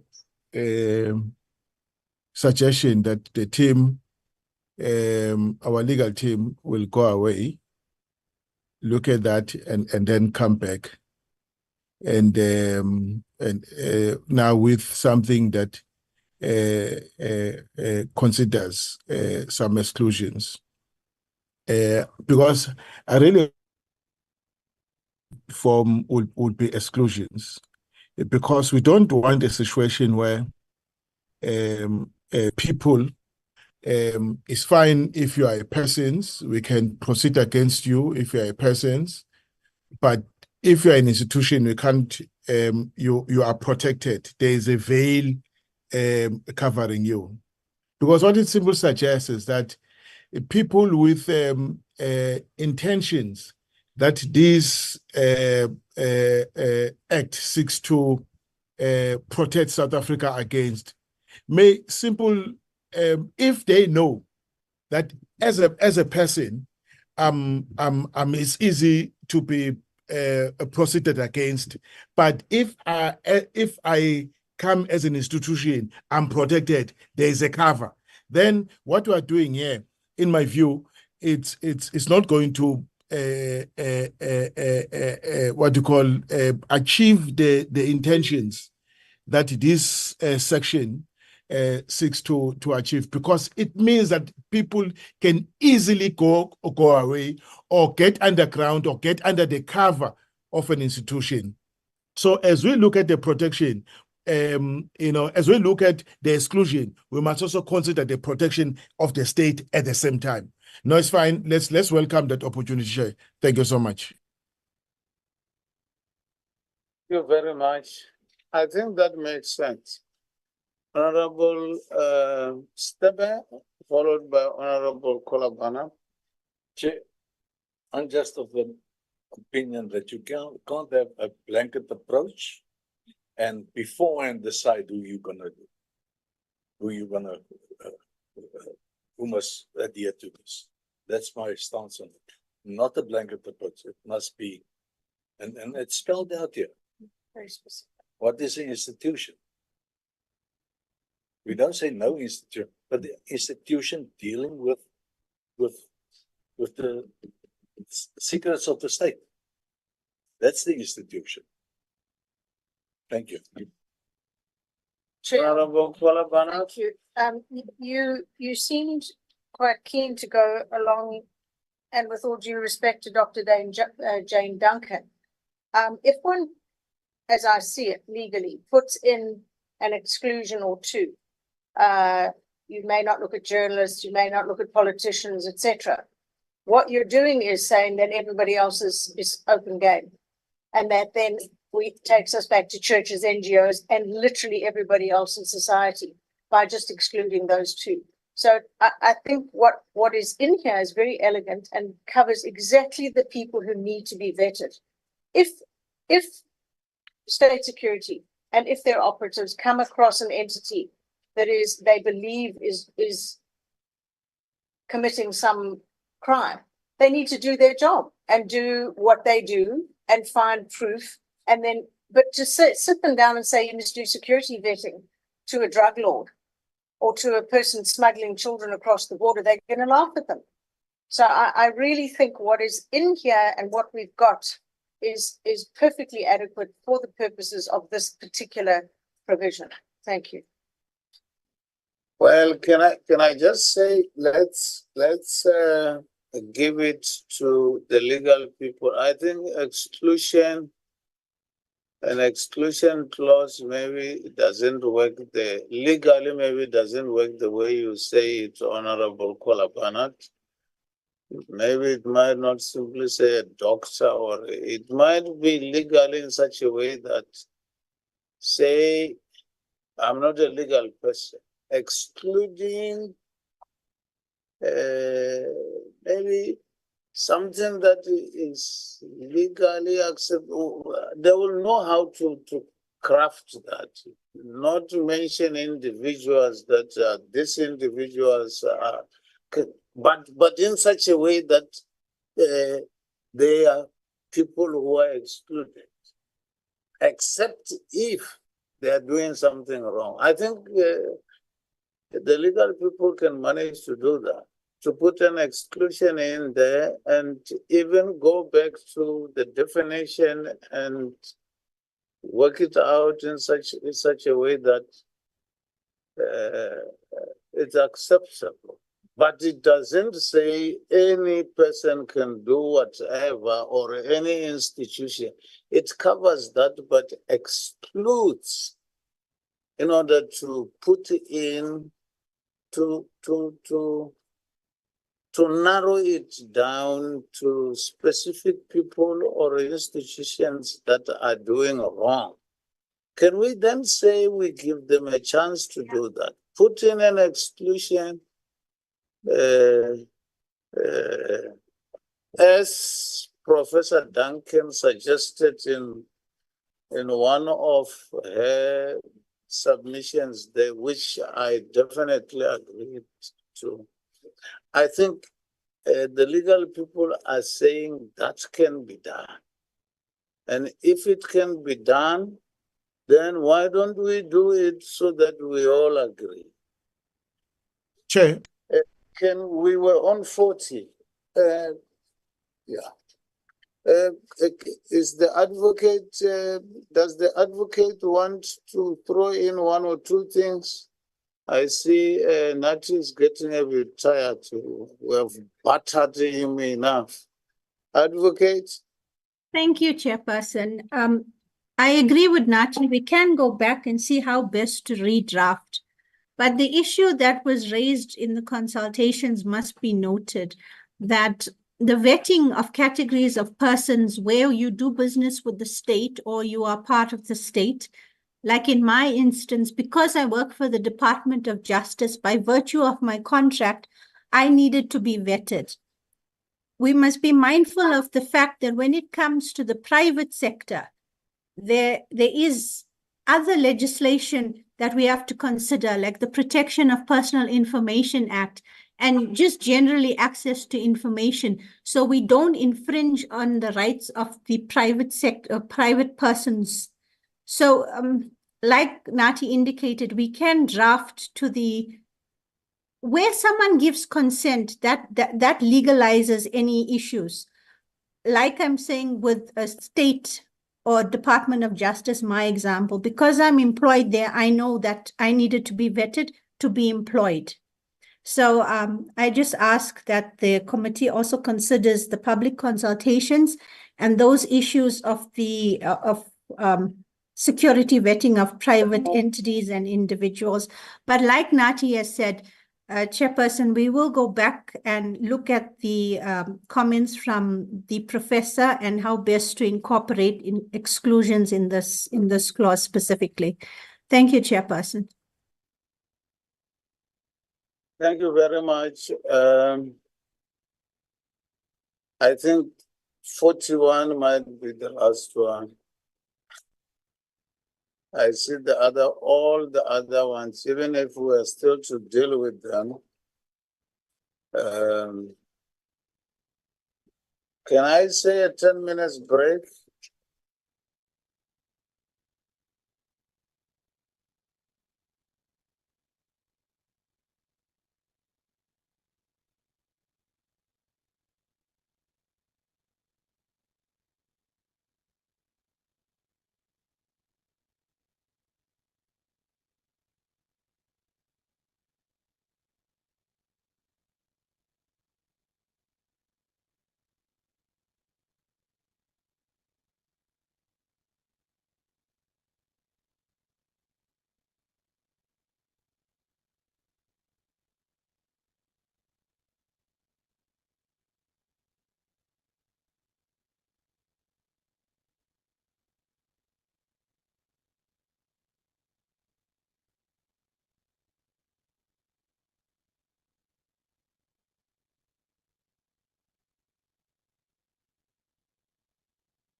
Oh, there it goes. Can you put it at a certain level? Because the level is low now. Yes, Chair. Next something, next something, yeah.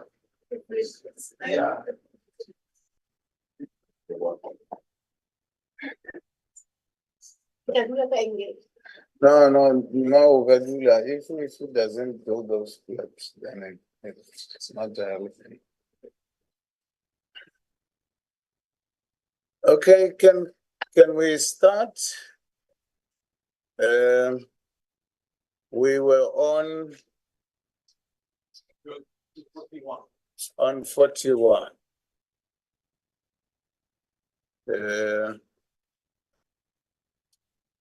41 says, safeguard the independence of the specially designated judge issuing interception warrants, for instance, by having such a judge appointed by the judiciary instead of the minister. Compensate for the fact that one cannot defend oneself when state intelligence agencies apply for a surveillance warrant, since the warrant is sought in secret. Create special protections when the surveillance subject is a lawyer or a journalist. Two professions where confidentiality is key to upholding democracy. Better regulate the storage and deletion of intercepted communication and data, and compel intelligence services to notify all surveillance targets after the fact that they were intercepted on, as long as that notification doesn't jeopardize any ongoing investigations. The bulk interception function. In the initial presentation, bulk interception was conflated with targeted legal interception. Is going to be limited exclusively to foreign jurisdiction. The IGI will conduct continuous oversight and provide assurance to Minister and the JSCI that bulk interception activities are not directed at individuals or institutions in South Africa, and that the activities are in compliance with the applicable laws and directives. The minister will introduce a bill to address with interception and surveillance of communication in South Africa. So we can build safeguards in line with the Amabungane judgment. Clause 2 in page 6 in line 8 provides for bulk interception.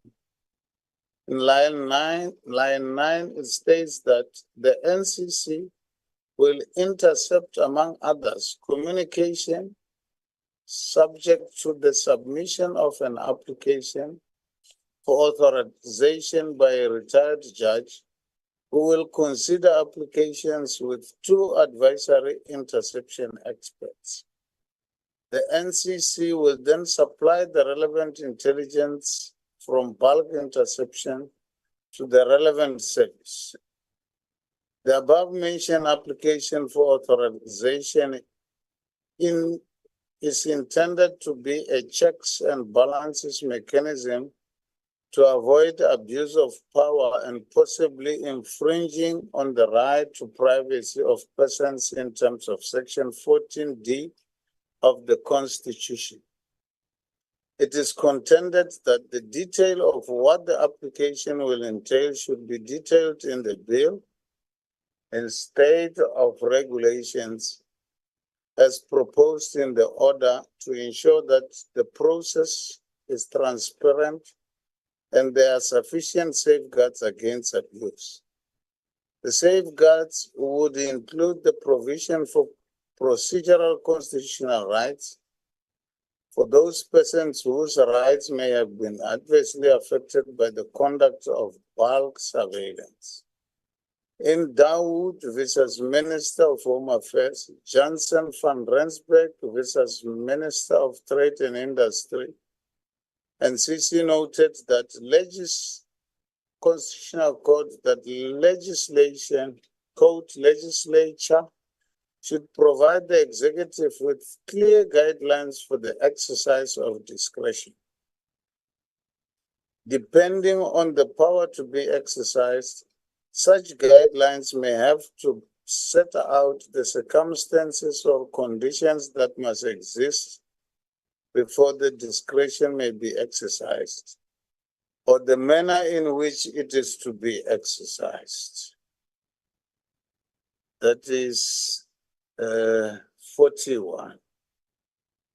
Maybe if I was to clarify myself, the journalists and lawyers are the only two that are always mentioned. What about doctors? There's confidentiality, doctor-patient confidentiality. I've never seen anywhere where doctors are mentioned. Maybe you can clarify me on that. And maybe in the clarifications or as we deliberate, there seems to be, in what I read here, a very thin line between RICA and what is being talked about here. Maybe a clarification on that one. Because bulk interception, I think it's different, especially if it's done in the foreign environment or foreign jurisdiction. The main contention here was that what happens if in the bulk interception, you pick up something that a South African is talking to somebody else, where RICA must kick in. But the way it is explained here, I see it's mixed up with RICA, and bulk interception is not explained as it should be. And I don't think there's any intelligence service in the world that doesn't do bulk interception. So all that needs to happen here is to build in safeguards. I think we discussed this when we were dealing with opportunities and because opportunities, RICA deals with communication. And bulk interceptions doesn't deal with communications only. The safeguards maybe might have to be on that portion of bulk interception, which is communication. They still have got to do their imagery, they still have got to do their they are doing a lot of things. As I gave an example of a swarm of locusts coming down from Morocco, they will pick it up. And that is not communication. How do we safeguard this portion of communication? Because that's where the contention seems to be. And the safeguard is that maybe we don't trust our own, that when they get the the communication, they will take it to where it belongs. That's why maybe we need to safeguards. I think I said a mouthful. Members?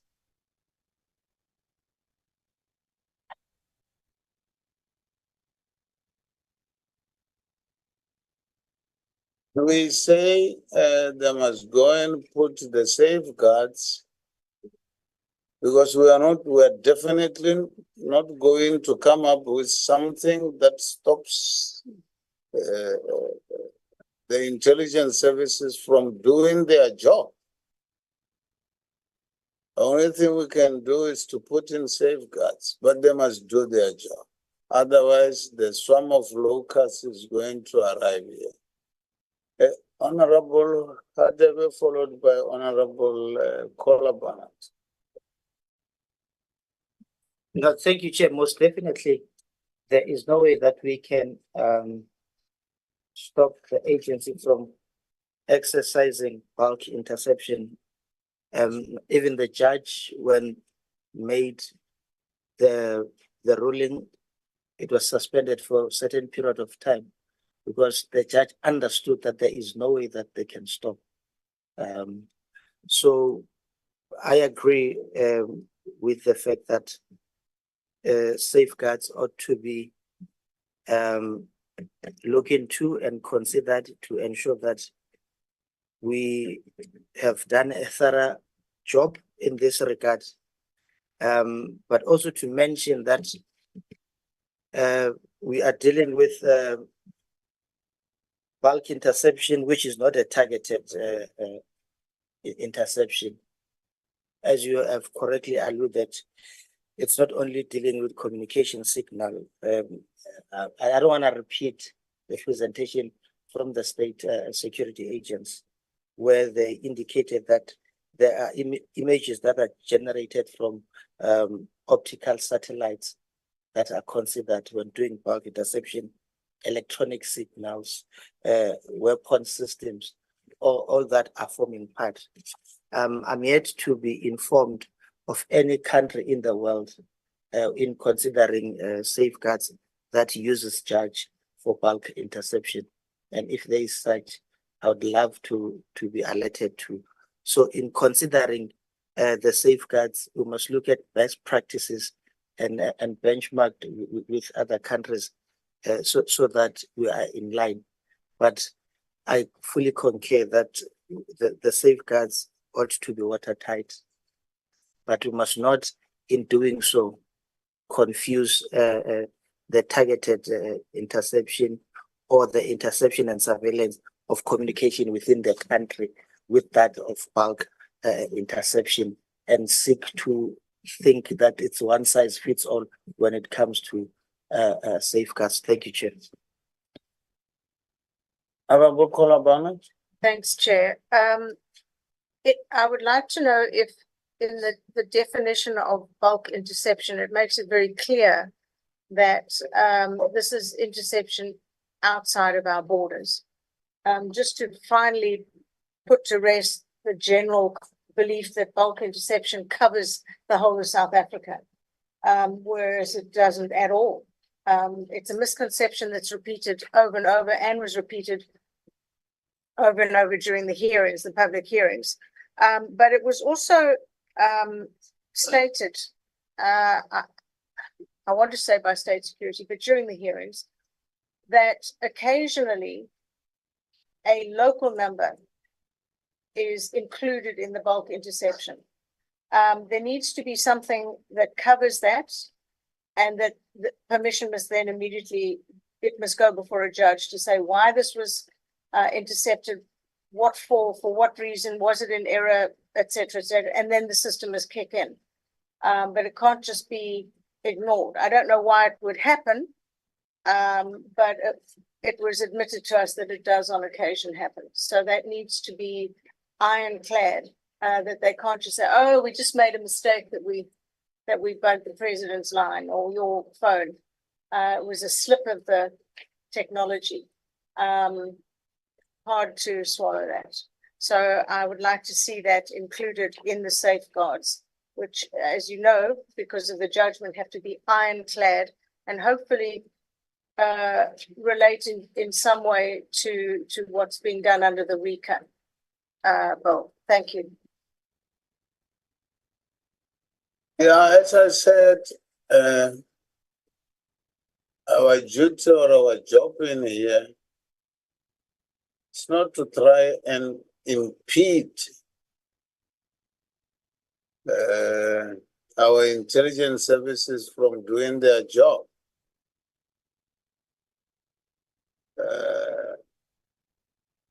Our job is to try and facilitate and make their work easier. It's not a situation whereby it's as if we are saying, it's called a secret service. And if you are going to say a secret service must be transparent, you are contradicting yourself in any. There's no way in which it can be transparent. But we need to put in safeguards. That's all that we need to do. I think that is what we are trying to do here, not to stop them from doing their job. So would I be right that they go and put the safeguards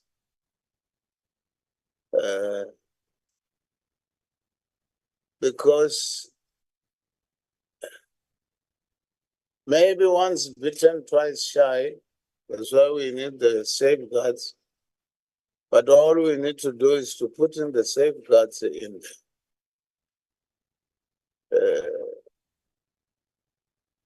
because the citizens don't seem to trust their own.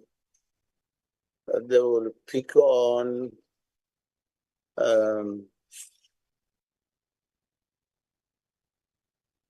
them.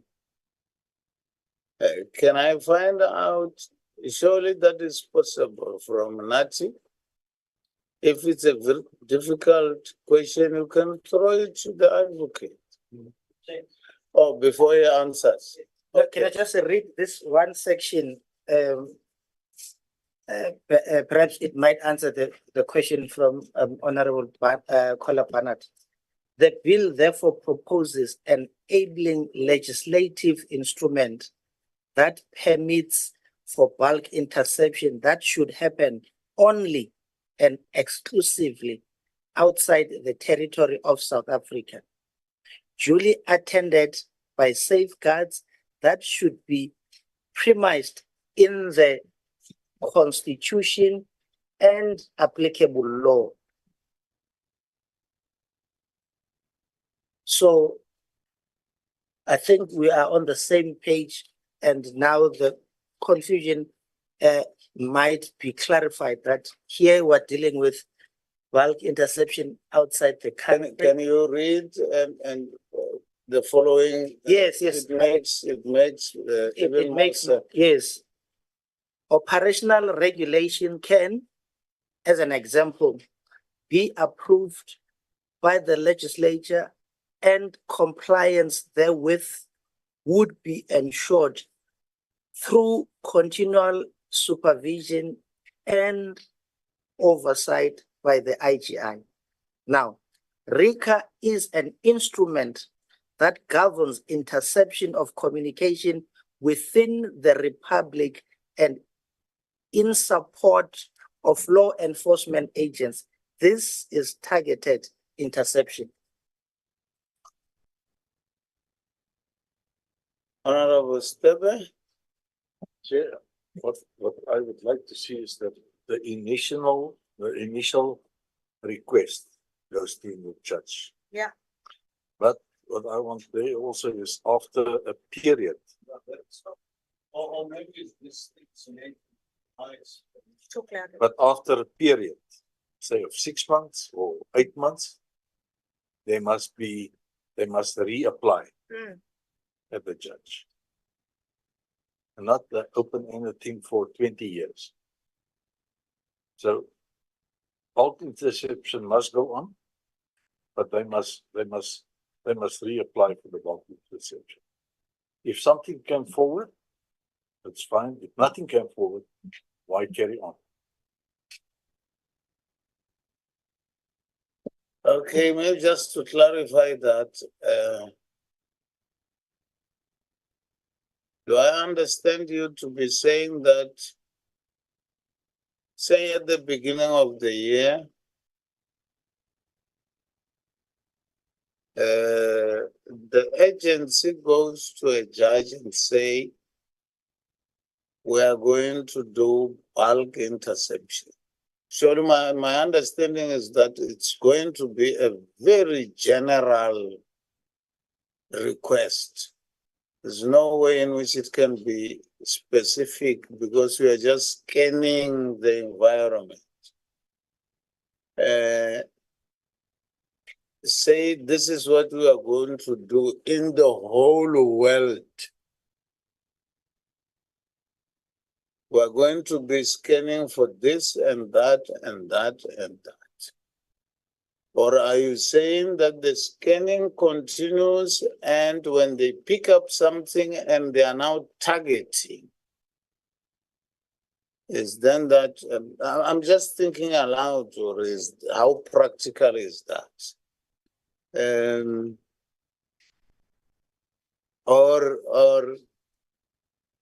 Yeah, I'm trying to wrestle with my understanding. Or then we say it's like telling the judge, you're in here in bulk interception. This is what we do. We scan anywhere, whether it's in Burundi or it's in Iceland.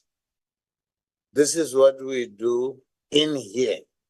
And this is what we are going to do.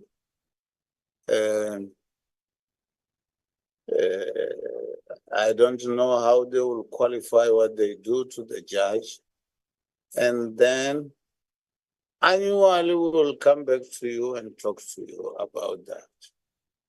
Is that my understanding, or are you saying when they get a targeted situation and they get something in Ukraine and they focus on Ukraine, it means then it's targeted? So I'm saying I'm thinking aloud and I'm trying to think how practical is that? Over to you, Honorable Stebe. What I want to see here, if you look at the SSA's response, the bulk interceptions is a function. That's fine. We've got no problem with it. Must carry on, like Honorable Fadela said. But the IGI will conduct continuous oversight and provide assurance to the minister and the JSC. I also got no problem. I just want that provision in that. In the initial request or in the initial, if they decide to go for the bulk interception, the judge must take note of that. And it must be that even after 12 months, they must just reapply. It must be through I can't see that the IGI, that he's got the sole responsibility to see what they do. I think the judge must give the consent. That's how I feel about it. And that's what I would love to see in the book. You see, I will still have a problem there, because if the judge doesn't have a right to say, no, you can scan only Burundi, but not Ukraine, then what impact does he have if he can't say no to anything? They simply report to him or her. So it doesn't make any difference if the judge doesn't have the right to say no, not Zimbabwe, but Morocco. That's why I'm saying I'm thinking about it. Okay. I didn't say the judge must decide which they can and which they cannot. It must be a register somewhere.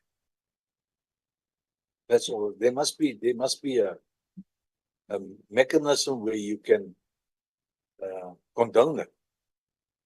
Do you condone it by saying, yeah, okay, it's outside the country, now you can do whatever you want? I can put something up and I say, I'm also detecting something outside the country. And nobody's gonna, I need no license to do that.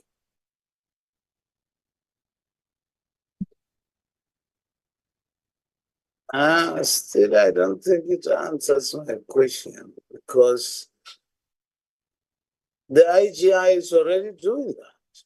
We get that in the certificate and we question what happened. And if we put in a judge simply for formality where the judge doesn't have an impact on anything that happens, then is that not a waste of time? He can't decide, he can't stop anything, he can't just to tell him,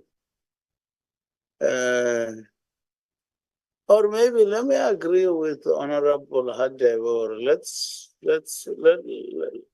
check for what are other countries doing? Do they involve a judge? I think the CIA, maybe they're told by the director or go and do that. The defense is told by the chief of defense or hey, focus on that. If you put in a judge for what purpose? Especially if he can't change anything. That's what I'm thinking. Or are we going to give them a chance to check, or especially on bulk surveillance? Because I don't see what a judge can do in there. It comes down to if I'm a private institution and I'm looking at the hijacking of cars that flows over to Mozambique, and I put up a system that I monitor what's going on in Mozambique. Is that allowable? Surely it must be regulated somewhere. Because that's also, then it can be classified as bulk interception. Because I've got nothing to do with what's in the country. I'm listening to what's going on in Mozambique. That's what I'm grappling with. Can I be educated on this one? Or maybe we maintain what you said. Over to you, Honorable. You can repeat what you said because I think I agree with that. No, thanks, Chair. I wanted to also plead that it will be ideal to do a comparative study and see what other countries are doing. But I still can't comprehend any country in the world that would use a judge for something that is foreign. And if you condone, you also have a power not to condone, if that power is given to you. And for what will be the reason? I don't foresee reasons, and I don't foresee any meaningful impact or contribution, including the judge, because there is a proposal as soon as it interferes with a communication signal for someone within the country, certain process will kick in. Yeah. Hence, I'm saying, let's do a comparative study, improve on our safeguards, but I don't want ultimately a futile exercise of having a judge or complicating the lives of the intelligence services in the country because of there has been a misunderstanding or a conflicting understanding of what bulk interception is compared to targeted interception, which is within the country. Well, to add on that, intelligence operatives don't arrest, we don't even know them. So it stands to reason that if by chance they intercept communication of a citizen because they can arrest that citizen, and this citizen is doing funny things. They will be the first on their own to run to the relevant law enforcement bureau, check this, because they can arrest themselves. So it stands to reason for me, they can't just live and listen for the sake of listening. If there's danger, they will definitely run to the police. If it's a police that is needed, or check on this one. And the police themselves, then RICA will kick in. They will have to go to the judge. But even if once bitten, twice shy, I think this is just obvious. The judge won't be very effective on this. Yeah, I mean, that's why I'm saying they can't just leave a terrorist around and they can't arrest the terrorist. It means they will have to talk to their counterparts. Or there is takeover from here, and those who will have to run to the judge of interception so that they must listen to the communication of this guy inside the country and so on. That's my view. Do we end it up by saying they must go and or maybe, I mean, the way I explain it, even if they go and check on the other, whatever other countries are doing, I see it as just being obvious. Can I get the Honorable Taba? Chair, thank you very much. I've been listening to the debate on this particular section that relates to bulk interception, and from what I read from the debate is that there is no objection to bulk interception. Nobody says we don't need that. And but there are fears whether there will be sufficient safeguards against the abuse of power in relation to this particular exercise, bulk interception.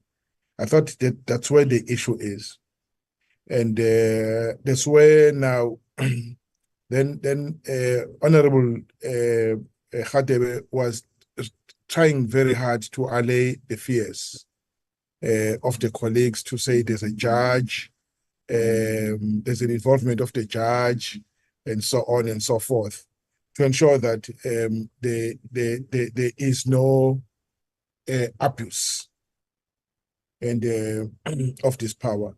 Maybe what the team, instead of the team checking whether this bulk interception it's available in other countries. There's no two way about it. It's available in other countries. Is a necessity given the issues of technology and so on. You know, you can't not protect your country against this. And but the question is, are there sufficient safeguards?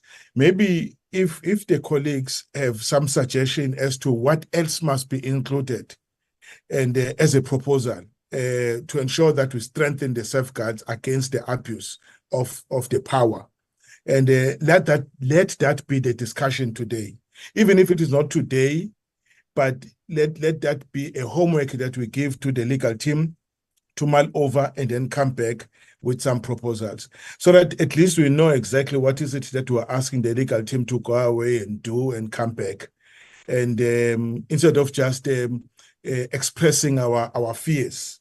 And we can express our fear, but the need is there, and the need will always be there. That thing has got to be, we've got to have this function. And so Chair, my view, my suggestion is, what extra safeguards do we need to protect, to ensure that this power is not abused? I thought that should be the issue for a discussion when we come back to discuss this issue. Thank you so much. I see Nat's hand is about to be raised. Over to you. No, thank you, Chair. So we are guided by the deliberations of members, Chair, and are taking guidance on how we are going to go out and rework issues.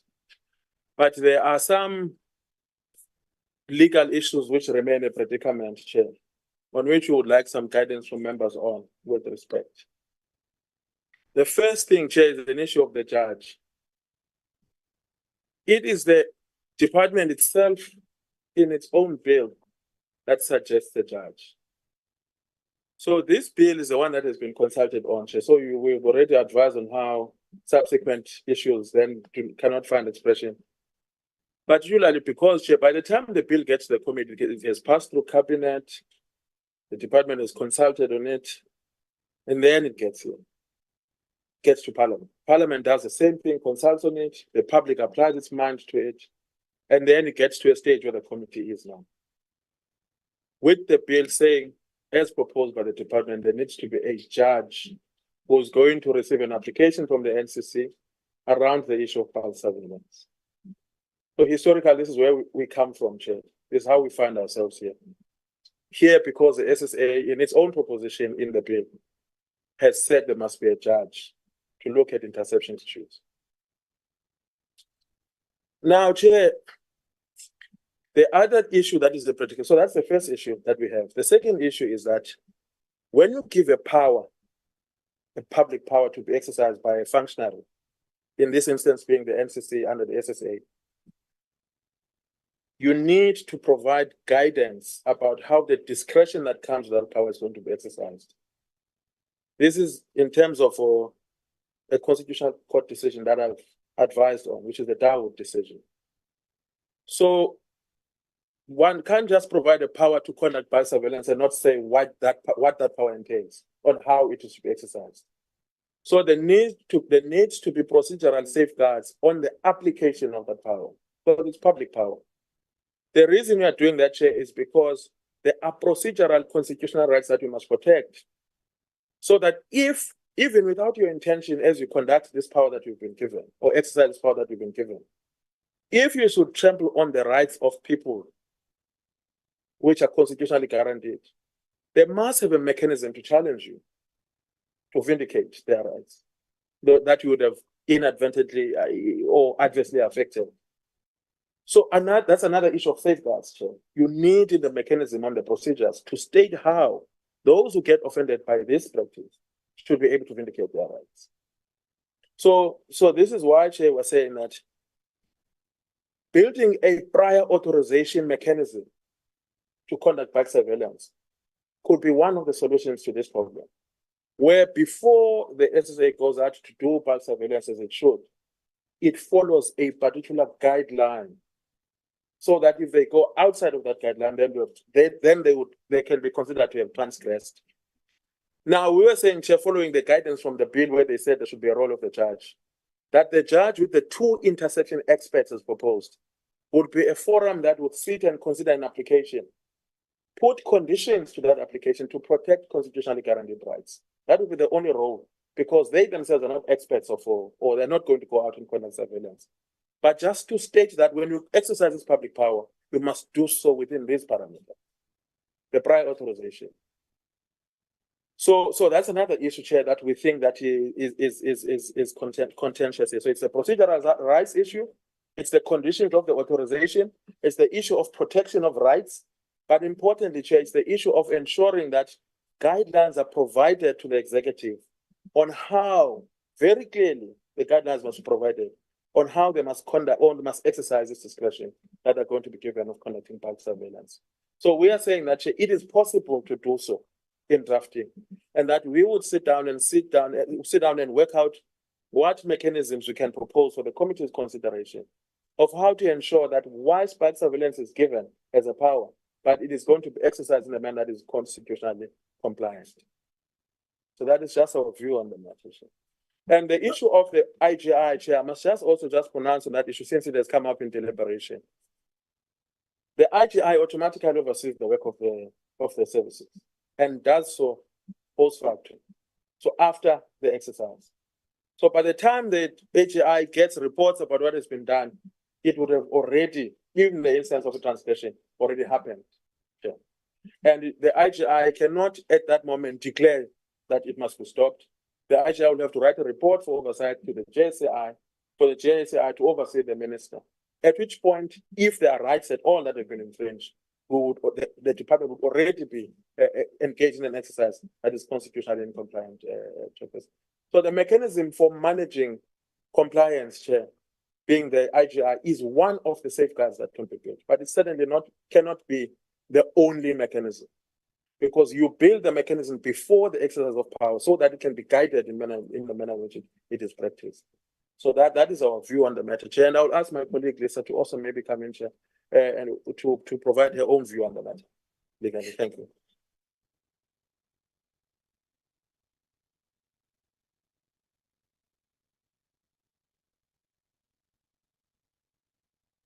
Honorable Kaba before.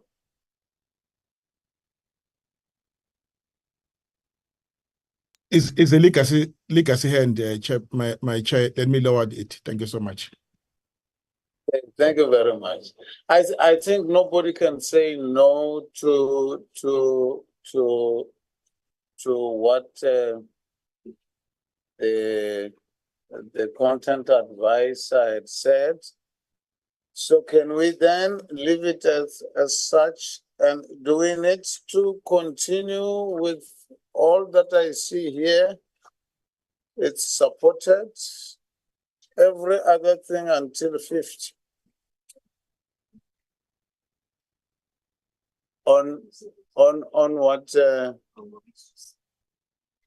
Okay. I think the advocate already said that. That they will meet and see how they can put the safeguards on that. Do I need to go to 42 up to 50, because there's nothing that is, it's all agreed. That's according to me. And if that is the case, let's come to us as parliamentarians. We have got things that we would need to be, and it's within our rights to insert some of the things that we have been, as parliamentarians, complaining about.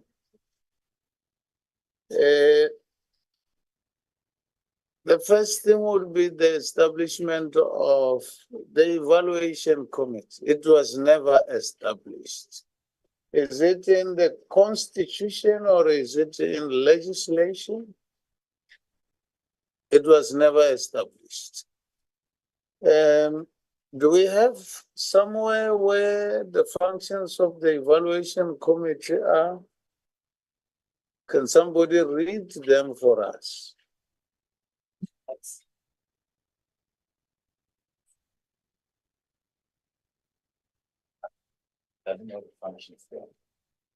What is being said about that? And then once they are still looking at that,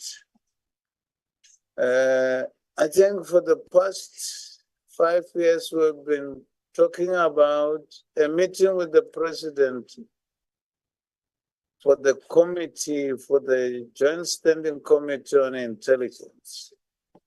Do we need to put it in there?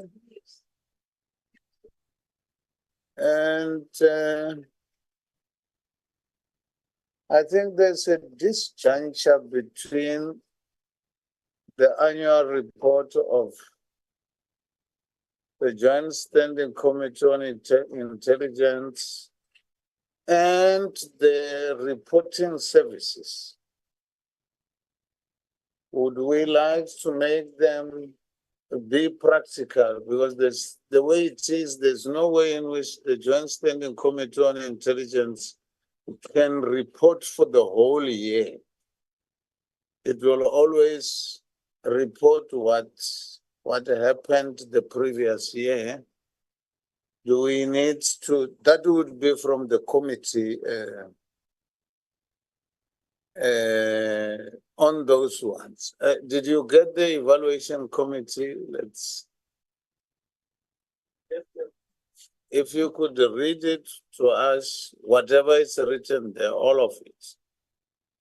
Yes, Chair. So this Secret Services Account Act, Chair, reads as follows. Here, this is a new amendment this is an amendment that was being inserted in the 1978 Act. It was being inserted by an amendment. Are we talking about the same thing? Yes, Chair. Okay. So it reads as follows, Chair: establishment and functions of Secret Services Evaluation Committee. 3A reads 1. There is hereby established a committee to be known as the Secret Services Evaluation Committee, consisting of not less than 3 but more than 5 persons appointed by the state president, of whom one shall be designated by him as the chairman, and of whom at least one shall not be a holder of office in the executive authority of the republic. And then shall not be a holder of office in the executive authority of the republic, will not be a minister. And then 2, Chair, reads, a member of the committee shall remain in office at the state president's pleasure, but may resign by notice in writing to the state president. And B, may receive such remuneration and allowances, if any, as the state president may determine. 3, the committee shall meet at such time and place and follow such procedure as the chairman may determine. 4, the work associated with the functions of the committee shall be performed by an officer or officers in the public service designated by the state president for that purpose. 5, the state president may appoint a person to act in the place of a member of the committee, or B, designate a member to act in the place of the chairman for such period as the state president may determine. 6, the committee shall, these are the functions of the committee, Chair, evaluate all intended secret services in order to determine whether the object thereof and the modus operandi to achieve it are in the national interest. And B, review all secret services annually with the said object in order to determine whether they may be continued and make a recommendation that an intended secret service may be carried out, or a secret service be continued if the committee unanimously decides. In evaluating intended secret service or secret service, the committee may request from the Department of State in question such documents and information as it may deem fit in order to properly perform its functions. 8, no intended secret service shall be carried out or secret service be continued after a year unless a recommendation by the committee has been made thereof, therefore, provided that a responsible minister may, with the concurrence of the state president, approve that an intended secret service or a secret service which cannot be delayed or suspended without serious prejudice to the national interest may be carried out or be continued on condition that the matter in question is submitted to the committee for its recommendation and at its next ensuing meeting. Provided further that an intended secret service may be carried out or a secret service be continued, notwithstanding the fact that the committee has withheld its recommendation in respect thereof, if the state president approves the carrying out of the continuation thereof, or the continuation thereof.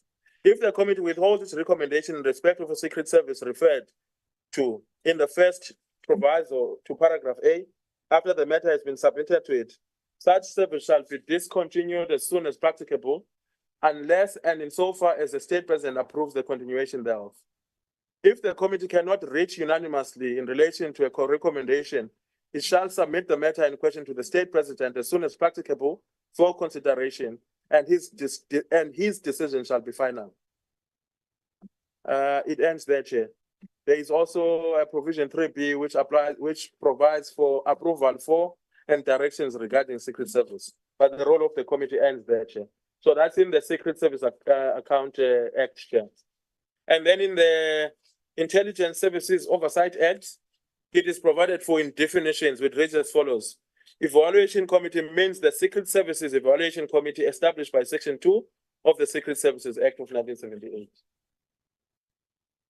So that's it, Chair. So it is provided for in the Secret Services Account Act. It is also contemplated in the Oversight, in the Intelligence Services Oversight Act. Thank you, Chair.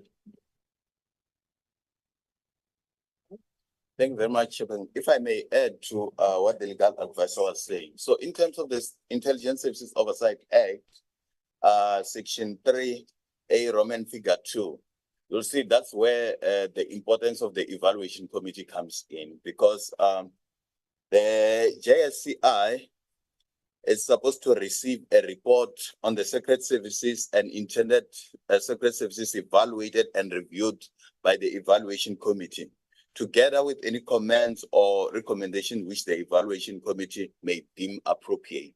So this is the report that is supposed to help the JSCI to have a view in terms of what is happening within the secret services. So this would have been in addition to what the JSCI gets from the annual reports, the Auditor General, etc. Thank you, Chair. After you having read that, it's surprising that it was never established. Because it's even proactive. You must explain before you go and use these secret funds. Very surprising why it was. So we agreed that we are putting it in there. And not only putting it in there, putting a time frame for its establishment. Then that is what we are going to do in terms of the evaluation committee. That is from us as parliamentarians. Honorable Kolabanat on the evaluation committee. Mr. Chair, can you confirm for me? I mean, it's been in legislation for as far back as one can see. Has it never ever been created at all? No. It just speaks. I No. mean, I've never heard it. No, you know, it just the role it would have played in the prevention of state capture would have been inordinate. So maybe that's the exact reason why it was never set up. So I think this is a really good idea. Okay, agreed. The time frame, 12 months. 12 months, 6 months. No, 12. And we say 12 months. 12. I'm happy that it's going to happen. Meeting with the president, we always need, sorry about, let me take off the other hat.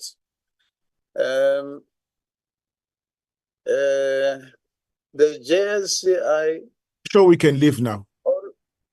Always needs to see, to meet the president from time to time. There are some of the things that, is there any suggestion, the time frames, quarterly, half, annually, 6 months, twice a year, then it's twice a year. Okay.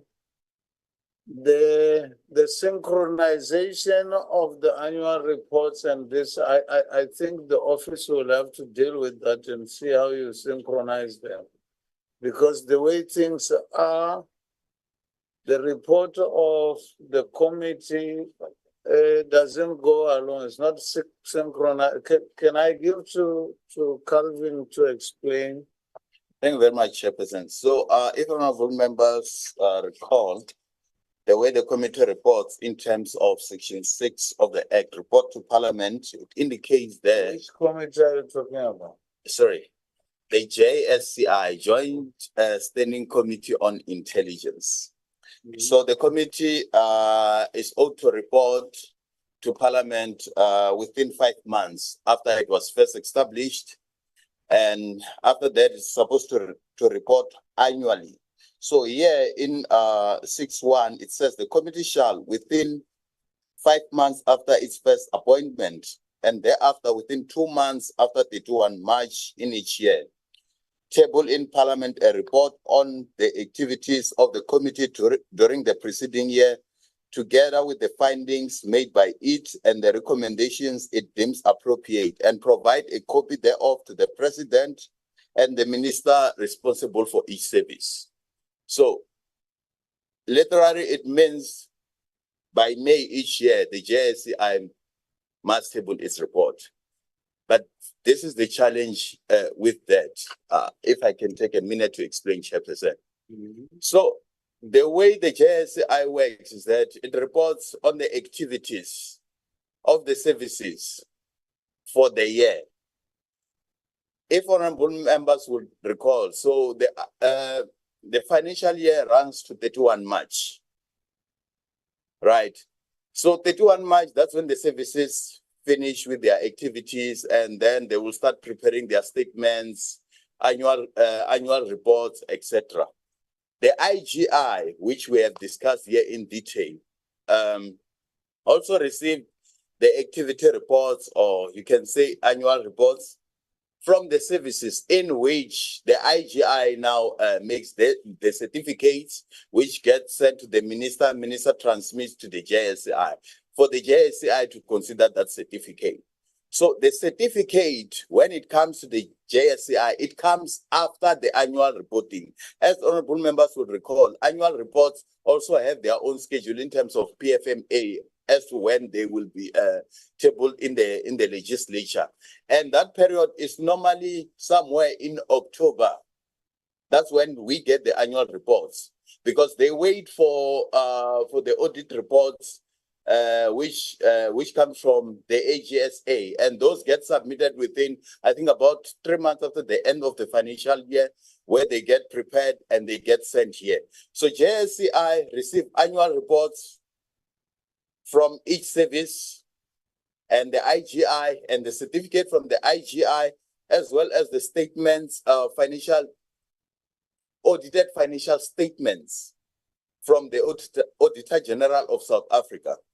And all of these form part of the annual report of the JSCI, which is supposed to have been tabled in May already. But all of these for the previous year come months after May. So, meaning if the JSCI is to table its report in May, it will table its report with annual reports dating back 2 years before. Because even when it tables on that year, the annual report is for the previous year. Also, the certificate is also for the previous year, because that is based on the annual report. So what the committee has been faced with was to table the report within that a time frame. So that's what this proposal is about, so that we align the reporting period of the various services now will be structures with that of the JSCI. What this means is that the JSCI can only table its report after those other reports have been tabled, which is much later, Chairperson. With the permission of the committee, I'll leave this to the team and legal team and the content team to work on the timelines on the proposal on what can be put in terms of remedying that what is contained in the Act, which says after 31 March of each year, Chairperson. Thank you. I think that is technical and it makes sense because it means the JSCI will have to give a report of the previous 2 years every year, which doesn't make any sense. I think that is technical, and I don't think we even need to discuss that. They will see how to synchronize it and get it right. Do we, from here tomorrow, what are we doing? There. The two other issues we have discussed at length is for the Office of the Inspector General to have a deputy. We've discussed that at length and the reasons therefore, and for yourself to have a deputy. Because we all know when you went off to have an operation on your arm, we were unable to work for a very long time. So there needs to be someone official who can continue the work should the chair be absent, as in the same way, we need someone to cover should the Inspector General be overseas, be away, be ill, or should that term lapse, at least there's someone to carry on in while the new one is appointed, should there be a delay once again in the vetting. So those are two issues we've raised consistently over the last couple of years. I think with the staff, we deliberated on that issue, but there's a big problem when it comes to the IGI. Is it in the Constitution? There is no allowance for a deputy. Can I hand over to a deputy for the IGI? Seemingly in the Constitution. Oh, okay. Are you on there? No, I'm saying, Chair, even there is no provision for even the deputy public protector, but we do have. Yes, I'm saying in the Constitution there's also no provision for the deputy public protector, but we have one. So I don't think we'll be doing something, yeah, unconstitutional if we consider such. Can we hear it from? Yes, Chair. No, it is true that Section 210B of the Constitution, which provides for the IGI, doesn't provide for his deputy. But I'm aligned to Honorable Hattaw's view, Chair, that it can still be provided for in the legislation. And the legislation that provides for a detailed provision for the appointment of the public protector is the Oversight Act.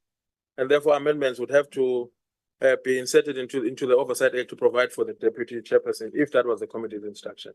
Thank you. Yeah, if there's no problem, then we look into that one also. It will make sense. And even do we usually have deputies for committees? I think maybe it must allow, in any way, the same, it must allow for somebody to act. Because the problem is with the Joint Standing Committee on Intelligence doesn't even allow anybody to act if the chairperson is not there. So let's look into that. It's not practicable. And those who would be coming from the members. Any other thing that we might need to, from the members' side? We're having the report, we're having the secret account evaluation committee, a meeting with the president, the deputy for the IGI and JSCI, either a deputy or acting capacity for some members, like other committees anyway. Honorable Hadewe. Are we meeting tomorrow and Wednesday, if not Chair, I would propose that some of us must be given time to also consider what else can be submitted by members if time permits. Some can. I'm saying I'm able to. I'm saying currently we are adding issues that we want members to include. Yes, I'm proposing that. Will it be possible for us to be given time, given the fact that I think we're not meeting tomorrow and Wednesday? If our Tomorrow, but not Wednesday. If we're not meeting Wednesday or tomorrow. Chairperson and committee through you. So the challenge that we have now, if you look at the program, is that tomorrow we're supposed to receive a presentation by the legal advisor on the A list. So the amendments that we have been working on, but looking at the time now, and that the team still need to sit and consider that it's not, I know we don't sleep, we normally don't sleep in our case. But it is not practical to have that meeting tomorrow, or at least tomorrow, not in the morning. So with your permission, if possible, I would request that we postpone tomorrow's meeting to allow the team to thoroughly go and work on all that was proposed here and all the other requests that we received, so that we can have that presentation. So what we could do, Chairperson, we could meet on Wednesday instead of meeting tomorrow. So what we had for tomorrow, we'll move it to Wednesday. Then the meeting for Thursday and Friday will stand as they are, or may stand as they are, if that permission is granted. Thank you, Chair. Honorable Hadebe. I support that view. And also to add, Chair, in relation to the deputy chair, there is a provision for an acting chairperson. But what needs to be refined is that when the chair comes back, he must rectify the decision taken in his absence.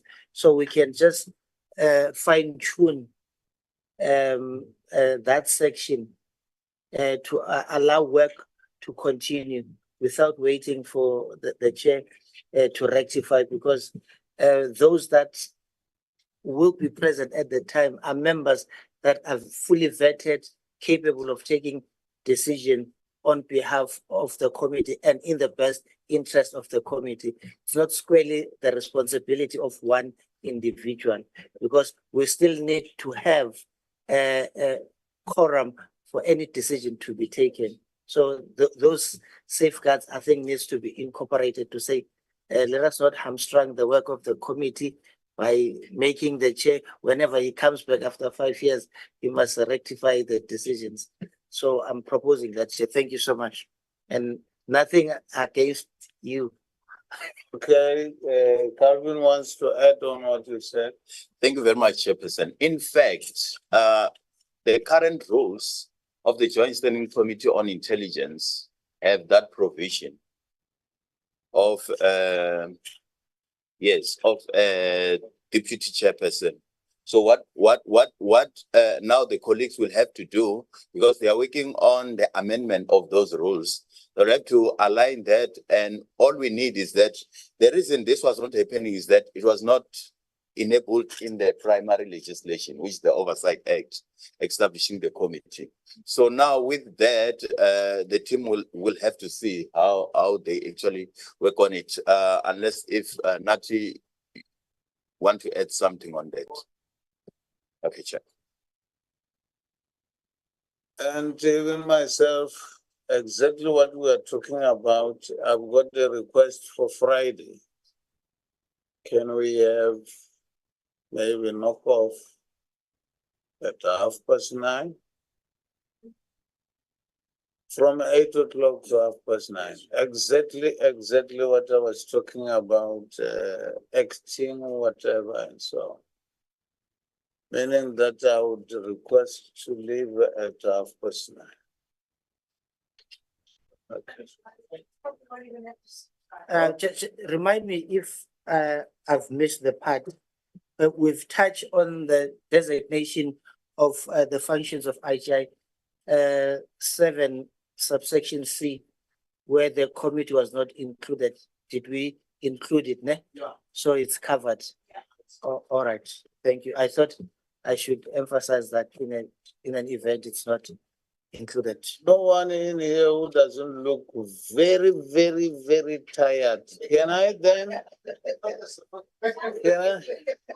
then declare the meeting closed? Okay. Thank you very much, Chair. Thank you.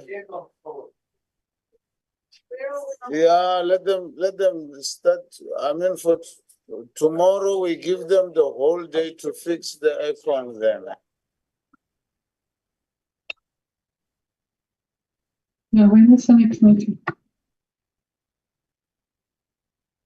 Thank you, Chair.